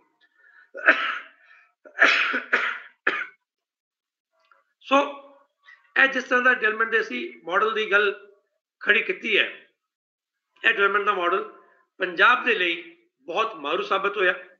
ਉਹਨੇ ਪੰਜਾਬ 'ਚ ਸਾਰਾ ਕੁਝ ਤਬਾਹ ਕੀਤਾ। 2 ਗੱਲਾਂ ਮੈਂ ਹੋਰ ਕਹਾਂਗਾ, ਫਿਰ ਪਰ ਜੇ ਸਵਾਲ ਜਵਾਬ ਕੁਝ ਹੋਣਗੇ, ਕੋਈ ਗੱਲਬਾਤ ਕਰਨੀ ਹੋਏਗੀ ਤੇ ਮੈਨੂੰ ਪਤਾ ਨਹੀਂ ਸਵਾਲ ਜਵਾਬ ਕਿਵੇਂ ਹੋਣਗੇ, ਮੈਂ ਲੇਕਿਨ ਤਿਆਰ ਹਾਂ। ਅਸੀਂ ਪੰਜਾਬ ਦੇ ਵਿੱਚ ਬਹੁਤ ਤਰ੍ਹਾਂ ਦੀਆਂ ਲੋਕ ਕਲਾਵਾਂ ਸੀ, ਪਰ ਅਸੀਂ ਪੰਜਾਬ ਦੇ ਵਿੱਚ ਨਹੀਂ, ਪੂਰੀ ਦੁਨੀਆ 'ਚ ਹੀ, ਪੂਰੇ ਦੇਸ਼ 'ਚ ਹੀ ਅਸੀਂ ਇੰਡਸਟਰੀ ਨੂੰ ਲੈ ਕੇ ਆਏ ਔਰ ਹੈਵੀ ਇੰਡਸਟਰੀ ਲੈ ਕੇ ਆਏ। ਠੀਕ ਹੈ, ਇੰਡਸਟਰੀ ਦਾ ਆਪਣਾ ਰੋਲ ਹੈ, ਇੰਡਸਟਰੀ ਰੋਜ਼ਗਾਰ ਦਿੰਦੀ ਹੈ, ਲੇਕਿਨ ਇੰਡਸਟਰੀ ਰੋਜ਼ਗਾਰ ਕੁਝ ਉਜਾੜਾ ਕਰਕੇ ਦਿੰਦੀ ਹੈ, ਇੰਡਸਟਰੀ ਐਵੇਂ ਰੋਜ਼ਗਾਰ ਨਹੀਂ ਦਿੰਦੀ। ਇਹ ਖਿਆਲ ਰੱਖਿਆ ਜਾਏ। ਅਸੀਂ ਖੇਤੀ ਵਿਰਾਸਤ ਮਿਸ਼ਨ ਵੱਲੋਂ ਜਦੋਂ ਕੁਦਰਤੀ ਖੇਤੀ ਦੀ ਕਪਾਹ ਉਗਵਾਉਣੀ ਸ਼ੁਰੂ ਕੀਤੀ, ਆਰਗੈਨਿਕ ਕਾਟਨ ਜਿਹਨੂੰ ਕਹਿੰਦੇ ਨੇ, ਮਾਲਵੇ ਦੇ ਵਿੱਚ, ਤਾਂ ਅਸੀਂ ਪਹਿਲੇ ਵਾਰੀ ਤੋਂ ਉਗਾ ਕੇ ਸਾਡੇ ਕਿਸਾਨ ਉਗਾਉਂਦੇ ਸੀ। ਅਸੀਂ ਬੀਟੀ ਕਾਟਨ ਦੇ ਵੀ ਖਿਲਾਫ ਸੀ, ਜ਼ਹਿਰਾਂ ਦੇ ਵੀ ਖਿਲਾਫ ਸੀ, ਤਾਂ ਉਗਾਉਂਦੇ ਸੀ, ਕਿਸਾਨ ਆਮ ਮਾਰਕੀਟ 'ਚ ਵੇਚ ਦਿੰਦੇ ਸੀ। ਪਰ ਅਸੀਂ ਉਹ ਲੈਣੀ ਸ਼ੁਰੂ ਕੀਤੀ ਔਰ ਅਸੀਂ ਉਹਦਾ ਕੋਈ ਧਾਗਾ ਬਣਾਉਣਾ ਹੈ ਔਰ ਕੱਪੜਾ ਬਣਾਵਾਂਗੇ, ਇਹਦੇ ਲਈ ਤਿਆਰੀ ਸ਼ੁਰੂ ਕੀਤੀ। ਅਸੀਂ ਇੱਥੇ ਪਹਿਲੇ ਕਤਈਏ ਲੱਭੇ, ਜਿਹੜੇ ਲੋਕੀ ਕਤਾਈ ਕਰਦੇ ਸੀ, ਉਹ ਲੱਭੇ ਪਹਿਲੇ, ਉਹਨਾਂ ਨੇ ਧਾਗੇ ਬਣਾਏ, ਫਿਰ ਉਹਦਾ ਕੱਪੜਾ ਬਣਿਆ। ਸਾਨੂੰ ਧਿਆਨ 'ਚ ਆਇਆ, ਮੈਂ ਅਗਰ ਇਕੱਲੀ ਜੈਤੋਂ ਦੇ ਆਸ-ਪਾਸ ਦੀ ਗੱਲ ਕਰਾਂ, ਥੋੜੀ ਜਿਹੀ ਗੱਲ ਸ਼ਾਇਦ ਬਰਨਾਲੇ ਦੇ ਆਸ-ਪਾਸ ਦੀ ਕਰ ਲਵਾਂ, ਇੱਕ ਅੱਧਾ ਕੇ ਸਾਨੂੰ ਜਲੰਧਰ ਦਾ ਵੀ ਲੱਭਾ। ਪੰਜਾਬ 'ਚ ਇੰਨਾ ਵਧੀਆ ਬੁਨਕਰੀ ਦਾ ਕੰਮ ਹੁੰਦਾ ਸੀ, ਬਹੁਤ ਵਧੀਆ ਹੁੰਦਾ ਸੀ, ਔਰ ਉਹ ਪਿੰਡਾਂ 'ਚ ਰੋਜ਼ਗਾਰ ਦਿੰਦੇ ਸੀ। ਸਾਨੂੰ ਕਈ ਲੋਕਾਂ ਨੇ ਕਿਹਾ ਕਿ ਜੀ ਸਾਰਾ ਪਿੰਡ ਬੁਨਕਰੀ ਦਾ ਕੰਮ ਕਰਦਾ ਸੀ। ਅੱਜ ਤੋਂ 50 ਸਾਲ ਪਹਿਲੇ ਪਿੰਡ ਦੀ ਆਰਥਿਕਤਾ ਇਹਦੇ ਤੇ ਆਧਾਰਿਤ ਸੀ। ਅੱਜ ਉਹ ਲੋਕ ਜਿਹੜੇ ਬੁਨਕਰ ਨੇ, ਬੁਨਕਰ ਸੀ, ਟੈਕਸਟਾਈਲ ਇੰਜੀਨੀਅਰ ਸੀ ਜੀ, ਉਹ ਸਾਰੇ ਉਹ ਟੈਕਸਟਾਈਲ ਡਿਜ਼ਾਈਨਰ ਸੀ। ਅਸੀਂ ਜਿਹੜੇ ਟੈਕਸਟਾਈਲ ਡਿਜ਼ਾਈਨਰ ਤੇ ਟੈਕਸਟਾਈਲ ਇੰਜੀਨੀਅਰ ਸੀ ਨਾ, ਜਿਹੜੀ ਕੌਮ, ਜਿਹੜੇ ਸਮਾਜ, ਅਸੀਂ ਉਹਨੂੰ ਪਿੰਡਾਂ ਚੋਂ ਕੱਢਤਾ, ਉਜਾੜਤਾ। ਉਹ ਤਾਂ ਵਿਚਾਰੇ ਸ਼ਹਿਰਾਂ ਜਾ ਕੇ ਮਜ਼ਦੂਰੀ ਕਰਨ ਲੱਗ ਪਏ, ਉਹਨਾਂ ਦੀ ਬੀਬੀਆਂ ਸ਼ਹਿਰਾਂ ਜਾ ਕੇ ਭਾਂਡੇ ਮਾਂਜਣ ਲੱਗ ਪਈਆਂ, ਤੇ ਅਸੀਂ ਟੈਕਸਟਾਈਲ ਡਿਜ਼ਾਈਨਿੰਗ ਤੇ ਟੈਕਸਟਾਈਲ ਇੰਜੀਨੀਅਰਿੰਗ ਦੇ ਕੋਰਸ ਸ਼ੁਰੂ ਕਰਤੇ ਇੰਜੀਨੀਅਰਿੰਗ ਕਾਲਜਾਂ ਦੇ ਵਿੱਚ। ਔਰ ਉਹਨਾਂ ਤੋਂ ਜਿਹੜੇ ਬੱਚੇ ਤਿਆਰ ਕਰਦੇ ਆ ਟੈਕਸਟਾਈਲ ਡਿਜ਼ਾਈਨਰ ਤੇ ਟੈਕਸਟਾਈਲ ਇੰਜੀਨੀਅਰ, ਉਹ ਕਿਸੇ ਕੰਮ ਦੇ ਨਹੀਂ, ਉਹਨਾਂ ਨੂੰ ਕੁਝ ਨਹੀਂ ਆਉਂਦਾ ਹੁੰਦਾ, ਤੇ ਜਿਨ੍ਹਾਂ ਦੇ ਜੀਨ 'ਚ ਉਹ ਹੈਗਾ, ਅਸੀਂ ਉਹਨਾਂ ਨੂੰ ਉਜਾੜਤਾ। ਇਹ ਡਿਵੈਲਪਮੈਂਟ ਦੇ ਮਾਡਲ ਦੀ ਗੱਲ ਹੈ। ਔਰ ਇਹ ਡਿਵੈਲਪਮੈਂਟ ਮਾਡਲ ਇਕੱਲੇ ਪੰਜਾਬ ਦਾ ਨਹੀਂ, ਪੂਰੇ ਹਿੰਦੁਸਤਾਨ ਦੇ ਵਿੱਚ ਰਿਹਾ। ਮੈਂ ਕਹਿੰਦਾ ਕਿ ਤੁਸੀਂ ਪਿੰਡਾਂ ਦੇ ਵਿੱਚ ਰੋਜ਼ਗਾਰ ਦੇ ਇੰਨੇ ਹੁਨਰ ਦੇ ਕੰਮ ਸੀ, ਉਹ ਸਾਰੇ ਤਾਂ ਖਤਮ ਹੋ ਗਏ। ਉੱਥੋਂ ਲੋਕਾਂ ਨੂੰ ਪੈਸਾ ਕਮਾਉਂਦੇ ਸੀ, ਉਹ ਤਾਂ ਹੋ ਗਏ ਖਤਮ। ਤੇ ਤੁਸੀਂ ਕੀਤਾ ਕੀ ਕਿ ਲੋਕਾਂ ਨੂੰ ਹੁਣ ਰੋਟੀ ਖਵਾਉਣ ਵਾਸਤੇ, ਕਮਾਈ ਵਾਸਤੇ ਮਨਰੇਗਾ ਲਿਆਏ। ਮਨਰੇਗਾ ਇੱਕ ਨਕਲੀ ਚੀਜ਼ ਹੈ, ਆਰਟੀਫਿਸ਼ਲ ਚੀਜ਼ ਹੈ, ਉਹ ਸੋਲੂਸ਼ਨ ਨਹੀਂ ਹੈਗਾ। ਜਿਵੇਂ ਲੋਕੀ ਘਾਹ ਖੋਦਦੇ ਨੇ ਜਾਂ ਐਵੇਂ ਜਾ ਕੇ ਬੈਠੇ ਰਹਿੰਦੇ ਨੇ ਵਿਹਲੇ, ਉਹ ਹੈ ਜਿਹਦੇ ਨਾਲ ਲੋਕਾਂ ਨੂੰ ਕਮਾਈ ਹੁੰਦੀ ਸੀ। ਉਹ ਜਿਹੜਾ ਸਿਸਟਮ ਸੀ ਕੁਟੀਰ ਉਦਯੋਗ ਦਾ, ਪੇਂਡੂ ਉਦਯੋਗ ਦਾ, ਗ੍ਰਾਮ ਉਦਯੋਗ ਦਾ, ਉਹ ਨਸ਼ਟ ਹੋ ਗਿਆ, ਉਹ ਖਤਮ ਕਰਤਾ। ਜਿਹੜੀ ਕਾਰੀਗਰੀਆਂ ਸੀ ਉਹ ਖਤਮ ਕਰਤੀਆਂ, ਉਹ ਕਲਾਵਾਂ ਖਤਮ ਕਰਤੀਆਂ ਸੀ। ਲੇਕਿਨ ਉਹ ਕਲਾਵਾਂ ਤੇ ਕਾਰੀਗਰੀਆਂ ਖਤਮ ਕਰਕੇ ਹੁਣ ਸਾਡੇ ਪ੍ਰਧਾਨ ਮੰਤਰੀ ਜੀ ਸਕਿੱਲ ਇੰਡੀਆ ਚਲਾ ਰਹੇ ਨੇ, ਲੋਕਾਂ ਨੂੰ ਸਕਿੱਲ ਸਿਖਾ ਰਹੇ ਨੇ। ਆਪਾਂ ਜਗ੍ਹਾ ਜਗ੍ਹਾ ਤੇ ਉਹ ਸਕਿੱਲ ਕਰਨ ਸਿਖਾਉਣ ਵਾਲੇ ਉਹ ਸੈਂਟਰ ਤੇ ਸ਼ੁਰੂ ਕਰਤੇ ਨੇ। ਇਹ ਸਭ ਕੰਟਰਾਡਿਕਟਰੀ ਹੈ। ਸਾਡਾ ਇਹ ਡਿਵੈਲਪਮੈਂਟ ਦਾ ਮਾਡਲ ਇਹ ਕਲਾ ਕੁਦਰਤ ਵਿਰੋਧੀ ਨਹੀਂ ਸੀ, ਪ੍ਰਕਿਰਤੀ ਵਿਰੋਧੀ ਨਹੀਂ ਸੀ, ਸੰਸਕ੍ਰਿਤੀ ਤੇ ਸੱਭਿਆਚਾਰ ਵਿਰੋਧੀ ਵੀ ਸੀ, ਕਲਾ ਵਿਰੋਧੀ ਵੀ ਸੀ। ਇਸੇ ਕਰਕੇ ਸਾਡਾ ਜਿਹੜਾ ਐਸਥੈਟਿਕ ਸੈਂਸ ਹੈ, ਸੌਂਦਰਯ ਬੋਧ ਹੈ, ਉਹ ਸਾਡਾ ਖਤਮ ਹੋਇਆ, ਨਸ਼ਟ ਹੋਇਆ। ਔਰ ਇੱਕ ਹਮੇਸ਼ਾ ਐਗਰੈਸ਼ਨ, ਜਿਹੜਾ ਸੌਂਦਰਯ ਬੋਧ ਚ ਰਹੇਗਾ ਨਾ, ਉਹ ਸ਼ਾਂਤ ਰਹੇਗਾ, ਉਹ ਜਲਦੀ ਕਿਤੇ ਝਗੜਾ ਨਹੀਂ ਕਰੇਗਾ, ਗੁੱਸਾ ਨਹੀਂ ਕਰੇਗਾ। ਇੱਥੇ ਮੋਟਰਸਾਈਕਲ ਨਾਲ ਮੋਟਰਸਾਈਕਲ ਟਕਰਾ ਜੇ ਚੌਂਕ ਦੇ ਵਿੱਚ, ਤੇ ਪਹਿਲਾ ਕੰਮ ਕੀ ਕਰਦੇ ਆ, ਗਾਲ ਕੱਢਦੇ ਆ, ਤੇ ਜੇ ਕਿਸੇ ਕੋਲ ਪਿਸਤੌਲ ਹੋਵੇ ਗੋਲੀ ਚਲਾ ਦਿੰਦਾ। ਪੰਜਾਬ 'ਚ ਕਿੰਨੇ ਤਰ੍ਹਾਂ ਦੇ ਜਿਹੜੇ ਝਗੜੇ ਨੇ ਉਹ ਐਵੇਂ ਦੇ ਹੋਏ, ਇਸ ਲੈਵਲ ਤੇ ਹੋਏ। ਇਹ ਜਿਹੜਾ ਐਗਰੈਸ਼ਨ ਹੈ, ਜੋ ਸਾਰਾ ਕੁਝ ਆਇਆ, ਇਹ ਉਸ ਡਿਵੈਲਪਮੈਂਟ ਦੇ ਮਾਡਲ ਚੋਂ, ਜਿਸ ਡਿਵੈਲਪਮੈਂਟ ਦੇ ਮਾਡਲ ਦੇ ਵਿੱਚ ਸ਼ਾਂਤੀ ਨਹੀਂ ਹੈ, ਧਰਮ ਨਹੀਂ ਹੈ, ਸੰਵੇਦਨਾ ਨਹੀਂ ਹੈ, ਕਦਰਾਂ ਕੀਮਤਾਂ ਨਹੀਂ ਹੈਗੇ, ਔਰ ਜਿਹਦੇ ਵਿੱਚ ਜਿਹਨੂੰ ਕਹਿੰਦੇ ਨੇ ਕਰੁਣਾ ਦਾ ਭਾਵ ਨਹੀਂ ਹੈਗਾ। ਇਹ ਅਗਰ ਪੰਜਾਬ ਨੂੰ ਬਚਾਉਣਾ ਹੈ ਤਾਂ ਮੈਨੂੰ ਲੱਗਦਾ ਸਾਨੂੰ ਪੰਜਾਬ ਦੇ ਵਿੱਚ ਸਿਵਲਾਈਜੇਸ਼ਨਲ ਇੰਟਰਵੈਂਸ਼ਨ, ਸਭਿਅਤਾ ਮੂਲਕ ਦਖਲ, ਸਭਿਅਤਾ ਮੂਲਕ ਪ੍ਰਯਾਸ ਇਹ ਖੜੇ ਕਰਨੇ ਪੈਣੇ ਆ। ਹੁਣ ਜਿਹੜਾ ਸਿਵਲਾਈਜੇਸ਼ਨਲ ਜਿਹੜਾ ਇੰਟਰਵੈਂਸ਼ਨ ਹੈਗਾ, ਉਹ ਕਿਸ ਤਰ੍ਹਾਂ ਹੋਏਗਾ, ਇਹ ਤਾਂ ਸ਼ਾਇਦ ਵਿਚਾਰ ਦੀ ਗੱਲ ਹੈਗੀ ਹੈ। ਲੇਕਿਨ ਨਿਸ਼ਚਿਤ ਰੂਪ ਨਾਲ ਸਿਵਲਾਈਜੇਸ਼ਨ ਇੰਟਰਵੈਂਸ਼ਨ ਬੜਾ ਹੋਲਿਸਟਿਕ ਹੈ, ਬੜਾ ਇਨਕਲੂਸਿਵ ਹੈ। ਉਹਦੇ ਅੰਦਰ ਸਪਿਰਿਚੁਅਲਿਟੀ ਵੀ ਹੈਗੀ ਹੈ, ਉਹਦੇ ਅੰਦਰ ਸੌਂਦਰਯ ਬੋਧ ਐਸਥੈਟਿਕ ਵੀ ਹੈਗਾ, ਉਹਦੇ ਅੰਦਰ ਵਿਆਕਰਣ ਵੀ ਹੈਗੀ ਹੈ, ਸਾਹਿਤ ਵੀ ਹੈਗਾ। ਇਹ ਸਾਰਾ ਕੁਝ ਮਿਲਾ ਕੇ ਜਦੋਂ ਅਸੀਂ ਕੋਈ ਇੱਕ ਇੰਟਰਵੈਂਸ਼ਨ ਡਿਵੈਲਪ ਕਰਾਂਗੇ, ਉਹਦੇ ਵਿੱਚੋਂ ਜਿਹੜੀ ਚੀਜ਼ ਨਿਕਲੇਗੀ ਉਹ ਸ਼ਾਂਤੀ ਨਿਕਲੇਗੀ। ਔਰ ਆਖਰੀ ਗੱਲ ਮੈਂ ਕਹਿਣਾ ਚਾਹਾਂਗਾ ਕਿ ਅਸੀਂ ਨਹਿਰੂ ਜੀ ਨੇ ਕਦੀ ਕਿਹਾ ਸੀ ਇਹਨੂੰ ਕਿ ਭਾਖੜਾ ਨਗਰ ਨੂੰ the temple of modern India, Nehru ji ਨੇ ਕਹੀ ਇਹਨੂੰ ਟੈਂਪਲ ਮਾਡਰਨ ਇੰਡੀਆ ਕਿਹਾ। ਉਹ ਜਿਨ੍ਹਾਂ ਨੇ ਕਿਹਾ ਉਹ ਕਿੰਨੇ ਕੁ ਟੈਂਪਲ ਰਹੇ, ਕਿੰਨੇ ਕੁ ਸੁੱਖ ਦੇ ਸਕੇ, ਇਹ ਸਵਾਲ ਦੀ ਗੱਲ ਹੈਗੀ ਹੈ, ਇਹਨੂੰ ਵਿਚਾਰ ਕਰਨਾ ਚਾਹੀਦਾ ਹੈ। ਸੋ ਮੈਨੂੰ ਲੱਗਦਾ ਸਾਨੂੰ ਵਾਪਸ ਆਪਣੀਆਂ ਜੜ੍ਹਾਂ ਵੱਲ ਜਾਣਾ ਪਏਗਾ, ਸਾਨੂੰ ਵਾਪਸ ਸਪਿਰਿਚੁਅਲਿਟੀ ਵੱਲ ਜਾਣਾ ਪਏਗਾ, ਸਾਨੂੰ ਵਾਪਸ ਸਰਬੱਤ ਦੇ ਭਲੇ ਦੀ ਕਲਪਨਾ ਵੱਲ ਜਾਣਾ ਪਏਗਾ, ਔਰ ਮਨੁੱਖ ਜਿਹੜਾ ਹੈਗਾ ਆਪਣੇ ਅੰਦਰ ਸੁੱਖ ਲੱਭੇ, ਉਹਦੇ ਵੱਲ ਜਾਣਾ ਪਏਗਾ। ਇਸ ਲਈ ਇਹ ਜਿਹੜਾ ਭੌਤਿਕਤਾ ਦਾ ਭਰਪੂਰ ਸੰਸਾਰ ਹੈ, ਇਹਦੇ ਬਾਰੇ ਕੋਈ ਇੱਕ ਐਸੀ ਡਿਸਕੋਰਸ ਖੜਾ ਕਰਨਾ ਪਏਗਾ ਕਿ ਪੋਲੀਟੀਕਲ ਪਾਰਟੀਆਂ ਵੀ ਜਿਹੜੀਆਂ, ਔਰ ਪਬਲਿਕ ਵੀ ਮੰਗਦੀ ਹੈ ਕਿ ਡਿਵੈਲਪਮੈਂਟ ਦੀ ਪੋਲਿਟਿਕਸ ਕਰਨੀ ਹੈ, ਇਹ ਮੈਨੂੰ ਲੱਗਦਾ ਕਿ ਇਸ ਡਿਸਕੋਰਸ ਨੂੰ ਚੇਂਜ ਕਰਨ ਦੀ ਲੋੜ ਹੈ, ਇਹਨੂੰ ਚੈਲੰਜ ਕਰਨ ਦੀ ਲੋੜ ਹੈ। ਔਰ ਸਾਨੂੰ ਇੱਕ ਅਧਿਆਤਮਿਕ ਸਮਾਜ, ਸਪਿਰਿਚੁਅਲ ਸੁਸਾਇਟੀ ਇਹ ਖੜੀ ਕਰਨੀ ਪਏਗੀ। ਸਪਿਰਿਚੁਅਲਿਟੀ ਹੀ ਸਾਡਾ ਅਗਲਾ ਰਾਹ ਹੈਗੀ ਹੈ, ਸਪਿਰਿਚੁਅਲਿਟੀ ਹੀ ਸਾਨੂੰ ਬਚਾਏਗੀ। ਮੈਨੂੰ ਇਹ ਮੇਰੀ ਇੱਕ ਮੋਟੀ ਬੁੱਧੀ ਨਾਲ, ਮੇਰੀ ਜਿਹੜੀ ਤੁੱਛ ਬੁੱਧੀ ਹੈ, ਉਹਦੇ ਨਾਲ ਇਹ ਮੈਂ ਸਮਝਦਾ ਵਾਂ। ਇਸ ਕਰਕੇ ਮੈਂ ਜਦੋਂ ਬਹੁਤ ਵੱਡੀਆਂ ਵੱਡੀਆਂ ਗੱਲਾਂ ਹੁੰਦੀਆਂ ਨੇ ਉਹਦੇ ਬਾਰੇ ਮੈਂ ਕਹਿੰਦਾ ਕਿ ਨਹੀਂ, ਅਗਰ ਧਰਮ ਵਿਹੂਣਾ ਸਾਰਾ ਕੁਝ ਹੈਗਾ ਤਾਂ ਇਹ ਸਸਟੇਨ ਨਹੀਂ ਕਰਨ ਵਾਲਾ। ਇਹ ਜੋ ਵਰਤਮਾਨ ਜਿਹੜਾ ਚੈਲੰਜ ਚੱਲ ਰਿਹਾ, ਅੰਦੋਲਨ ਚੱਲ ਰਿਹਾ ਕਿਸਾਨਾਂ ਦਾ, ਜਿਹਦੇ ਬਾਰੇ ਆ ਰਿਹਾ, ਉਹਦੇ ਵਿੱਚ ਵੀ ਕਿਉਂਕਿ ਉਸੇ ਡਿਵੈਲਪਮੈਂਟ ਦੇ ਮਾਡਲ ਦੇ ਪ੍ਰੋਬਲਮ ਦੇ ਵਿੱਚੋਂ ਇਹ ਕ੍ਰਾਈਸਿਸ ਇਮਰਜ ਹੋਇਆ। ਸਰਕਾਰ ਵੀ ਉਸ ਮਾਡਲ ਨੂੰ ਚੇਂਜ ਨਹੀਂ ਕਰ ਰਹੀ, ਪੈਰਾਡਾਈਮ ਚੇਂਜ ਨਹੀਂ ਕਰ ਰਹੀ, ਨਾ ਸਰਕਾਰ ਕਰ ਰਹੀ ਹੈ ਤੇ ਨਾ ਕਿਸਾਨ ਕਰਨਾ ਚਾਹੁੰਦੇ ਨੇ। ਇਸੇ ਕਰਕੇ ਜਿਹੜਾ ਹੈਗਾ ਇਹ ਮਾਮਲਾ ਜੀ ਫਸਿਆ ਰਹਿਣ ਵਾਲਾ ਹੈਗਾ। ਇਸ ਪੈਰਾਡਾਈਮ ਨੂੰ ਕਦੇ ਚੇਂਜ ਕਰਨ ਦੀ ਲੋੜ ਹੈਗੀ ਹੈ, ਇਸ ਪੈਰਾਡਾਈਮ ਸ਼ਿਫਟ ਦੀ ਲੋੜ ਹੈਗੀ ਹੈ। ਉਹਦੇ ਸਰਕਾਰ ਨੂੰ ਵੀ ਦਿੱਕਤ ਹੈਗੀ ਹੈ, ਸਰਕਾਰ ਵੀ ਉਹਦੇ ਬਾਰੇ ਬਹੁਤ ਸਹਿਮਤ ਨਹੀਂ ਹੈਗੀ, ਸਰਕਾਰ ਦੇ ਪੱਲੇ ਵੀ ਨਹੀਂ ਪੈਂਦਾ ਪਿਆ। ਖੈਰ ਇਹ ਵੀ ਮੈਂ ਕਹਾਂਗਾ। ਔਰ ਸਮਾਜ ਨੂੰ ਵੀ ਉਹ ਕਰਨਾ ਪਏਗਾ। ਆਖਰੀ ਗੱਲ ਮੈਂ ਕਹਾਂਗਾ, ਜਿਹੜੀ ਤੁਹਾਡੇ ਜਿਹੜੇ ਲੋਕ ਨੇ, ਇਸ ਅੱਜ ਦੇ ਜਿਹੜੇ ਸ਼ਰੋਤਾ ਨੇ, ਦੋ ਗੱਲਾਂ ਅਗਰ ਕਰ ਸਕਦੇ ਨੇ, ਇੱਕ ਸ਼ੁਰੂਆਤ ਕੁਦਰਤ ਨਾਲ ਜੁੜਨ ਦੀ ਕਰਨ, ਕੁਦਰਤੀ ਖੇਤੀ ਨਾਲ ਜੁੜਨ ਦੀ ਕਰਨ, ਔਰ ਕੁਦਰਤੀ ਖੇਤੀ ਦੇ ਖਾਣੇ ਨਾਲ, ਖੁਰਾਕ ਨਾਲ ਜੁੜਨ ਦੀ ਕਰਨ। ਸ਼ੁਰੂਆਤ ਅਗਰ ਇੰਝ ਹੁੰਦੀ ਹੈ ਤਾਂ ਉਹਦੇ ਆਸ-ਪਾਸ ਫਿਰ ਬਹੁਤ ਕੁਝ ਕੀਤਾ ਜਾ ਸਕਦਾ ਹੈਗਾ, ਉਹਨੂੰ ਰਚਿਆ ਜਾ ਸਕਦਾ ਹੈਗਾ। ਅਸੀਂ ਆਪਣੀ ਖੁਰਾਕ ਦੀ ਜਿਹੜੀ ਵਿਰਾਸਤ ਹੈ ਉਹਨੂੰ ਸਮਝਣ ਦੀ ਕੋਸ਼ਿਸ਼ ਕਰੀਏ, ਉਹਨੂੰ ਜੋੜੀਏ, ਖਾਣੇ ਨਾਲ ਕਿਵੇਂ ਸਾਡੀ ਨਵੀਂ ਪੀੜ੍ਹੀ ਜੁੜ ਸਕਦੀ ਹੈ, ਉਹਦੇ ਬਾਰੇ ਅਸੀਂ ਗੱਲਬਾਤ ਕਰੀਏ। ਨਹੀਂ ਤਾਂ ਪੰਜਾਬ ਦੇ ਵਿੱਚ ਇਹ ਜਿਹੜਾ ਨਵੇਂ ਤਰ੍ਹਾਂ ਦੀ ਡਿਸਪਲੇਸਮੈਂਟ ਹੋ ਰਹੀ ਹੈ, ਲੋਕੀ ਬਾਹਰ ਜਾ ਰਹੇ ਆ ਨਾ ਜੀ, ਸਾਰੇ ਪਲੇਸਮੈਂਟ ਲੈ ਰਹੇ ਨੇ, ਕੈਨੇਡਾ ਜਾ ਰਹੇ ਆ। ਇਹ ਜਿਹੜਾ ਹੈਗਾ ਇਹਨੂੰ ਕਿਤੇ ਕਿਤੇ ਸੋਚਣ ਦੀ ਲੋੜ ਹੈ। ਖਿਆਲ ਰੱਖਿਆ ਜੇ, ਅੱਜ ਦੇ ਕਾਲਜ ਤੇ ਸਕੂਲ ਪਲੇਸਮੈਂਟ ਕਰਵਾਉਂਦੇ, ਯੂਨੀਵਰਸਿਟੀਆਂ ਪਲੇਸਮੈਂਟ ਕਰਵਾਉਂਦੀਆਂ ਨੇ। ਅਗਰ ਪਲੇਸਮੈਂਟ ਕਰਵਾਉਣ ਵਾਲਾ ਲੋਕੀ ਸਮਾਜ ਨੂੰ ਸੁਖੀ ਕਰਦੇ ਤਾਂ ਫਿਰ ਨਾਨਕ ਨੂੰ ਪਲੇਸਮੈਂਟ ਕਰਕੇ ਤੇ ਉਹਨਾਂ ਦੇ ਪਿਤਾ ਜੀ ਕੋਈ ਉਹਨਾਂ ਨੂੰ ਪਟਵਾਰੀ ਬਣਾਉਂਦੇ, ਕੁਝ ਹੋਰ ਬਣਾਉਣ ਵਾਲੇ ਸੀ। ਨਾਨਕ ਡਿਸਪਲੇਸ ਸੀ, ਇਸ ਕਰਕੇ ਉਹ ਗੁਰੂ ਨਾਨਕ ਬਣਿਆ। ਭਗਤ ਸਿੰਘ ਡਿਸਪਲੇਸਡ ਸੀ। ਅਗਰ ਭਗਤ ਸਿੰਘ ਨੂੰ ਨੈਸ਼ਨਲ ਲਾਹੌਰ ਕਾਲਜ ਲਾਹੌਰ ਵਾਲੇ ਪਲੇਸਮੈਂਟ ਕਰ ਦਿੰਦੇ ਭਗਤ ਸਿੰਘ ਦੀ, ਤਾਂ ਭਗਤ ਸਿੰਘ ਦਾ ਕੋਈ ਕਲਰਕ ਹੋਣਾ ਸੀ ਨਾ। ਕੀ ਹੁੰਦਾ, ਭਗਤ ਸਿੰਘ ਕਲਰਕ ਹੋ ਜਾਂਦਾ, ਕੋਈ ਅਫਸਰ ਬਣ ਜਾਂਦਾ ਵੱਧ ਤੋਂ ਵੱਧ, ਪਰ ਸ਼ਹੀਦ ਭਗਤ ਸਿੰਘ ਨਹੀਂ ਹੋਣਾ ਸੀ। ਦਿਲਾਂ ਤੇ ਰਾਜ ਨਹੀਂ ਕਰਨਾ ਸੀ ਇੰਨੇ ਸਾਲ ਬਾਅਦ ਵੀ।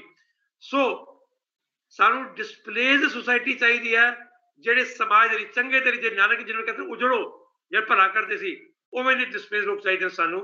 ਤਾਂ ਪੰਜਾਬ ਬਚੇਗਾ, ਤਾਂ ਪੰਜਾਬ ਦੀ ਡਿਵੈਲਪਮੈਂਟ ਦਾ ਰਸਤਾ ਸਹੀ ਦਿਸ਼ਾ ਜਾਏਗਾ। ਸ਼ੁਕਰੀਆ, ਧੰਨਵਾਦ। ਸ਼ੁਕਰੀਆ ਸਰ। ਤੁਸੀਂ ਜੇ ਤੁਹਾਡੀ ਸਾਰੇ ਲੈਕਚਰ ਦਾ ਜਿੰਨੀ ਕਿ ਮੈਨੂੰ ਸਮਝਿਆ, ਮੈਨੂੰ ਲੱਗਦਾ ਕਿ ਤੁਸੀਂ ਇਹੀ ਦੱਸਣ ਦੀ ਕੋਸ਼ਿਸ਼ ਕੀਤੀ ਹੈ ਕਿ we have to back to the our past, back to the spirituality. That means ਹਾਂਜੀ ਹਾਂ, ਸਪਿਰਿਚੁਅਲ, ਹਾਂਜੀ, ਸਪਿਰਿਚੁਅਲਿਟੀ ਵੀ ਸਾਨੂੰ ਕਿਤੇ ਨਾ ਕਿਤੇ ਨਾਲ ਰੱਖਣੀ ਪੈਣੀ ਹੈ, ਜੜ੍ਹਾਂ ਵੱਲ ਸਾਨੂੰ ਵਾਪਸ ਜਾਣਾ ਪੈਣਾ। ਤੇ ਤੁਹਾਡੀ ਗੱਲਬਾਤ ਨੇ ਕੁਝ ਸਵਾਲ ਵੀ ਖੜੇ ਕਰ ਦਿੱਤੇ ਆ ਵੀ ਕੀ ਸਾਡਾ ਜੋ ਪਾਸਟ ਹੈ ਉਹ ਵੀ ਸਾਰਾ ਕੁਝ ਸਹੀ ਸੀ, ਜੋ ਸਾਡਾ ਅਧਿਆਤਮਕ ਹੈ ਸਾਰਾ, ਉਹਦੇ ਤੇ ਵੀ ਬੜੇ ਕ੍ਰਿਟਿਕਸ ਜਿਹੜੇ ਹੈਗੇ ਆਪਣੇ ਆਪਣੇ ਜਿਹੜੇ ਉਹ ਰੱਖਦੇ ਨੇ ਵੀ ਸਾਰਾ ਕੁਝ ਸਹੀ ਸੀ ਉਹਦੇ ਵਿੱਚ। ਬਹੁਤ ਚੰਗੀ ਗੱਲ। ਉਸ ਤੋਂ ਬਾਅਦ ਤੁਸੀਂ ਇਹ ਵੀ ਕਿਹਾ ਕਿ ਜਿਹੜਾ ਕੰਟੈਂਪਰੇਰੀ ਡਿਵੈਲਪਮੈਂਟ ਮਾਡਲ ਆ ਵੀ ਇਹ ਇੱਕ ਇਛਾਵਾਂ ਤੇ ਆਧਾਰਿਤ ਆ, ਇਛਾਵਾਂ ਪੈਦਾ ਕਰਦਾ, ਤੇ ਉਹ ਇਛਾਵਾਂ ਦੇ ਨਾਲ ਹੀ ਡਿਸਟਰਕਸ਼ਨ ਜੁੜੀ ਹੋਈ ਆ ਸਾਡੀ ਜੋ ਇਕਾਨਮੀ ਦੀ ਵੀ ਆ, ਸਾਡੇ ਚੌਗਿਰਦੇ ਦੀ ਵੀ ਆ। ਉਸ ਤੋਂ ਬਾਅਦ ਦੋ ਤਿੰਨ ਗੱਲਾਂ ਜਿਹੜੀਆਂ ਕੁਝ ਲੋਕਾਂ ਨੇ ਕਮੈਂਟ ਵੀ ਕੀਤੇ ਨੇ, ਸਾਡੇ ਦਰਸ਼ਕਾਂ ਨੇ, ਦੋ ਤਿੰਨ ਗੱਲਾਂ ਮੇਰੇ ਮਾਈਂਡ ਦੇ ਵਿੱਚ ਆਈਆਂ ਸੁਣਦੇ ਸੁਣਦੇ। ਤੇ ਜਿਵੇਂ ਅਸੀਂ ਕਹਿੰਦੇ ਹਾਂ ਕਿ ਬੈਕ ਟੂ ਦੀ ਰੂਟਸ, ਤੇ ਜਦੋਂ ਆਪਾਂ ਦੇਖਦੇ ਹਾਂ ਇੱਕ ਸਾਡੇ ਸੈਂਟਰਲ ਇੰਡੀਆ ਦੇ ਵਿੱਚ ਇੱਕ ਮੂਵਮੈਂਟ ਚੱਲਦੀ ਹੈ, ਚਾਹੇ ਉਹਨੂੰ ਅਸੀਂ ਵੈਸੇ ਐਂਟੀ ਸਟੇਟ ਕਹਿੰਦੇ ਹਾਂ, ਉਹਦੇ ਵਿੱਚ ਉਹ ਲੋਕ ਇਸ ਡਿਵੈਲਪਮੈਂਟ ਦੇ ਖਿਲਾਫ ਲੜ ਰਹੇ ਆ ਕਿ ਸਾਡੀ ਸਟੇਟ ਚਾਹੁੰਦੀ ਹੈ ਕਿ ਅਸੀਂ ਉੱਥੇ ਡਿਵੈਲਪਮੈਂਟ ਲੈ ਕੇ ਜਾਣੀ ਆ, ਉੱਥੇ ਬਿਜਲੀ ਲੈ ਕੇ ਜਾਣੀ ਆ, ਉੱਥੇ ਸਕੂਲ ਕਾਲਜ ਲੈ ਕੇ ਜਾਣੇ ਆ। ਉਹ ਕਹਿੰਦੇ ਵੀ ਨਹੀਂ, ਅਸੀਂ ਇੱਥੇ ਹੀ ਠੀਕ ਆ। ਤੇ ਬੜੀ ਵੱਡੀ ਉਹ ਫਾਈਟ ਚੱਲ ਰਹੀ ਆ। ਇੰਟਰਸਟਿੰਗਲੀ ਕੀ ਹੋ ਰਿਹਾ ਕਿ ਰਿਪੋਰਟਸ ਆ ਰਹੀਆਂ ਕਿ ਜਿਹੜੇ ਫੋਰੈਸਟ ਆ ਉੱਥੇ ਹੀ ਬਚੇ ਹੋਏ ਨੇ ਜੰਗਲ, ਕਿ ਜਿੱਥੇ ਇੱਕ ਘਮਸਾਨ ਲੜਾਈ ਵੀ ਚੱਲ ਰਹੀ ਹੈ, ਡਿਵੈਲਪਮੈਂਟ ਵਰਸਸ, ਜੇ ਮੈਂ ਹੁਣ ਇਹਨੂੰ ਸਪਿਰਿਚੁਅਲਿਟੀ ਵੀ ਕਹਿ ਸਕਦਾ, ਜਿਵੇਂ ਵੀ ਹੈ ਜੋ ਉਹਨਾਂ ਦਾ, ਤੇ ਉਹ ਇੱਕ ਬੜੀ ਇੰਟਰਸਟਿੰਗ ਚੀਜ਼ ਹੀ ਚੱਲ ਰਹੀ ਹੈ ਕਿ ਉਹ ਲੋਕ ਡਿਵੈਲਪਮੈਂਟ ਵਿਰੋਧੀ ਨੇ, ਉਹ ਵਿਕਾਸ ਵਿਰੋਧੀ ਲੋਕ ਨੇ, ਜਾਂ ਉਹਨਾਂ ਨੂੰ ਇੱਦਾਂ ਕੁਝ ਕਿਹਾ ਜਾਂਦਾ। ਜਿਵੇਂ ਤੁਸੀਂ ਕਿਹਾ ਕਿ ਸਾਡੀਆਂ ਲੋੜਾਂ ਅਸੀਂ ਬਹੁਤ ਜ਼ਿਆਦਾ ਵਧਾ ਲਈਆਂ, ਬਹੁਤ ਜ਼ਿਆਦਾ ਲੋੜਾਂ ਵਧਾ ਲਈਆਂ, ਤੇ ਉਹ ਸਾਡੀ ਡਿਸਟਰਕਸ਼ਨ ਦੇ ਲਈ ਇੱਕ ਜ਼ਿੰਮੇਵਾਰ ਨੇ ਉਹ। ਤੇ ਕਿਸੇ ਲੇਖਕਾਂ ਨੇ ਲਿਖਿਆ ਵੀ ਜਿਹੜੇ ਉਹ ਜੰਗਲੀ ਲੋਕ ਨੇ, ਜਿਹੜੇ ਜਿਨ੍ਹਾਂ ਨੂੰ, ਜਿੱਥੇ ਸਾਡੀ ਸਟੇਟ ਡਿਵੈਲਪਮੈਂਟ ਲੈ ਕੇ ਜਾਣਾ ਚਾਹੁੰਦੀ ਆ, ਵੀ ਉਹ ਤੇ they are the Gandhians with guns, ਵੀ ਉਹਨਾਂ ਦੇ ਹੱਥਾਂ ਦੇ ਵਿੱਚ ਉਹਨਾਂ ਨੂੰ ਆਪਣੀ ਇਸ ਡਿਵੈਲਪਮੈਂਟ ਤੋਂ ਬਚਣ ਦੇ ਲਈ ਉਹਨਾਂ ਨੂੰ ਉਹਨੀ ਗਨਸ ਚੱਕੀਆਂ ਹੋਈਆਂ ਨੇ। ਇਹ ਤੋਂ ਇਲਾਵਾ ਜਿਹੜਾ ਸਾਡਾ ਡਿਵੈਲਪਿੰਗ ਵਰਲਡ ਆ, ਤੇ ਉਹਦੇ ਵਿੱਚ ਕਹਿੰਦੇ ਵੀ ਗ੍ਰੀਨ ਪਾਰਟੀਜ਼ ਬਣ ਗਈਆਂ, ਉੱਥੇ ਵੀ ਉਜਾੜਾ ਬੜੀ ਤੇਜ਼ੀ ਦੇ ਨਾਲ ਵੱਧ ਰਿਹਾ ਕਿ ਉਹਨਾਂ ਨੂੰ ਵਾਤਾਵਰਨ ਨੂੰ ਬਚਾਉਣ ਦੇ ਲਈ। ਸਰ ਸਵਾਲ ਇਹ ਉੱਠਦਾ ਵੀ ਕੀ ਅਸੀਂ ਇਸ ਜਿਹੜਾ ਅਸੀਂ ਕਹਿੰਦੇ ਹਾਂ ਕਿ ਅਸੀਂ ਆਪਣੇ ਆਪ ਨੂੰ ਇੱਕ ਅਲੀਨੀਏਟ ਕਰ ਸਕਦੇ ਹਾਂ, ਤੁਸੀਂ ਅਸੀਂ ਵਰਡ ਯੂਜ਼ ਕਰ ਰਹੇ ਸੀ ਕਿ ਅਸੀਂ ਇਹ ਅਡਾਪਟ ਕਰ ਲਿਆ, ਕੀ ਪੰਜਾਬ ਦੇ ਲੋਕਾਂ ਨੇ ਇਹ ਮਾਡਲ ਅਡਾਪਟ ਕੀਤਾ ਕਿ ਉਹਨਾਂ ਦੀ ਚੁਆਇਸ ਹੋਏਗੀ? ਕੀ ਅਸੀਂ ਗਲੋਬਲਾਈਜ਼ ਵਰਲਡ ਦੇ ਵਿੱਚ ਇੱਕ ਅਲੀਨੀਏਟ ਹੋ ਕੇ, ਵੱਖਰੇ ਹੋ ਕੇ ਕੋਈ ਇਦਾਂ ਦਾ ਕੁਝ ਆਪਾਂ ਸੋਚ ਸਕਦੇ ਹਾਂ ਕਿ ਸਾਡੇ ਕੋਈ ਇਦਾਂ ਦਾ ਮਾਡਲ, ਡਿਵੈਲਪਮੈਂਟ ਮਾਡਲ ਇਦਾਂ ਦਾ ਹੋ ਸਕਦਾ ਜਿਹੜਾ ਅਸੀਂ ਵੱਖਰੇ ਤੌਰ ਤੇ ਅਸੀਂ ਸੋਚੀਏ ਵੀ ਅਸੀਂ ਸੋਚ ਸਕੀਏ?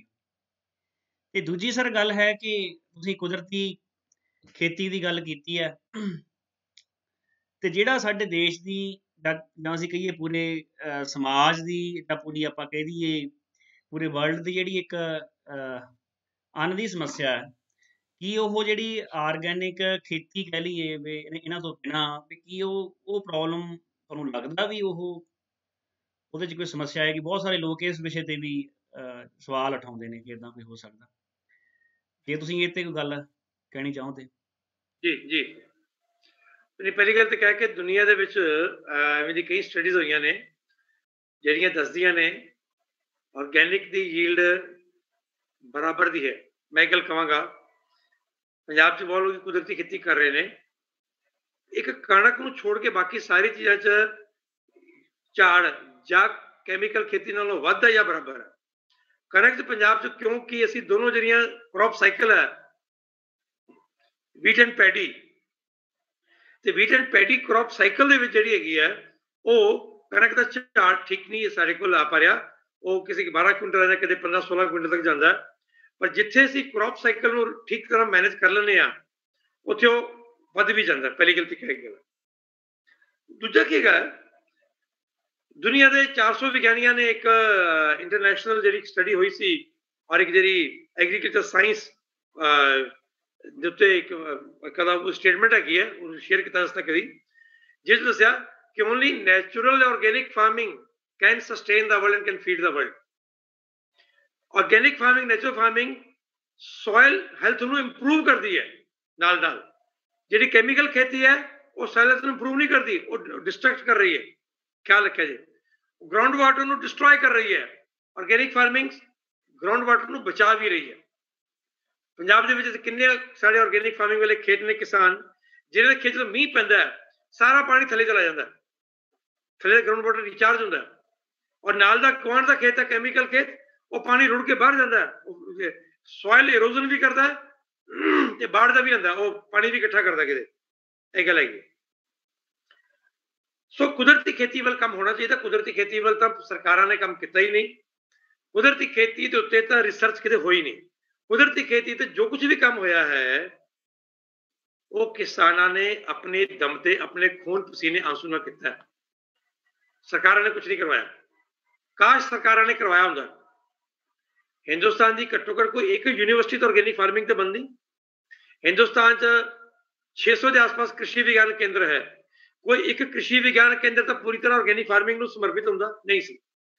ਜੋ ਕੁਝ ਆਰਗੈਨਿਕ ਫਾਰਮਿੰਗ ਦੀ ਤਕਨੀਕਾਂ ਆਈਆਂ ਨੇ, ਪ੍ਰੈਕਟਿਸਿਸ ਆਈਆਂ ਨੇ, ਉਹ ਕਿਸਾਨਾਂ ਨੇ ਆਪਣੇ ਦਮ ਤੇ ਖੜੀਆਂ ਕੀਤੀਆਂ ਨੇ, ਜਾਂ ਕੁਦਰਤੀ ਖੇਤੀ ਦੇ ਜਿਹੜੇ ਕੁਝ ਪ੍ਰਚਾਰਕ ਲੋਕ ਨੇ ਉਹਨਾਂ ਨੇ ਪ੍ਰਚਲਿਤ ਕੀਤੀਆਂ ਨੇ, ਪ੍ਰਚਾਰਿਤ ਕੀਤੀਆਂ ਨੇ।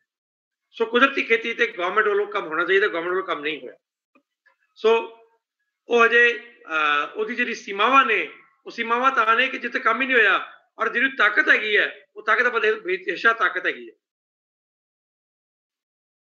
ਦੂਜਾ ਮੈਨੂੰ ਲੱਗਦਾ ਕਿ ਵੀ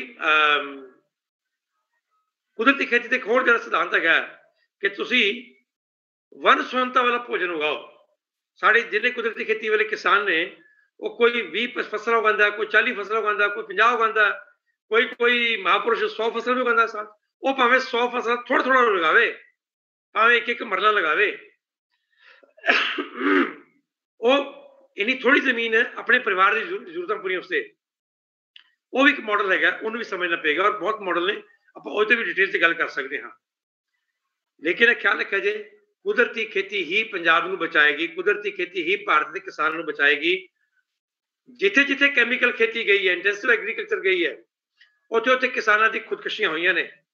ਪੰਜਾਬ ਦੇ ਜਿਹੜੇ 7 ਜ਼ਿਲ੍ਹਿਆਂ 'ਚ ਸਭ ਤੋਂ ਜ਼ਿਆਦਾ ਪੈਸਟੀਸਾਈਡ ਇਸਤੇਮਾਲ ਹੁੰਦਾ ਹੈ, ਉਹਨਾਂ 7 ਜ਼ਿਲ੍ਹਿਆਂ 'ਚ ਹੀ ਪੰਜਾਬ ਦੀ 70-80% ਕਿਸਾਨਾਂ ਦੀ ਖੁਦਕੁਸ਼ੀ ਹੈ। ਹਿੰਦੁਸਤਾਨ 'ਚ ਵੀ ਭਾਵੇਂ ਮੱਧ ਪ੍ਰਦੇਸ਼ ਦਾ ਇਲਾਕਾ ਹੈਗਾ, ਮਹਾਰਾਸ਼ਟਰ ਦਾ ਵਿਦਰਭ ਹੈ, ਤੇਲੰਗਾਨਾ ਹੈਗਾ, ਕਰਨਾਟਕ ਦਾ ਉਹ ਹਿੱਸਾ ਹੈਗਾ, ਜਾਂ ਤਮਿਲਨਾਡੂ ਦਾ ਹਿੱਸਾ ਹੈਗਾ, ਜਿੱਥੇ ਇੰਟੈਂਸਿਵ ਐਗਰੀਕਲਚਰ ਹੈ ਉੱਥੇ ਕਿਸਾਨਾਂ ਨੇ ਖੁਦਕੁਸ਼ੀ ਕੀਤੀ ਹੈ।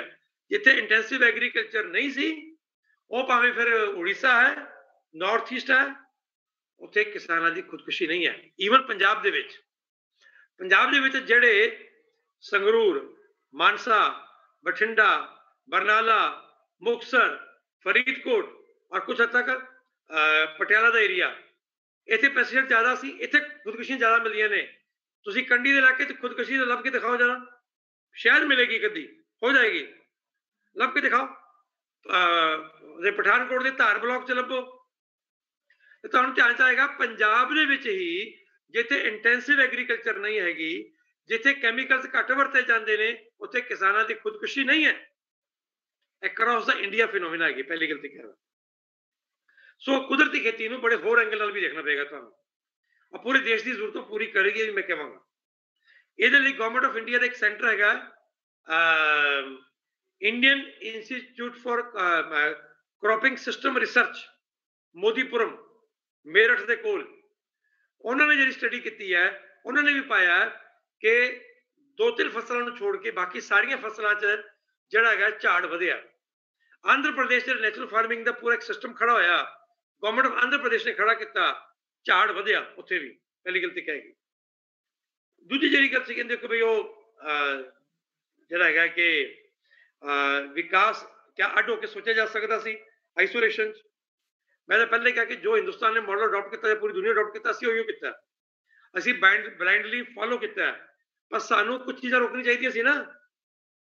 ਦੇਖੋ ਪੂਰੀ ਦੁਨੀਆ ਨੇ ਤਾਂ ਬਹੁਤ ਕੁਝ ਫੋਲੋ ਕੀਤਾ ਸੀ, ਅਸੀਂ ਉਹ ਚੀਜ਼ਾਂ ਨੂੰ ਫੋਲੋ ਤਾਂ ਨਹੀਂ ਕੀਤਾ ਨਾ।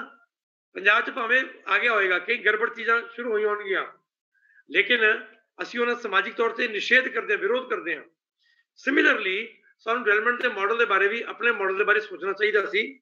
ਔਰ ਇਹਦੇ 'ਚ ਪੰਜਾਬ ਦਾ ਕਸੂਰ ਨਹੀਂ ਹੈਗਾ, ਮੈਂ ਕਹਿੰਦਾਗਾ ਭਾਰਤ ਸਰਕਾਰ ਦਾ ਕਸੂਰ ਜ਼ਿਆਦਾ। ਭਾਰਤ ਸਰਕਾਰ ਨੇ ਇਹ ਮਾਡਲ ਦਿੱਤਾ, ਔਰ ਇਸੇ ਕਰਕੇ ਜਿਹੜੀ ਗੱਲ ਤੁਸੀਂ ਕਹਿ ਰਹੇ ਹੋ ਭਾਈ ਸਾਹਿਬ ਕਿ ਵੀ ਉਹ ਜਿਹੜਾ ਆਦੀਵਾਸੀ ਖੇਤਰ ਹੈਗਾ, ਪ੍ਰਵਾਸੀ ਖੇਤਰ ਹੈਗਾ, ਉੱਥੇ ਜਿਹੜਾ ਝਗੜਾ ਚੱਲ ਰਿਹਾ ਡਿਵੈਲਪਮੈਂਟ ਦੇ ਨਾਮ ਤੇ, ਜਿਹੜਾ ਝਗੜਾ ਚੱਲ ਰਿਹਾ, ਉਹ ਭਾਵੇਂ ਮੱਧ ਪ੍ਰਦੇਸ਼ ਹੈ, ਉਹ ਭਾਵੇਂ ਮਹਾਰਾਸ਼ਟਰ ਹੈ, ਭਾਵੇਂ ਉਹ ਆਂਧਰ ਪ੍ਰਦੇਸ਼ ਇਲਾਕਾ ਸੀ ਜਾਂ ਉੜੀਸਾ ਦਾ ਇਲਾਕਾ ਹੈਗਾ, ਸਾਰੇ ਦਾ ਉਹੀ ਝਗੜਾ ਹੈਗਾ।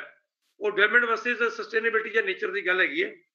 ਤੇ ਇਹ ਭਾਰਤ ਸਰਕਾਰ ਹੀ ਲੈ ਕੇ ਆਈ ਹੈ, ਲੇਕਿਨ ਪੰਜਾਬ ਨੂੰ ਤਾਂ ਸਵਾਲ ਤਾਂ ਖੜੇ ਕਰਨੇ ਪੈਣਗੇ ਨਾ। ਅਸੀਂ ਆਪਣਾ ਪਾਣੀ ਮੁਕਾ ਲਿਆ ਸਾਰਾ, ਅਸੀਂ ਜ਼ਹਿਰ ਦੀ ਰੋਟੀ ਖਾ ਰਹੇ ਹਾਂ।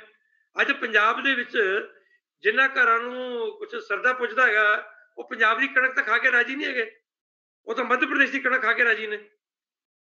ਪੰਜਾਬ ਦੇ ਵਿੱਚ ਇਹਨਾਂ ਬਾਸਮਤੀ ਉਗਦਾ ਹੈ, ਅਸੀਂ ਬਾਸਮਤੀ ਐਕਸਪੋਰਟ ਵੀ ਕਰਦੇ ਹਾਂ। ਪਰ ਜੇ ਤੁਸੀਂ ਠੀਕ ਠਾਕ ਘਰਾਂ 'ਚ ਚਲੇ ਜਾਓ, ਤੇ ਮੇਰੇ ਨਾਲ ਤਾਂ ਹੋਈ ਆ ਕਿ ਇੱਕ ਵਾਰੀ ਮੈਂ ਕਿਸੇ ਘਰ 'ਚ ਗਿਆ ਤੇ ਉੱਥੇ ਉਹਨਾਂ ਨੇ ਬਣਾਏ ਸੀ, ਚਾਵਲ ਬਣਾਏ ਸੀ, ਤੇ ਮੈਨੂੰ ਜਿਹੜਾ ਉਹ ਕੰਬੀਨੇਸ਼ਨ ਲੱਗਿਆ ਰੋਟੀ ਸਬਜ਼ੀ ਦਾ, ਉਹ 'ਚ ਮੈਨੂੰ ਲੱਗਾ ਚਾਵਲ ਨਹੀਂ ਖਾਣੇ ਚਾਹੀਦੇ। ਮੈਂ ਕਹਿ ਰਹੀ ਮੈਂ ਚਾਵਲ ਨਹੀਂ ਖਾਣੇ, ਤਾਂ ਕਿਉਂਕਿ ਮੇਰਾ ਲੈਕਚਰ ਹੋਣ ਤੋਂ ਬਾਅਦ ਮੈਨੂੰ ਰੋਟੀ ਖਵਾ ਰਹੇ ਸੀ ਘਰ ਲੈ ਕੇ। ਉਹਨੇ ਕਿਹਾ ਮਹਿੰਦਰ ਜੀ ਘਬਰਾਓ ਨਹੀਂ, ਇਹਨਾਂ ਚਾਵਲਾਂ 'ਚ ਆਰਸੈਨਿਕ ਨਹੀਂ ਹੈਗਾ, ਇਹ ਪੰਜਾਬ ਦੇ ਹੈ ਹੀ ਨਹੀਂ, ਉੱਤਰਾਖੰਡ ਤੋਂ ਮੰਗਾਏ ਆ। ਹੁਣ ਪੰਜਾਬ 'ਚ ਕਣਕ ਪੰਜਾਬੀਆਂ ਨੇ ਖਾਣੀ ਨਹੀਂ, ਪੰਜਾਬ ਦੇ ਚੌਲ ਖਾਣੇ ਨਹੀਂ, ਪਰ ਕਿਹਦੇ ਵਾਸਤੇ ਉਗਾ ਰਹੇ ਆ? ਇੱਕ ਗੱਲ ਨੂੰ ਸਮਝੋ ਜਰਾ। ਸੋ ਪੰਜਾਬ ਲਈ ਆਰਗੈਨਿਕ ਫਾਰਮਿੰਗ ਬੜੀ ਮਸਟ ਹੈ, ਪੰਜਾਬ ਦੀ ਜ਼ਿੰਦਗੀ ਬਚਾਉਣ ਵਾਸਤੇ ਹੈਗੀ, ਪਹਿਲੀ ਗਲਤੀ ਕਰ। ਔਰ ਡਿਵੈਲਪਮੈਂਟ ਦਾ ਮਾਡਲ ਜਿਹੜਾ ਹੈਗਾ, ਸੋ ਇਹ ਕੰਟਰਾਡਿਕਟਰੀ ਸੀ। ਪੰਜਾਬ ਨੂੰ ਸੋਚਣਾ ਚਾਹੀਦਾ ਸੀ ਵੀ ਇਹ ਕਿਵੇਂ ਚੀਜ਼ਾਂ ਖੜੀਆਂ ਕੀਤੀਆਂ ਜਾ ਸਕਦੀਆਂ ਸੀ। ਇਹ ਮੈਂ ਕਹਾਂਗਾ ਜਿਹੜੀ ਗੱਲ ਤੁਸੀਂ ਪਹਿਲੇ ਕਹੀ ਜੰਗਲ ਵਾਲੀ ਗੱਲ ਕੀਤੀ, ਤੇ ਮੈਂ ਕਹਾਂਗਾ ਕਿ ਦੇਖੋ ਜੀ, ਮੈਂ ਤਾਂ ਇਹਨੇ ਜਾਣਦਾ ਵਾਂ, ਜਦੋਂ ਸਮਾਜ ਸੰਭਾਲਦਾ ਸੀ ਨਾ ਜੀ ਜੰਗਲ ਨੂੰ, ਤੇ ਜੰਗਲ ਬਚੇ ਹੋਏ ਸੀ। ਜਦੋਂ ਜੰਗਲਾਤ ਮਹਿਕਮੇ ਨੇ ਸੰਭਾਲਿਆ, ਜੰਗਲ ਬਰਬਾਦ ਹੋ ਗਏ। ਇਹ ਬੜਾ ਕੰਟਰਾਡਿਕਟਰੀ ਹੈ। ਔਰ ਫੋਰੈਸਟ ਡਿਪਾਰਟਮੈਂਟ ਅੰਗਰੇਜ਼ਾਂ ਨੇ ਬਣਾਇਆ ਸੀ। ਕਿਉਂ ਬਣਾਇਆ ਸੀ? ਕਿਉਂਕਿ ਹਿੰਦੁਸਤਾਨੀ ਲੋਕ ਫੋਰੈਸਟ ਤੇ ਨਿਰਭਰ ਰਹਿੰਦੇ ਸੀ। ਫੋਰੈਸਟ ਡਿਪਾਰਟਮੈਂਟ ਬਣਾਇਆ ਸੀ ਉਹਨਾਂ ਨੇ ਕਬਜ਼ਾ ਕਰਨ ਵਾਸਤੇ ਇਲਾਕੇ ਤੇ, ਉਹਨਾਂ ਨੇ ਉਹਨੂੰ ਉੱਥੇ ਕਾਬਜ਼ ਹੋਣ ਵਾਸਤੇ ਬਣਾਇਆ ਸੀ। ਅਸੀਂ ਉਹ ਆਜ਼ਾਦੀ ਤੋਂ ਬਾਅਦ ਵੀ ਉਹਨੂੰ ਐਜ਼ ਕੰਟੀਨਿਊ ਰੱਖਿਆ। ਹਿੰਦੁਸਤਾਨ ਦੇ ਵਿੱਚ ਜਿੱਥੇ ਜਿੱਥੇ ਜੰਗਲ ਰਿਵਾਈਵ ਹੋਏ ਨੇ ਬਰਬਾਦ ਹੋਣ ਤੋਂ ਬਾਅਦ, ਉੱਥੇ ਰਿਵਾਈਵ ਹੋਏ ਨੇ ਜਿੱਥੇ ਸਮਾਜ ਨੇ ਕੰਮ ਖੜਾ ਕੀਤਾ ਆਪਣਾ ਵਧੀਆ, ਸਰਕਾਰ ਨੇ ਕੁਝ ਨਹੀਂ ਕੀਤਾ। ਦੋ ਉਦਾਹਰਨ ਨੇ ਤੇ ਬੜੇ ਵੱਡੇ, ਦੋਨੋਂ ਉੱਤਰਾਖੰਡ ਦੇ ਨੇ। ਬਾਕੀ ਦੇਸ਼ 'ਚ ਬਹੁਤ ਜਗ੍ਹਾ, ਰਾਜਸਥਾਨ 'ਚ ਵੀ ਦਿੱਤੇ ਜਾ ਸਕਦੇ, ਹੋਰ ਜਗ੍ਹਾ ਵੀ ਦਿੱਤੇ ਜਾ ਸਕਦੇ ਆ, ਲੇਕਿਨ ਦੋ ਵੱਡੇ ਉਦਾਹਰਨ ਨੇ ਉੱਤਰਾਖੰਡ ਦੇ। ਇੱਕ ਹੈਗਾ, ਇੱਕ ਭੈਣ ਜੀ ਹੈਗੇ ਨੇ ਡਾਕਟਰ ਹਰਸ਼ਵੰਤੀ ਬਿਸ਼ਟ, PhD ਨੇ ਉਵੇਂ ਦਾ ਇਕਨੋਮਿਕਸ ਦੇ। अजकल तो वो शायद रिटायर हो गए ने गवर्नमेंट जॉब तो, ते उन्होंने गंगोत्री ते गोमुख ਦੇ ਵਿਚਕਾਰ ਇਹਨਾਂ ਹਾਈ ਐਲਟੀਟਿਊਡ ਤੇ ਜੰਗਲ ਰਿਵਾਈਵ ਕੀਤਾ ਸੀ, ਭੋਜ ਵ੍ਰਿਕਸ਼ ਦਾ ਜੰਗਲ, ਔਰ ਉਹ ਸਰਕਾਰ ਨਹੀਂ ਕਰ ਸਕੀ। ਉਹਨੇ ਤਾਂ ਕਿਹਾ ਵੀ ਇੱਥੇ ਪੂਰਾ ਜੰਗ ਜਿਹੜਾ ਹੈ ਗੰਗਾ ਦਾ ਜਿਹੜਾ ਪੂਰਾ ਉਹ ਗਲੇਸ਼ੀਅਰ ਹੈਗਾ ਏਰੀਆ ਹੈਗਾ ਉਹ ਖਰਾਬ ਹੋ ਰਿਹਾ ਹੈ, ਪੂਰਾ ਇਕੋਸਿਸਟਮ ਖਰਾਬ ਹੋ ਰਿਹਾ। ਤਾਂ ਪੁਰਾਣੇ ਜਿਹੜੇ ਪੁਰਾਤਨ ਪੇੜ ਹੁੰਦੇ ਸੀ ਇੱਥੇ ਗਲੇਸ਼ੀਅਲ ਏਰੀਆ ਦੇ ਵਿੱਚ ਭੋਜ ਵ੍ਰਿਕਸ਼ ਦਾ ਹੁੰਦਾ ਸੀ, ਉੱਥੇ ਭੋਜ ਦਾ ਪੇੜ, ਜਦੋਂ ਭੋਜ ਪੱਤਰ ਕਹਿੰਦੇ ਭੋਜ ਪੱਤਰ ਜਿਹੜੇ ਲਿਖਦੇ ਸੀ, ਤਾਂ ਜੰਗਲਾਤ ਮਹਿਕਮੇ ਨੇ ਕਿਹਾ ਕਿ ਭੋਜ ਵ੍ਰਿਕਸ਼ ਦੀ ਨਰਸਰੀ ਸਾਡੇ ਕੋਲ ਨਹੀਂ ਹੈਗੀ। ਉਹ ਭੈਣ ਜੀ ਨੇ ਆਪਣੇ ਦਮ ਤੇ ਡਿਵੈਲਪ ਕਰਵਾਈ FRI ਦੇਹਰਾਦੂਨ ਚ, ਔਰ ਜੰਗਲ ਲਗਾਇਆ ਉੱਥੇ ਖੜਾ ਕੀਤਾ। ਦੂਜਾ ਕੰਮ ਖੜਾ ਕੀਤਾ, ਸਚਿਦਾਨੰਦ ਭਾਰਤੀ ਨਾਮ ਦਾ ਇੱਕ ਸਕੂਲ ਟੀਚਰ ਪੌੜੀ ਗੜਵਾਲ ਜ਼ਿਲ੍ਹੇ ਚ ਉਫਰੇ ਖਾਲ ਪਿੰਡ ਹੈ, ਉਹਨੇ ਸਕੂਲ ਟੀਚਰ ਸੀ ਆਮ, ਔਰ ਉਹਨੇ ਪਿੰਡ ਦੇ ਲੋਕ ਇਕੱਠੇ ਕੀਤੇ, ਪਿੰਡ ਦਾ ਡਾਕੀਆ, ਪਿੰਡ ਦਾ ਨਿੱਕਾ ਜਿਹਾ ਬਾਣੀਆ, ਪਿੰਡ ਦਾ ਵੈਦ, ਪਿੰਡ ਦੇ ਬੱਚੇ, ਪਿੰਡ ਦੇ ਨੌਜਵਾਨ, ਪਿੰਡ ਦੀ ਬੀਬੀਆਂ, ਔਰ ਉਹਨੇ ਜੰਗਲ ਲਗਾਉਣਾ ਸ਼ੁਰੂ ਕੀਤਾ। ਬਹੁਤ ਵੱਡਾ ਜੰਗਲ ਖੜਾ ਕਰਤਾ। ਅੱਜ ਦੁਨੀਆ ਦਾ ਵਨ ਆਫ ਦੀ ਬੈਸਟ ਜਿਹੜੀ ਇੰਟਰਨੈਸ਼ਨਲ ਪ੍ਰੈਕਟਿਸ ਮੰਨੀ ਜਾਂਦੀ ਹੈ ਕਮਿਊਨਿਟੀ ਪਾਰਟਿਸਿਪੇਟ ਜੰਗਲ ਰਿਵਾਈਵ ਦੀ, ਉੱਥੇ ਖੜੀ ਕੀਤੀ ਹੈ। ਇਹ ਦੋ ਉਦਾਹਰਨ ਮੈਂ ਤਾਂ ਜਾਂ ਤੀਜਾ ਰਾਜਸਥਾਨ ਦਾ ਵੀ ਉਦਾਹਰਨ ਦੇਵਾਂਗਾ, ਲਕਸ਼ਮਣ ਸਿੰਘ ਦਾ, ਰਾਜਿੰਦਰ ਸਿੰਘ ਦਾ। ਸਭ ਪਾਸੇ ਲੋਕਾਂ ਨੇ ਕੰਮ ਕੀਤਾ, ਮਹਿਕਮਿਆਂ ਨੇ ਕੰਮ ਨਹੀਂ ਕੀਤਾ। ਸੋ ਮੇਰਾ ਕਹਿਣਾ ਹੈਗਾ ਜਿੱਥੇ ਸਮਾਜ ਨੇ ਉਹਨੂੰ ਓਨ ਕੀਤਾ, ਸਮਾਜ ਨੇ ਸੰਭਾਲਿਆ, ਉੱਥੇ ਚੀਜ਼ਾਂ ਸੰਭਾਲੀਆਂ ਗਈਆਂ ਨੇ। ਸੋ ਸਰਕਾਰਾਂ ਜਿਹੜੀਆਂ ਕਰਦੀਆਂ ਨੇ ਉਹ ਤਾਂ ਉੱਥੇ ਫਿਰ ਕੁਝ ਹੋਰ ਹੀ ਕਰਦੀਆਂ ਨੇ, ਔਰ ਉਸ ਮਾਡਲ ਨੂੰ ਚੈਲੰਜ ਕਰਨ ਦੀ ਲੋੜ ਹੈਗੀ ਹੈ। ਬਾਕੀ ਤੁਸੀਂ ਕਹਿ ਕੇ ਪਿੱਛੇ ਜਾਣ ਦੀ ਗੱਲ ਹੈਗੀ ਹੈ, ਮੈਂ ਕਹਾਂਗਾ ਪਿੱਛੇ ਜਾਣ ਦੀ ਗੱਲ ਨਹੀਂ, it is a back towards the future. ਅਸੀਂ ਪਿੱਛੇ ਜਾ ਰਹੇ ਹਾਂ ਪਰ ਅੱਗੇ ਬਚਾਉਣ ਵਾਸਤੇ, ਆਪਣਾ ਭਵਿੱਖ ਬਚਾਉਣ ਵਾਸਤੇ ਅੱਗੇ ਜਾ ਰਹੇ ਹਾਂ। ਔਰ ਸਪਿਰਿਚੁਅਲਿਟੀ ਜਿਹੜੀ ਹੈਗੀ ਆ ਮੇਰਾ ਦਾ ਇਟ ਇਜ਼ ਮਾਸਟਰ ਕੀ, ਉਹ ਹੋਏਗੀ ਜਦ ਸਪਿਰਿਚੁਅਲ ਸਮਾਜ ਹੋਏਗਾ, ਉਹਦੀਆਂ ਲੋੜਾਂ ਘੱਟ ਹੋਣਗੀਆਂ। ਆਪਾਂ ਗੌਤਮ ਬੁੱਧ ਨੂੰ ਦੇਖੀਏ ਨਾ ਜੀ, ਜੈਨੀਆਂ ਨੂੰ ਦੇਖੀਏ, ਮਹਾਵੀਰ ਜੈਨ ਨੂੰ ਦੇਖੀਏ।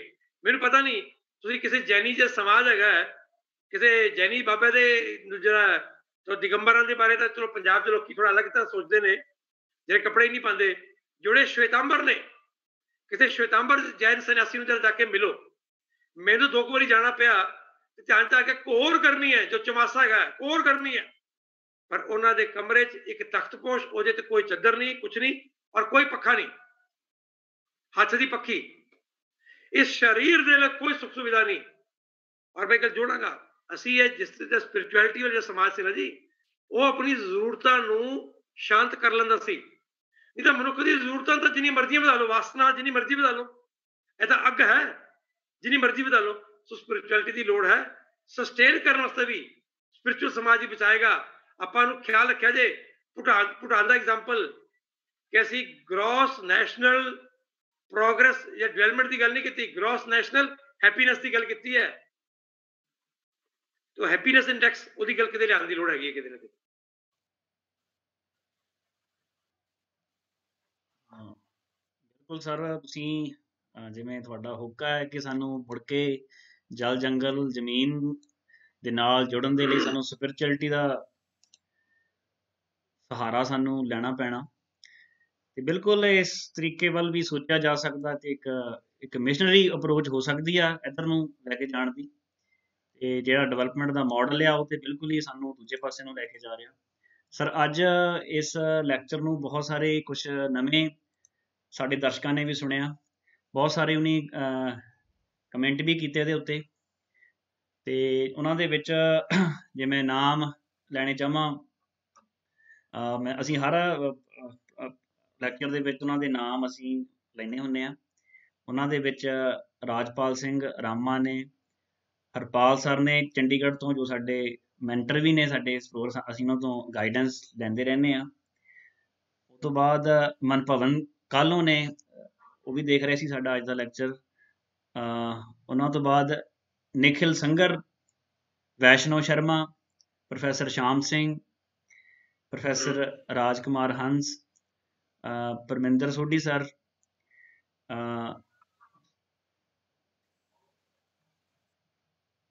ਦਿਦਾਰ ਸਿੰਘ, ਤੇ ਇਹ ਸਾਰੇ ਦਰਸ਼ਕ ਅੱਜ ਸੁਣ ਰਹੇ ਸੀ ਤੁਹਾਡਾ।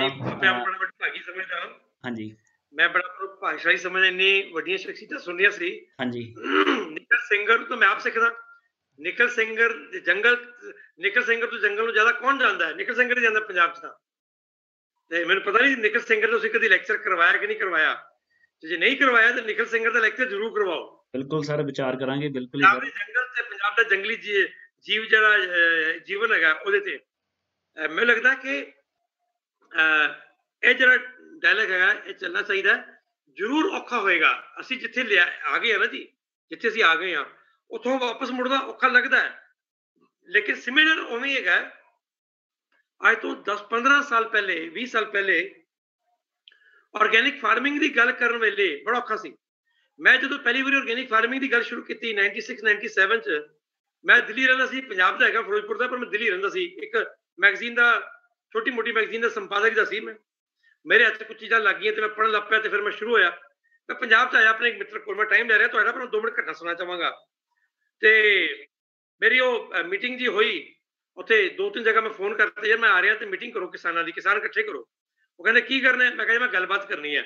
ਚਲੋ ਮੇਰੇ ਕੋਲ ਜੋ ਜਾਣਕਾਰੀ ਸੀ ਪੈਸਟੀਸਾਈਡ ਦੇ ਇੰਪੈਕਟ ਦੀ, ਭਾਵੇਂ ਅਮਰੀਕਾ ਨੇ ਜਿਹੜਾ ਵੀਅਤਨਾਮ ਤੋਂ ਸਪਰੇਅ ਕੀਤਾ ਸੀ ਏਜੰਟ ਔਰੰਜ, ਉਹਦਾ ਇੰਪੈਕਟ ਕੀ ਸੀ, ਜਾਂ ਹੋਰ ਦੁਨੀਆ ਭਰ ਦੀ WHO ਦੀ ਸਟੱਡੀਜ਼, ਉਹ ਮੇਰੇ ਨਾਲ ਕਿਤਾਬਾਂ ਸੀ, ਮੈਂ ਲੈ ਕੇ ਆਇਆ, ਲੋਕਾਂ ਨੂੰ ਫੋਟੋਆਂ ਦਿਖਾਈਆਂ, ਗੱਲਬਾਤ ਸ਼ੁਰੂ ਕੀਤੀ। ਤੇ ਲੋਕੀ ਸਿਰ ਲਾਉਂਦੇ ਰਹੇ, ਤੇ ਲੋਕਾਂ ਨੂੰ ਮੈਨੂੰ ਬੜੀ ਗੱਲ ਸਮਝ ਆਈ ਹੈ ਮੇਰੀ, ਤੇ ਮੈਂ ਵੀ ਬੜਾ ਖੁਸ਼ ਕਿ ਲੋਕਾਂ ਨੇ ਸਿਰ ਲਾਇਆ। ਲੋਕਾਂ ਨੇ ਕਰਾਂਗੇ ਜੀ, ਕਰਾਂਗੇ। ਨਾ ਮੈਨੂੰ ਕੁਦਰਤੀ ਖੇਤੀ ਦਾ ABC ਮਾਲੂਮ, ਨਾ ਲੋਕਾਂ ਨੂੰ ਪਤਾ, ਪਰ ਕਰਾਂਗੇ ਕਹਿ ਕੇ ਚਲੋ ਬਸ ਚਲੇ ਗਏ। ਮੈਂ ਮੁੜ ਕੇ 5-6 ਦਿਨ ਬਾਅਦ ਆਪਣੇ ਪਹੁੰਚ ਕੇ ਦਿੱਲੀ ਵਾਪਸ ਆਪਣੇ ਮਿੱਤਰ ਨੂੰ ਫੋਨ ਕੀਤਾ। ਮੈਂ ਕਿਹਾ ਯਾਰ ਉਹ ਕਿਸਾਨ ਤੇ ਬੜੇ ਖੁਸ਼ ਸੀ, ਤੇ ਤੂੰ ਦੁਬਾਰਾ ਮੀਟਿੰਗ ਬੁਲਾ ਸਕਦਾ? ਮੈਂ ਕਿਸੇ ਵਿਦਵਾਨ ਨੂੰ ਲੈ ਕੇ ਆਵਾਂਗਾ। ਉਹ ਕਹਿੰਦਾ ਖਬਰਦਾਰ ਤੂੰ ਦੁਬਾਰਾ ਆਇਆ ਤੇ। ਮੈਂ ਕਿਹਾ ਕਿਉਂ? ਕਹਿੰਦਾ ਜੇ ਤੂੰ ਆਣੀ ਮੀਟਿੰਗ ਨਹੀਂ ਬੁਲਾਣੀ, ਤੂੰ ਆਣਾ, ਤੂੰ ਮੇਰੇ ਕੋਲ, ਤੂੰ ਮੇਰਾ ਮਿੱਤਰ ਹੈਗਾ, ਚਾਹ ਪਾਣੀ ਪੀ, ਰੋਟੀ ਖਾ, ਮੇਰੇ ਕੋਲ ਰਹਿ, ਕਿਸਾਨ ਨਹੀਂ ਬੁਲਾਣੇ ਮੈਂ ਕਿਉਂ? ਉਹ ਕਹਿੰਦੇ ਉਹਨਾਂ ਨੇ ਤੇਰੇ ਜਾਣ ਤੋਂ ਬਾਅਦ ਕਿਹਾ ਕਿਹੜੇ ਪਾਗਲ ਨੂੰ ਫੜ ਕੇ ਲਿਆਏ ਸੀ, ਇਹ ਤਾਂ ਆਪ ਭੁੱਖਾ ਮਰੇਗਾ, ਸਾਨੂੰ ਵੀ ਮਰਵਾਏਗਾ। ਔਰ ਇਹ ਇੱਕ ਘਟਨਾ ਨਹੀਂ, ਇਹਨਾਂ ਦੀ ਕਿੰਨੀਆਂ ਘਟਨਾਵਾਂ ਹੋਈਆਂ। ਪੰਜਾਬੀ ਯੂਨੀਵਰਸਿਟੀ ਪਟਿਆਲਾ 'ਚ ਇੱਕ ਮੇਰਾ ਲੈਕਚਰ ਹੋ ਰਿਹਾ ਸੀ, ਪਬਲਿਕ ਦੇ ਵਿੱਚੋਂ ਲੋਕੀ ਖੜੇ ਹੋ ਗਏ। ਲੋਕਾਂ ਨੇ ਕਿਹਾ ਯਾਰ ਤੁਸੀਂ ਪੰਜਾਬ 'ਚ ਇੱਕ ਤਰ੍ਹਾਂ ਦਾ ਅੱਤਵਾਦ ਖਤਮ ਹੋਇਆ, ਤੁਸੀਂ ਨਵੇਂ ਤਰ੍ਹਾਂ ਦਾ ਅੱਤਵਾਦ ਲੈ ਕੇ ਆ ਰਹੇ ਹੋ ਪੰਜਾਬ 'ਚ। ਇਹ 98 ਦੀ ਗੱਲ ਹੈ ਭਾਈ ਸਾਹਿਬ, ਤੁਸੀਂ ਪੰਜਾਬ ਕਹਿੰਦਾ ਤੁਸੀਂ ਨਵੇਂ ਤਰ੍ਹਾਂ ਦੇ ਟੈਰਰਿਜ਼ਮ ਲੈ ਕੇ ਆ ਰਹੇ ਹੋ, ਤੁਸੀਂ ਲੋਕਾਂ ਨੂੰ ਡਰਾ ਰਹੇ ਹੋ, ਲੋਕਾਂ ਨੂੰ ਧਮਕਾ ਰਹੇ ਹੋ ਕਿ ਕੈਂਸਰ ਇੰਨਾ ਫੈਲ ਜਾਏਗਾ, ਉਹ ਹੋ ਜਾਏਗਾ। ਇਹਦਾ ਕੀ ਐਵੀਡੈਂਸ, ਸਾਇੰਟੀਫਿਕ ਐਵੀਡੈਂਸ ਕੀ ਹੈ? ਮੈਂ ਕਿਹਾ ਜੀ ਦੇਖੋ ਸਾਇੰਟੀਫਿਕ ਐਵੀਡੈਂਸ, ਕਹਿੰਦੇ ਪੰਜਾਬ ਦੀ ਕੋਈ ਸਟੱਡੀ ਹੈਗੀ ਹੈ, ਇੰਪੀਰੀਕਲ ਸਟੱਡੀ ਪੰਜਾਬ ਦੀ ਹੈਗੀ ਹੈ? ਮੈਂ ਕਿਹਾ ਜੀ ਪੰਜਾਬ ਦੀ ਤਾਂ ਕੋਈ ਸਟੱਡੀ ਨਹੀਂ ਮੇਰੇ ਕੋਲ, ਪਰ ਆਹ ਸਟੱਡੀ ਹੈਗੀ ਹੈ ਮੇਰੇ ਕੋਲ, ਮੇਰੇ ਕਿਤਾਬਾਂ ਨੇ 4 ਮੇਰੇ ਹੱਥ ਵਿੱਚ। ਇਹ ਕੋਈ ਅਮਰੀਕਾ ਦੀ ਸਟੱਡੀ ਹੈ, ਕੋਈ ਬ੍ਰਿਟੇਨ ਦੀ ਸਟੱਡੀ ਹੈ, ਕੋਈ ਯੂਰਪ ਦੇ ਕਿਸੇ ਹੋਰ ਦੇਸ਼ ਦੀ ਸਟੱਡੀ ਹੈ। ਉਹ ਵੀਅਤਨਾਮ ਵਾਲੀ ਜਿਹੜੀ ਸਟੱਡੀ ਹੋਈ ਸੀ, ਅਮਰੀਕਾ ਨੇ ਵੀਅਤਨਾਮ ਦੀ ਲੜਾਈ ਦੇ ਵਿੱਚ ਜਿਹੜਾ ਸਪਰੇਅ ਕੀਤਾ ਸੀ ਹਰਬੀਸਾਈਡ, ਉਹਦਾ ਜਿਹੜਾ 20 ਸਾਲ 30 ਸਾਲ 40 ਸਾਲ ਬਾਅਦ ਇੰਪੈਕਟ, ਉਹਦੀ ਸਟੱਡੀ ਸੀ। ਮੈਂ ਕਿਹਾ ਜੀ ਆ ਹੈਗੀ ਇਹ ਸਟੱਡੀਜ਼ ਕੁਛ ਹੋਰ। ਤੇ ਮੈਂ ਕਿਹਾ ਜੇ ਬਾਹਰ ਦੇ ਲੋਕਾਂ ਦੇ ਸਰੀਰ ਤੇ ਅਸਰ ਕਰ ਸਕਦਾ ਹੈ, ਤੇ ਪੰਜਾਬ ਦੇ ਲੋਕੀ ਕੋਈ ਇੱਟ ਪੱਥਰ ਦੇ ਤਾਂ ਬਣੇ ਨਹੀਂ, ਸੀਮੈਂਟ ਕੰਕਰੀਟ ਦੇ ਸਟੀਲ ਦੇ ਤਾਂ ਬਣੇ ਨਹੀਂ ਕਿ ਉਹਨਾਂ ਤੇ ਅਸਰ ਨਹੀਂ ਕਰੇਗਾ, ਤੇ ਪੰਜਾਬ ਤੇ ਵੀ ਅਸਰ ਕਰੇਗਾ। ਆ ਮੈਂ ਪੈਰਲਲ ਬਿਠਾ ਰਿਹਾ, ਬਾਕੀ ਤੁਹਾਡੀ ਮਰਜ਼ੀ ਹੈ। ਤੇ ਮੈਨੂੰ ਬਹੁਤ ਵਿਰੋਧ ਹੋਇਆ। ਡਾਕਟਰ ਜਿਹੜੇ MBBS ਡਾਕਟਰ ਹੁੰਦੇ ਨੇ ਇਲਾਜ ਵੇਲੇ, ਮੈਂ ਉਹਨਾਂ ਕੋਲ ਜਾਂਦਾ ਸੀ ਜੀ, ਇੱਕ ਕਿਤਾਬ ਲੈ ਕੇ, WHO ਦੀ ਕਿਤਾਬ ਸੀ ਪੈਸਟੀਸਾਈਡਸ ਉੱਤੇ, ਉਹਦਾ ਟਾਈਟਲ ਮੈਂ ਭੁੱਲ ਗਿਆ ਵਾਂ, ਉਹਦੀ ਫੋਟੋਕਾਪੀ ਕਰਾ ਕੇ ਮੈਂ ਡਾਕਟਰ ਕੋਲ ਗਿਆ। ਡਾਕਟਰ ਮੇਰੀ ਗੱਲ ਨਹੀਂ ਸੁਣਦੇ ਸੀ, ਉਹ ਕਹਿੰਦੇ ਸੀ ਮਿਲਰ ਜੀ ਤੁਸੀਂ ਯਾਰ ਕਿਉਂ ਐਵੇਂ ਚਿੰਤਾ ਕਰੀ ਜਾਂਦੇ ਹੋ, ਪੰਜਾਬ ਵਧੀਆ ਖਾਂਦਾ ਪੀਂਦਾ, ਕੁਛ ਨਹੀਂ ਹੈਗਾ। ਭਾਈ ਸਾਹਿਬ 98 97 ਦੀ 99 ਦੀ ਗੱਲ ਹੈ, ਤੇ 2002 3 4 ਆਂਦੇ ਪੰਜਾਬ 'ਚ ਜੋ ਹੋਇਆ ਪਤਾ। 2002 'ਚ ਪੰਜਾਬ ਦਾ ਪਹਿਲਾ ਪਿੰਡ ਵਿਕਰੀ ਤੇ ਲੱਗਾ, ਵਿਲੇਜ ਔਰ ਸੇਲ, ਪਿੰਡ ਹਰਕਿਸ਼ਨਪੁਰਾ, ਜ਼ਿਲ੍ਹਾ ਬਠਿੰਡਾ, ਜਿਹਨੇ ਕਿਹਾ ਵਿਲੇਜ ਔਰ ਸੇਲ, ਕਿਉਂਕਿ ਪਾਣੀ ਨਹੀਂ ਹੈਗਾ ਉੱਥੇ ਔਰ ਬਿਮਾਰੀਆਂ ਫੈਲੀਆਂ ਨੇ। ਔਰ ਉਦੋਂ ਹੀ ਸਨ 2002 ਵਿੱਚ ਹੀ ਜਿਹੜਾ ਹੈਗਾ ਤਲਵੰਡੀ ਸਾਬੋ ਬਲਾਕ ਦੇ ਵਿੱਚ ਜਿਹੜਾ ਕ੍ਰਾਈਸਿਸ ਆਇਆ, ਕੈਂਸਰ ਵਧਿਆ, ਔਰ ਉਹਦੀ ਰਿਪੋਰਟ ਜਿਹੜੀ ਆਈ, ਉਹਦੀ ਕੁਝ ਰਿਪੋਰਟ ਅਸੀਂ ਕੱਢੀ, ਕੁਝ ਮਾਸਟਰ ਜਰਨੈਲ ਸਿੰਘ ਨੇ ਕੱਢੀ। ਇਹ 2002 ਦੀ ਗੱਲ ਹੈ। ਤੇ ਮੇਰਾ ਕਹਿਣਾ ਹੈਗਾ ਇਸ ਕਰਕੇ ਅੱਜ ਲੋਕੀ ਸਾਰੇ ਵਾਪਸ ਜਾ ਰਹੇ ਆ। ਅੱਜ ਲੋਕਾਂ ਨੂੰ ਲੱਗਦਾ ਆਰਗੈਨਿਕ ਫਾਰਮਿੰਗ ਵੱਲ ਜਾਣਾ ਚਾਹੀਦਾ ਹੈ। ਸੇਮ ਡਿਵੈਲਪਮੈਂਟ ਦੇ ਮਾਡਲ ਤੋਂ ਸਾਨੂੰ ਵਾਪਸ ਪਰਤਣਾ ਪਏਗਾ, ਲੋੜਾਂ ਘਟਾਉਣੀਆਂ ਪੈਣਗੀਆਂ। ਛੋਟੀ ਛੋਟੀ ਚੀਜ਼ਾਂ ਨੇ, ਕਿਸ ਤਰ੍ਹਾਂ ਅੱਜ ਮੇਰੇ ਕੋਲ ਵੀ ਉਹਦਾ ਜਵਾਬ ਨਹੀਂ ਹੈਗਾ, ਲੇਕਿਨ ਸਾਨੂੰ ਸੋਚਣਾ ਪਏਗਾ ਮੇਰਾ ਕਾਰਬਨ ਫੁੱਟਪ੍ਰਿੰਟ ਕਿਵੇਂ ਘਟੇ, ਮੇਰੀ ਆਪਣੀ ਜ਼ਿੰਦਗੀ ਨੇਚਰ ਦੇ ਨਾਲ ਜ਼ਿਆਦਾ ਢੁਕਵੀਂ ਕਿਵੇਂ ਬਣੇ, ਮੈਂ ਪਿੰਡ ਦੀ ਕਾਰੀਗਰੀ ਦੀ ਬਣੀ ਚੀਜ਼ਾਂ ਕਿਵੇਂ ਪਾਵਾਂ, ਮੈਂ ਆਪਣੀ ਜ਼ਿੰਦਗੀ ਦੇ ਵਿੱਚੋਂ ਇੰਡਸਟਰੀਅਲ ਪ੍ਰੋਡਕਟ ਦਾ ਯੂਜ਼ ਕਿਵੇਂ ਮਿਨੀਮਾਈਜ਼ ਕਰਾਂ। 100% ਨਹੀਂ ਖਤਮ ਕਰ ਸਕਾਂਗਾ, ਕਿਉਂਕਿ ਮੈਂ ਜਿਸ ਲੈਪਟਾਪ ਤੇ ਬੈਠਾ ਹੋਇਆ ਉਹ ਇੰਡਸਟਰੀ ਦਾ ਪ੍ਰੋਡਕਟ ਹੈ, ਉਹ ਕਾਟਨ ਇੰਡਸਟਰੀ ਸ਼ਾਇਦ ਨਹੀਂ ਬਣ ਸਕਦਾ, ਪਰ ਕਿਆ ਮੈਂ ਕੱਪੜਾ, ਜੁੱਤੇ, ਹੋਰ ਕੁਝ ਚੀਜ਼ਾਂ, ਆਪਣੇ ਘਰ ਦਾ ਫਰਨੀਚਰ, ਹੋਰ ਕੁਝ, ਕਿਆ ਮੈਂ ਪੇਂਡੂ ਕਾਰੀਗਰੀ ਦੀ ਬਣੀਆਂ ਪਾ ਸਕਦਾ? ਇੰਜ ਡਿਵੈਲਪਮੈਂਟ ਦਾ ਮਾਡਲ ਕਿ ਪਿੰਡਾਂ 'ਚ ਪੈਸਾ ਵਾਪਸ ਆਵੇ, ਪਿੰਡਾਂ 'ਚ ਕਾਰੀਗਰੀ ਵਾਪਸ ਆਵੇ, ਇਹਦੇ ਬਾਰੇ ਬੜਾ ਡੂੰਘਾ ਸੋਚ ਕੇ ਵਿਚਾਰਨ ਵਾਲੀ ਗੱਲ ਹੈਗੀ ਹੈ। ਸ਼ਾਇਦ ਇੱਕ ਟਾਕ 'ਚ ਮੈਂ ਵੀ ਨਹੀਂ ਦੱਸ ਸਕਾਂਗਾ, ਮੇਰਾ ਵੀ ਤਜਰਬਾ ਸੀਮਿਤ ਹੈਗਾ, ਔਰ ਮੈਂ ਵੀ ਅਜੇ ਸੋਚਣ ਵਿਚਾਰਨ ਦੀ ਪ੍ਰਕਿਰਿਆ ਦੇ ਅਧੀਨ ਹਾਂ, ਮੈਂ ਵੀ ਸਿੱਖ ਰਿਹਾ ਅਜੇ। ਸਰ ਅਸੀਂ ਥੋੜਾ ਟਾਈਮ ਲੈ ਰਹੇ ਹਾਂ, ਇੱਕ ਥੋੜਾ ਜਿਹਾ ਸਵਾਲ ਹੋਰ ਕਿ ਐਦਾਂ ਕਿਤੇ ਹੋਈ ਹੈ ਵੈਸੇ ਲਾਰਜ ਸਕੇਲ ਦੇ ਉੱਤੇ ਕਿ ਅਸੀਂ ਐਦਾਂ ਹੋਈ ਹੈ ਪਹਿਲਾਂ ਕਦੀ ਕਿ ਐਦਾਂ ਦਾ ਕਿਤੇ ਸਾਨੂੰ ਕਿਤੇ ਐਗਜ਼ਾਮਪਲ ਹੋਵੇ ਸਾਡੇ ਕੋਲ ਲਾਰਜ ਸਕੇਲ ਦੇ ਉੱਤੇ ਵੀ ਕਿਤੇ ਲੋਕ ਏਦਾਂ ਵਾਪਸ ਆਪਣੀਆਂ ਲੋੜਾਂ ਕਢਾਈਆਂ ਹੋਣ? ਜਿਹੜੇ ਕਮਿਊਨ ਬਣ ਰਹੇ ਆ ਅਕ੍ਰੋਸ ਦਾ ਵਰਲਡ, ਲੋਕੀ ਅੱਡ ਪਿੰਡਾਂ ਤੋਂ ਨਿਕਲ ਕੇ, ਸ਼ਹਿਰਾਂ ਤੋਂ ਨਿਕਲ ਕੇ ਨਵੇਂ ਪਿੰਡ ਵਸਾ ਰਹੇ। ਇੰਡੀਆ 'ਚ ਵੀ ਹੋ ਰਿਹਾ ਕੋਸ਼ਿਸ਼, ਲੋਕੀ ਨਵੇਂ ਪਿੰਡ ਵਸਾ ਰਹੇ। ਜਿੱਥੇ ਬੰਬੇ ਦੇ ਕੋਲ, ਮੈਂ ਉੱਥੇ ਗਿਆ ਵਾ, ਪਿੰਡ ਦਾ ਨਾਮ ਭੁੱਲ ਰਿਹਾ, ਹੁਣੇ ਯਾਦ ਆ ਜਾਏਗਾ। ਬੰਬੇ ਸ਼ਹਿਰ ਦੇ ਲੋਕ ਨੇ, ਠੀਕ ਹੈ, ਰੈਗੂਲਰ ਉੱਥੇ ਨਹੀਂ ਰਹਿੰਦੇ, ਥੋੜੇ ਰਹਿੰਦੇ ਨੇ, ਲੇਕਿਨ ਜਿੱਥੇ ਉਹਨਾਂ ਨੇ ਨਾਮ ਮਾਤਰ ਦੀ ਬਿਜਲੀ ਰੱਖੀ ਹੋਈ ਹੈ, ਬਸ ਇੱਕ ਅੱਧੇ ਕਨੈਕਸ਼ਨ ਹੈਗਾ, ਜ਼ਿਆਦਾ ਬਿਜਲੀ ਬੁਜਲੀ ਨਹੀਂ ਹੈਗੀ ਉੱਥੇ, ਉਹ ਹੈ। ਔਰ ਲੋੜਾ ਘਟਾ ਚੱਲ ਰਿਹਾ ਲੋਕੀ 'ਚ। ਮਤਲਬ ਸਾਡਾ ਰਵੀ ਸ਼ੇਰਗਿੱਲ ਮੇਰਾ ਮਿੱਤਰ ਹੈ, ਤੇ ਰਵੀ ਸ਼ੇਰਗਿੱਲ ਨੇ ਉਹ ਦਿੱਲੀ ਦੇ ਪਟੇਲ ਨਗਰ ਛੱਡ ਕੇ ਉਹ ਚਲਾ ਗਿਆ ਨਾ, ਉੱਥੇ ਗ੍ਰੇਟਰ ਨੋਇਡਾ ਚਲਾ ਗਿਆ। ਉਹ ਮੈਨੂੰ ਬਾਰ-ਬਾਰ ਕਹਿੰਦਾ ਰੀਵਾਈਲਡ ਕਰਨਾ ਪਏਗਾ ਭਾਜੀ ਪੰਜਾਬ ਨੂੰ, ਦੁਨੀਆ ਨੂੰ ਰੀਵਾਈਲਡ। ਮੈਨੂੰ ਲੱਗਦਾ ਕਿ ਸ਼ੁਰੂਆਤ ਤਾਂ ਕਰਨੀ ਪਏਗੀ। ਅੱਜ ਲੋਕੀ ਪਿੰਡਾਂ ਤੋਂ, ਇੱਥੇ ਸ਼ਹਿਰਾਂ ਤੋਂ ਨਿਕਲ ਕੇ ਜਾ ਰਹੇ ਨਾ, ਜੰਗਲਾਂ ਦੇ ਨੇੜੇ ਘਰ ਲੈ ਰਹੇ, ਉੱਥੇ ਨਿੱਕੇ ਨਿੱਕੇ ਪਿੰਡ ਬਣਾ ਰਹੇ ਆ। ਸ਼ੁਰੂਆਤ ਕਰਨੀ ਪਏਗੀ ਸਾਨੂੰ।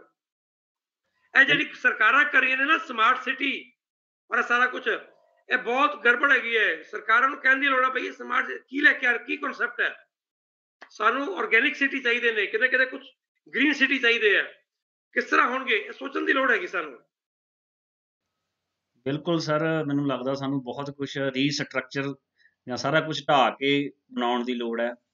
ਇਹਦੇ ਵਿੱਚ ਮੈਨੂੰ ਲੱਗਦਾ ਕਿ ਤੁਹਾਡੇ ਵਰਗੇ ਜਿਹੜੇ ਇੱਕ ਮਿਸ਼ਨਰੀ ਲੋਕ ਨੇ ਉਹਨਾਂ ਦੀ ਬਹੁਤ ਸਾਨੂੰ ਜ਼ਿਆਦਾ ਲੋੜ ਹੋਵੇਗੀ, ਸਾਨੂੰ ਲੱਗਦਾ ਇੱਦਾਂ ਦਾ ਕੁਝ ਕਰਨ ਦੇ ਲਈ। ਤੇ ਸਰ ਅਸੀਂ ਇੱਕ ਤੁਹਾਨੂੰ ਦੱਸ ਦਿੰਦੇ ਹਾਂ ਕਿ ਸਾਡੀ ਇੱਕ ਟੀਮ ਆ ਪੰਜਾਬ ਦਰਸ਼ਨ ਦੀ, ਉਹਦੇ ਵਿੱਚ ਕੁਛ ਤੇ ਸਿਰਜਕ ਨੇ ਜਿਨ੍ਹਾਂ ਦੇ ਵਿੱਚ ਅਸੀਂ ਸਾਰੇ ਸਿਰਜਕ ਹੀ ਹਾਂ। ਕਦੀ ਕਦੀ ਅਸੀਂ ਡਿਊਟੀਜ਼ ਆਪਣੀਆਂ ਸ਼ਿਫਟ ਕਰਦੇ ਰਹੀਦੀ ਆ। ਉਹਦੇ ਵਿੱਚ ਇੱਕ ਪਰਮਿੰਦਰ ਤੇ ਹਰਪ੍ਰੀਤ ਨੇ ਜਿਹੜੇ ਸਾਡੇ ਸੋਹਜ ਦਾ ਕੰਮ ਕਰਦੇ ਨੇ, ਪੋਸਟਰ ਬਣਾਉਂਦੇ ਨੇ ਜਾਂ ਇਸ ਲੈਕਚਰ ਨੂੰ ਚਲਾਉਂਦੇ ਨੇ, ਜਿਵੇਂ ਉਹਨੂੰ ਅਸੀਂ ਚੰਗੀ ਤਰ੍ਹਾਂ ਉਹਨੂੰ ਸੁਚਾਰੂ ਢੰਗ ਦੇ ਨਾਲ ਆਪਾਂ ਚਲਾਉਂਦੇ ਹਾਂ। ਉਹਨਾਂ ਦਾ ਮੈਂ ਧੰਨਵਾਦ ਕਰਦਾ ਹਾਂ। ਉਹ ਤੋਂ ਬਾਅਦ ਮਹਿਤਾਬ, ਦਿਲਦਾਰ, ਮੈਡਮ ਹਰਮੀਤ ਕੌਰ, ਕਮਲੇਸ਼ ਤੇ ਪ੍ਰੋਫੈਸਰ ਅਵਤਾਰ ਸਿੰਘ, ਜਿਹੜੇ ਕਿ ਲੱਗਦਾ ਕਿ ਸਾਡੇ ਰਹਿਨੁਮਾ ਨੇ ਇਸ ਸਾਰਾ ਕੁਝ ਚਲਾਉਣ ਦੇ ਲਈ। ਉਹ ਤੁਹਾਡੇ ਵਰਗੇ ਜਿੰਨੇ ਵੀ ਇੰਟਲੈਕਚੁਅਲ ਹੈਗੇ ਉਹਨਾਂ ਨਾਲ ਕੰਟੈਕਟ ਕਰਦੇ ਨੇ ਤੇ ਇਹ ਸਾਰਾ ਕੁਝ ਇਹ ਚੱਲ ਰਿਹਾ ਸਾਡਾ। ਤੇ ਅੰਤ ਦੇ ਵਿੱਚ ਸਰ ਮੈਂ ਤੁਹਾਡਾ ਬਹੁਤ ਬਹੁਤ ਧੰਨਵਾਦ ਕਰਦਾ ਮੈਂ। ਤੇ ਮੈਨੂੰ ਲੱਗਦਾ ਕਿ ਤੁਹਾਨੂੰ ਇਸ ਮਿਸ਼ਨ ਲੋਕਾਂ ਨੂੰ ਵੀ ਬਹੁਤ, ਹੋਰ ਲੋਕਾਂ ਨੂੰ ਵੀ ਲੋਕ ਇਨਸਪਾਇਰ ਹੁੰਦੇ ਹੋਣਗੇ ਤੁਹਾਡੇ ਵੱਲ ਦੇਖ ਕੇ। ਇੱਦਾਂ ਹੁੰਦੀ ਹੈ ਕਿ ਮੈਨੂੰ ਲੱਗਦਾ ਵੀ ਹਰ ਕੰਮ ਇੱਦਾਂ ਨਹੀਂ ਹੁੰਦਾ ਕਿ ਉਹਦੇ ਵਿੱਚ ਰਿਜ਼ਲਟ ਹਮੇਸ਼ਾ ਕੋਈ ਫਰੂਟਫੁਲ ਹਮੇਸ਼ਾ ਸਾਨੂੰ ਮਿਲਦਾ। ਕਈ ਵਾਰ ਲੱਗਦਾ ਵੀ ਕਾਮਯਾਬੀ ਨਹੀਂ ਵੀ ਮਿਲਦੀ ਤੇ ਟਾਈਮ ਲੱਗਦਾ ਹੈ ਕਾਮਯਾਬੀ ਹਾਸਲ ਕਰਨ ਦੇ ਲਈ। ਪਰ ਇਹਦਾ ਮਤਲਬ ਇਹ ਨਹੀਂ ਆ ਕਿ ਆਪਾਂ ਨੂੰ ਛੱਡ ਦੇਣੀ ਚਾਹੀਦੀ ਆ ਆਸ। ਜਿਵੇਂ ਕਿ ਤੁਸੀਂ ਦੱਸਿਆ ਹੈ ਕਿ ਸਾਨੂੰ ਇਹਦਾ ਹੱਲ ਹੀ ਇਹ ਆ ਵੀ ਕਿਤੇ ਨਾ ਕਿਤੇ ਸਾਨੂੰ ਆਪਣੇ ਜਲ ਜੰਗਲ ਜ਼ਮੀਨ ਵੱਲ ਮੁੜਨਾ ਪੈਣਾ। ਹਾਂਜੀ ਸਰ, ਤੁਸੀਂ ਕਹਿਣਾ? ਮੈਂ ਗੱਲ ਕਹਿਣਾ ਚਾਹਾਂਗਾ, ਇੰਨੀਆਂ ਔਕੜਾਂ ਵੇਲੇ ਜਦੋਂ ਮੈਂ ਸ਼ੁਰੂ ਕੀਤਾ ਕੰਮ ਤਾਂ ਮੇਰੇ ਤੇ ਪੈਸਟੀਸਾਈਡ ਕੰਪਨੀਆਂ ਨੇ 5 ਕਰੋੜ ਦਾ ਕੇਸ ਕਰਤਾ ਕਿ ਤੇਰੇ ਭਾਸ਼ਣਾਂ ਦੇ ਕਰਕੇ, ਤੇਰੇ ਲੇਖਾਂ ਕਰਕੇ ਸਾਡੀ ਪੈਸਟੀਸਾਈਡ ਦੀ ਵਿਕਰੀ ਘਟੀ ਹੈ। ਤੂੰ ਹਰਿਆਣਾ, ਜਿਹੜੀ ਇੰਡੀਆ ਦੀ ਸਭ ਤੋਂ ਵੱਡੀ ਪੈਸਟੀਸਾਈਡ ਕੰਪਨੀ ਹੈ, ਉਹਦੇ ਲੋਕਾਂ ਨੇ ਮੈਨੂੰ ਬੰਬੇ ਹਾਈ ਕੋਰਟ ਦੇ ਸਮਨ ਆਉਂਦੇ ਰਹੇ, ਠੀਕ ਹੈ, ਮੇਰੇ ਖਿਲਾਫ ਪ੍ਰੈਸ ਕਾਨਫਰੰਸ ਕੀਤੀ, ਮੇਰੇ ਕਾਰਟੂਨ ਛਾਪੇ। ਮੈਂ ਨਿੱਕਾ ਜਿਹਾ ਅਦਨਾ ਜਿਹਾ ਆਦਮੀ, ਜੈਤੋਂ ਵਰਗੀ ਨਿੱਕੀ ਜਿਹੀ ਮੰਡੀ 'ਚ ਬੈਠਾ, ਜਿਹਦੇ ਕੋਲ ਪੈਸਾ ਧੇਲਾ ਨਹੀਂ, ਮੇਰੇ ਕਾਰਟੂਨ ਕਿੱਟ ਛਪੇ। ਜਿਹੜੀ ਉਹਦੀ ਇੰਡੀਆ ਲੈਵਲ ਦੀ ਮੈਗਜ਼ੀਨ ਹੈ ਪੈਸਟੀਸਾਈਡ ਇੰਡਸਟਰੀ ਦੀ, ਉਹਦਾ ਨਾਮ ਹੈ ਕ੍ਰੌਪ ਕੇਅਰ, ਹਰ ਮਹੀਨੇ ਛਪਦੀ, ਹਫਤੇ ਛਪਦੀ ਹੈ। ਉਹਦੇ 'ਚ ਮੇਰੇ ਕਾਰਟੂਨ ਛਪੇ ਤੇ ਮੇਰੇ ਇੱਕ ਮਿੱਤਰ ਦਾ ਫੋਨ ਆਇਆ ਕਿ ਯਾਰ ਤੂੰ ਬਹੁਤ ਵੱਡਾ, ਵਧਾਈ ਹੋਵੇ। ਕਹਿੰਦਾ ਮੈਂ ਕਿਉਂ? ਕਹਿੰਦਾ ਤੂੰ ਬਹੁਤ ਵੱਡਾ ਬੰਦਾ ਬਣ ਗਿਆ। ਮੈਂ ਕੀ ਹੋਇਆ? ਕਹਿੰਦਾ crop care magazine pesticide industry ਦੀ ਮੈਗਜ਼ੀਨ ਆ, ਇਨ ਹਾਊਸ, ਤੇਰਾ ਕਾਰਟੂਨ ਛਾਪਿਆ ਗਿਆ ਬਾਈ ਨੇਮ ਤੇਰਾ, ਤੇ ਮੈਂ ਤੇਰੇ ਤੋਂ ਕਿੰਨੀ ਦਹਿਸ਼ਤ ਹੈ। ਮੇਰਾ ਕਹਿਣਾ ਬੜੀਆਂ ਔਕੜਾਂ ਆਉਂਦੀਆਂ ਨੇ, ਬੜੇ ਲੋਕਾਂ ਨੇ ਜੋ ਜਿਹੜੇ ਮੇਰੇ ਕੇਸ ਕੁਛ ਚੱਲੇ, ਜਦੋਂ ਆਏ ਹਰ ਮੈਨੂੰ 15-20 ਦਿਨ ਬਾਅਦ ਕੋਈ ਨਾ ਕੋਈ ਸਮਨ ਆ ਜਾਂਦਾ ਸੀ ਤੇ ਲੋਕਾਂ ਨੇ ਬਹੁਤ ਜ਼ਿਆਦਾ ਧਮਕਾਇਆ ਮੈਨੂੰ। ਐਂਟੀ ਨੈਸ਼ਨਲ ਲਿਖਿਆ ਕਿ you are anti national, anti India, anti farmer. ਲੋਕਾਂ ਨੇ ਮੈਨੂੰ ਪੁੱਛਿਆ ਤੈਨੂੰ ਅਮਰੀਕਾ ਤੋਂ ਕਿੰਨੇ ਪੈਸੇ ਮਿਲਦੇ ਆ? ਮੈਂ ਕਿਉਂ ਬਈ, ਅਮਰੀਕਾ ਮੈਨੂੰ ਕਿਉਂ ਪੈਸੇ ਦੇਗਾ? ਤੂੰ ਕਹਿੰਦੇ ਇੰਡੀਆ ਦੀ ਫੂਡ ਸਿਕਿਉਰਿਟੀ ਨਸ਼ਟ ਕਰਨ ਦਾ ਛੜਯੰਤਰ ਕਰ ਰਿਹਾ, ਤੂੰ ਇੱਕ ਕਨਸਪੀਰੇਸੀ ਦਾ ਹਿੱਸਾ ਹੈਗਾ। ਮੈਂ ਕਿਹਾ ਯਾਰ ਮੈਂ ਤਾਂ ਅਮਰੀਕਨ ਮਲਟੀਨੈਸ਼ਨਲ ਦੇ ਪ੍ਰੋਡਕਟ ਦੇ ਖਿਲਾਫ ਪ੍ਰਚਾਰ ਕਰ ਰਿਹਾ। ਮੇਰੇ ਨਾਲ ਤਾਂ ਸਭ ਤੋਂ ਜ਼ਿਆਦਾ ਨੁਕਸਾਨ ਮੋਨਸੈਂਟੋ ਨੂੰ ਤੇ ਉਹਨਾਂ ਦੀ ਕੰਪਨੀ ਨੂੰ ਹੋਏਗਾ। ਲੇਕਿਨ ਐਵੇਂ ਦੇ ਬੜੇ ਇਲਜ਼ਾਮ ਭਰੀ ਮੀਟਿੰਗ 'ਚ ਲੋਕੀ ਕਹਿੰਦੇ ਸੀ ਕਿ ਅਮਰੀਕਾ ਤੋਂ ਪੈਸਾ ਆ ਰਿਹਾ ਜੀ, ਇਹਨਾਂ ਨੂੰ ਇਹਦੀ ਗੱਲ ਨਾ ਸੁਣੋ। ਤੇ ਸੋ ਬੇਇੱਜ਼ਤੀ ਵੀ ਝੱਲਣੀ ਪੈਂਦੀ, ਮਜ਼ਾਕ ਵੀ ਉਡਵਾਉਣਾ ਪੈਂਦਾ, ਕੇਸ ਵੀ ਝੱਲਣੇ ਪੈਂਦੇ ਆ। ਬਿਲਕੁਲ ਸਰ, ਐਂਟੀ ਨੈਸ਼ਨਲ ਤਾਂ ਜਿਵੇਂ ਅੱਜ ਬੜਾ ਕਾਮਨ ਹੋ ਗਿਆ, ਕੋਈ ਵੀ ਜਿਹੜੀ ਇਸ ਜੋ ਸਾਰਾ ਕੁਝ ਚੱਲ ਰਿਹਾ ਉਹਦੇ ਖਿਲਾਫ ਬੋਲਣ ਦੀ ਕੋਸ਼ਿਸ਼ ਕਰਦਾ ਤੇ ਉਹਨੂੰ ਐਂਟੀ ਨੈਸ਼ਨਲ ਬੜੀ ਆਸਾਨੀ ਦੇ ਨਾਲ ਕਹਿ ਦਿੱਤਾ ਜਾਂਦਾ। ਤੇ ਬਾਕੀ ਸਰ ਮੈਨੂੰ ਲੱਗਦਾ ਵੀ ਬਦਲਾਅ ਵੀ ਉਹੀ ਲੋਕ ਲੈ ਕੇ ਆਉਂਦੇ ਨੇ ਜਿਹੜੇ ਸੈਲਫਲੈਸ ਹੁੰਦੇ ਨੇ, ਇੰਡੀਵਿਜੂਅਲ ਆਪਾਂ ਕਹੀਏ ਵੀ ਆਪਾਵਾਦ ਤੋਂ ਮੁਕਤ ਹੁੰਦੇ ਨੇ ਜਿਹੜੇ। ਤੇ ਤੁਹਾਨੂੰ ਸਰ ਤੁਹਾਡੇ ਵਿਚਾਰ ਸੁਣ ਕੇ ਸਾਨੂੰ ਸਾਰਿਆਂ ਨੂੰ ਬੜੀ ਅੱਜ ਖੁਸ਼ੀ ਹੋਈ ਤੇ ਧੰਨਵਾਦ ਤੁਹਾਡਾ ਸਰ, ਸਾਡੀ ਸਾਰੀ ਟੀਮ ਵੱਲੋਂ ਸਰ ਬਹੁਤ ਬਹੁਤ ਸਰ ਧੰਨਵਾਦ ਤੁਹਾਡਾ, ਸ਼ੁਕਰੀਆ ਜੀ। ਬਹੁਤ ਧੰਨਵਾਦ। ਮੈਂ ਆਪਣੇ ਆਪ ਨੂੰ ਬੜੇ ਭਾਗੀ ਸਮਝਦਾ, ਇੰਨੇ ਬੁੱਧੀਜੀਵੀਆਂ ਔਰ ਜਿਹੜੇ ਪੰਜਾਬ ਦੇ ਹਿਤੈਸ਼ੀ ਨੇ, ਜਿਹੜੇ ਮਨੁੱਖਤਾ ਦੀ ਚਿੰਤਾ ਕਰ ਰਹੇ ਨੇ, ਔਰ ਜਿਹੜਾ ਵਿਚਾਰ ਹੈ, ਸਾਡੇ ਤਾਂ ਇੱਥੇ ਵਿਚਾਰ ਦੀ ਹੀ ਸ਼ਕਤੀ ਮੰਨੀ ਗਈ ਹੈ ਔਰ ਉਹਦੇ ਲਈ ਜਿਹੜੇ ਸਭ ਲੋਕ ਕੰਮ ਕਰ ਰਹੇ ਨੇ। ਔਰ ਪੰਜਾਬ ਦਰਸ਼ਨ ਕਿਆ, ਦਰਸ਼ਨ ਕਿ ਫਿਲਾਸਫੀ, ਤੇ ਮਤਲਬ ਕਿ ਦਰਸ਼ਨ ਹੀ ਅੱਗੇ ਰਸਤਾ ਦਿਖਾਉਂਦਾ ਹੈ। ਸੋ ਮੈਂ ਬਹੁਤ ਧੰਨਵਾਦੀ ਹਾਂ ਤੁਹਾਡਾ, ਪ੍ਰੋਫੈਸਰ ਅਵਤਾਰ ਸਿੰਘ ਜੀ ਦਾ ਔਰ ਤਮਾਮ ਟੀਮ ਦਾ, ਜਿਨ੍ਹਾਂ ਨੇ ਮੈਨੂੰ ਮੌਕਾ ਦਿੱਤਾ ਹੈ ਗੱਲਬਾਤ ਕਰਨ ਦਾ। ਔਰ ਜੇ ਮੇਰੀ ਕੁਝ ਕਮੀ ਰਹੀ ਹੋਵੇ ਤੇ ਮੈਂ ਜ਼ਰੂਰ ਸੁਣਨਾ ਚਾਹਾਂਗਾ। ਜਿਹੜੀ ਮੇਰੀ ਸਭ ਤੋਂ ਕਟੂ ਤੇ ਕਠੋਰਤਮ ਆਲੋਚਨਾ ਹੋਏਗੀ, ਮੈਂ ਉਹਨੂੰ ਜ਼ਰੂਰ ਜਾਣਨਾ ਚਾਹਾਂਗਾ, ਉਹਨਾਂ ਨਾਲ ਮੈਂ ਗੱਲਬਾਤ ਕਰਨਾ ਚਾਹਾਂਗਾ, ਸਿੱਖਣਾ ਚਾਹਾਂਗਾ ਉਹਨਾਂ ਤੋਂ ਮੈਂ। ਬਿਲਕੁਲ ਸ਼ੁਕਰੀਆ ਸਰ, ਸ਼ੁਕਰੀਆ ਸਰ, ਬਿਲਕੁਲ ਧੰਨਵਾਦ ਸਰ, ਧੰਨਵਾਦ। ਐ ਪੰਜਾਬ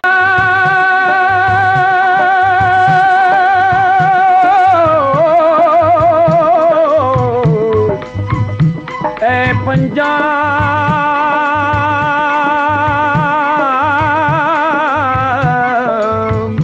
ਹੈ ਪੰਜਾਬ।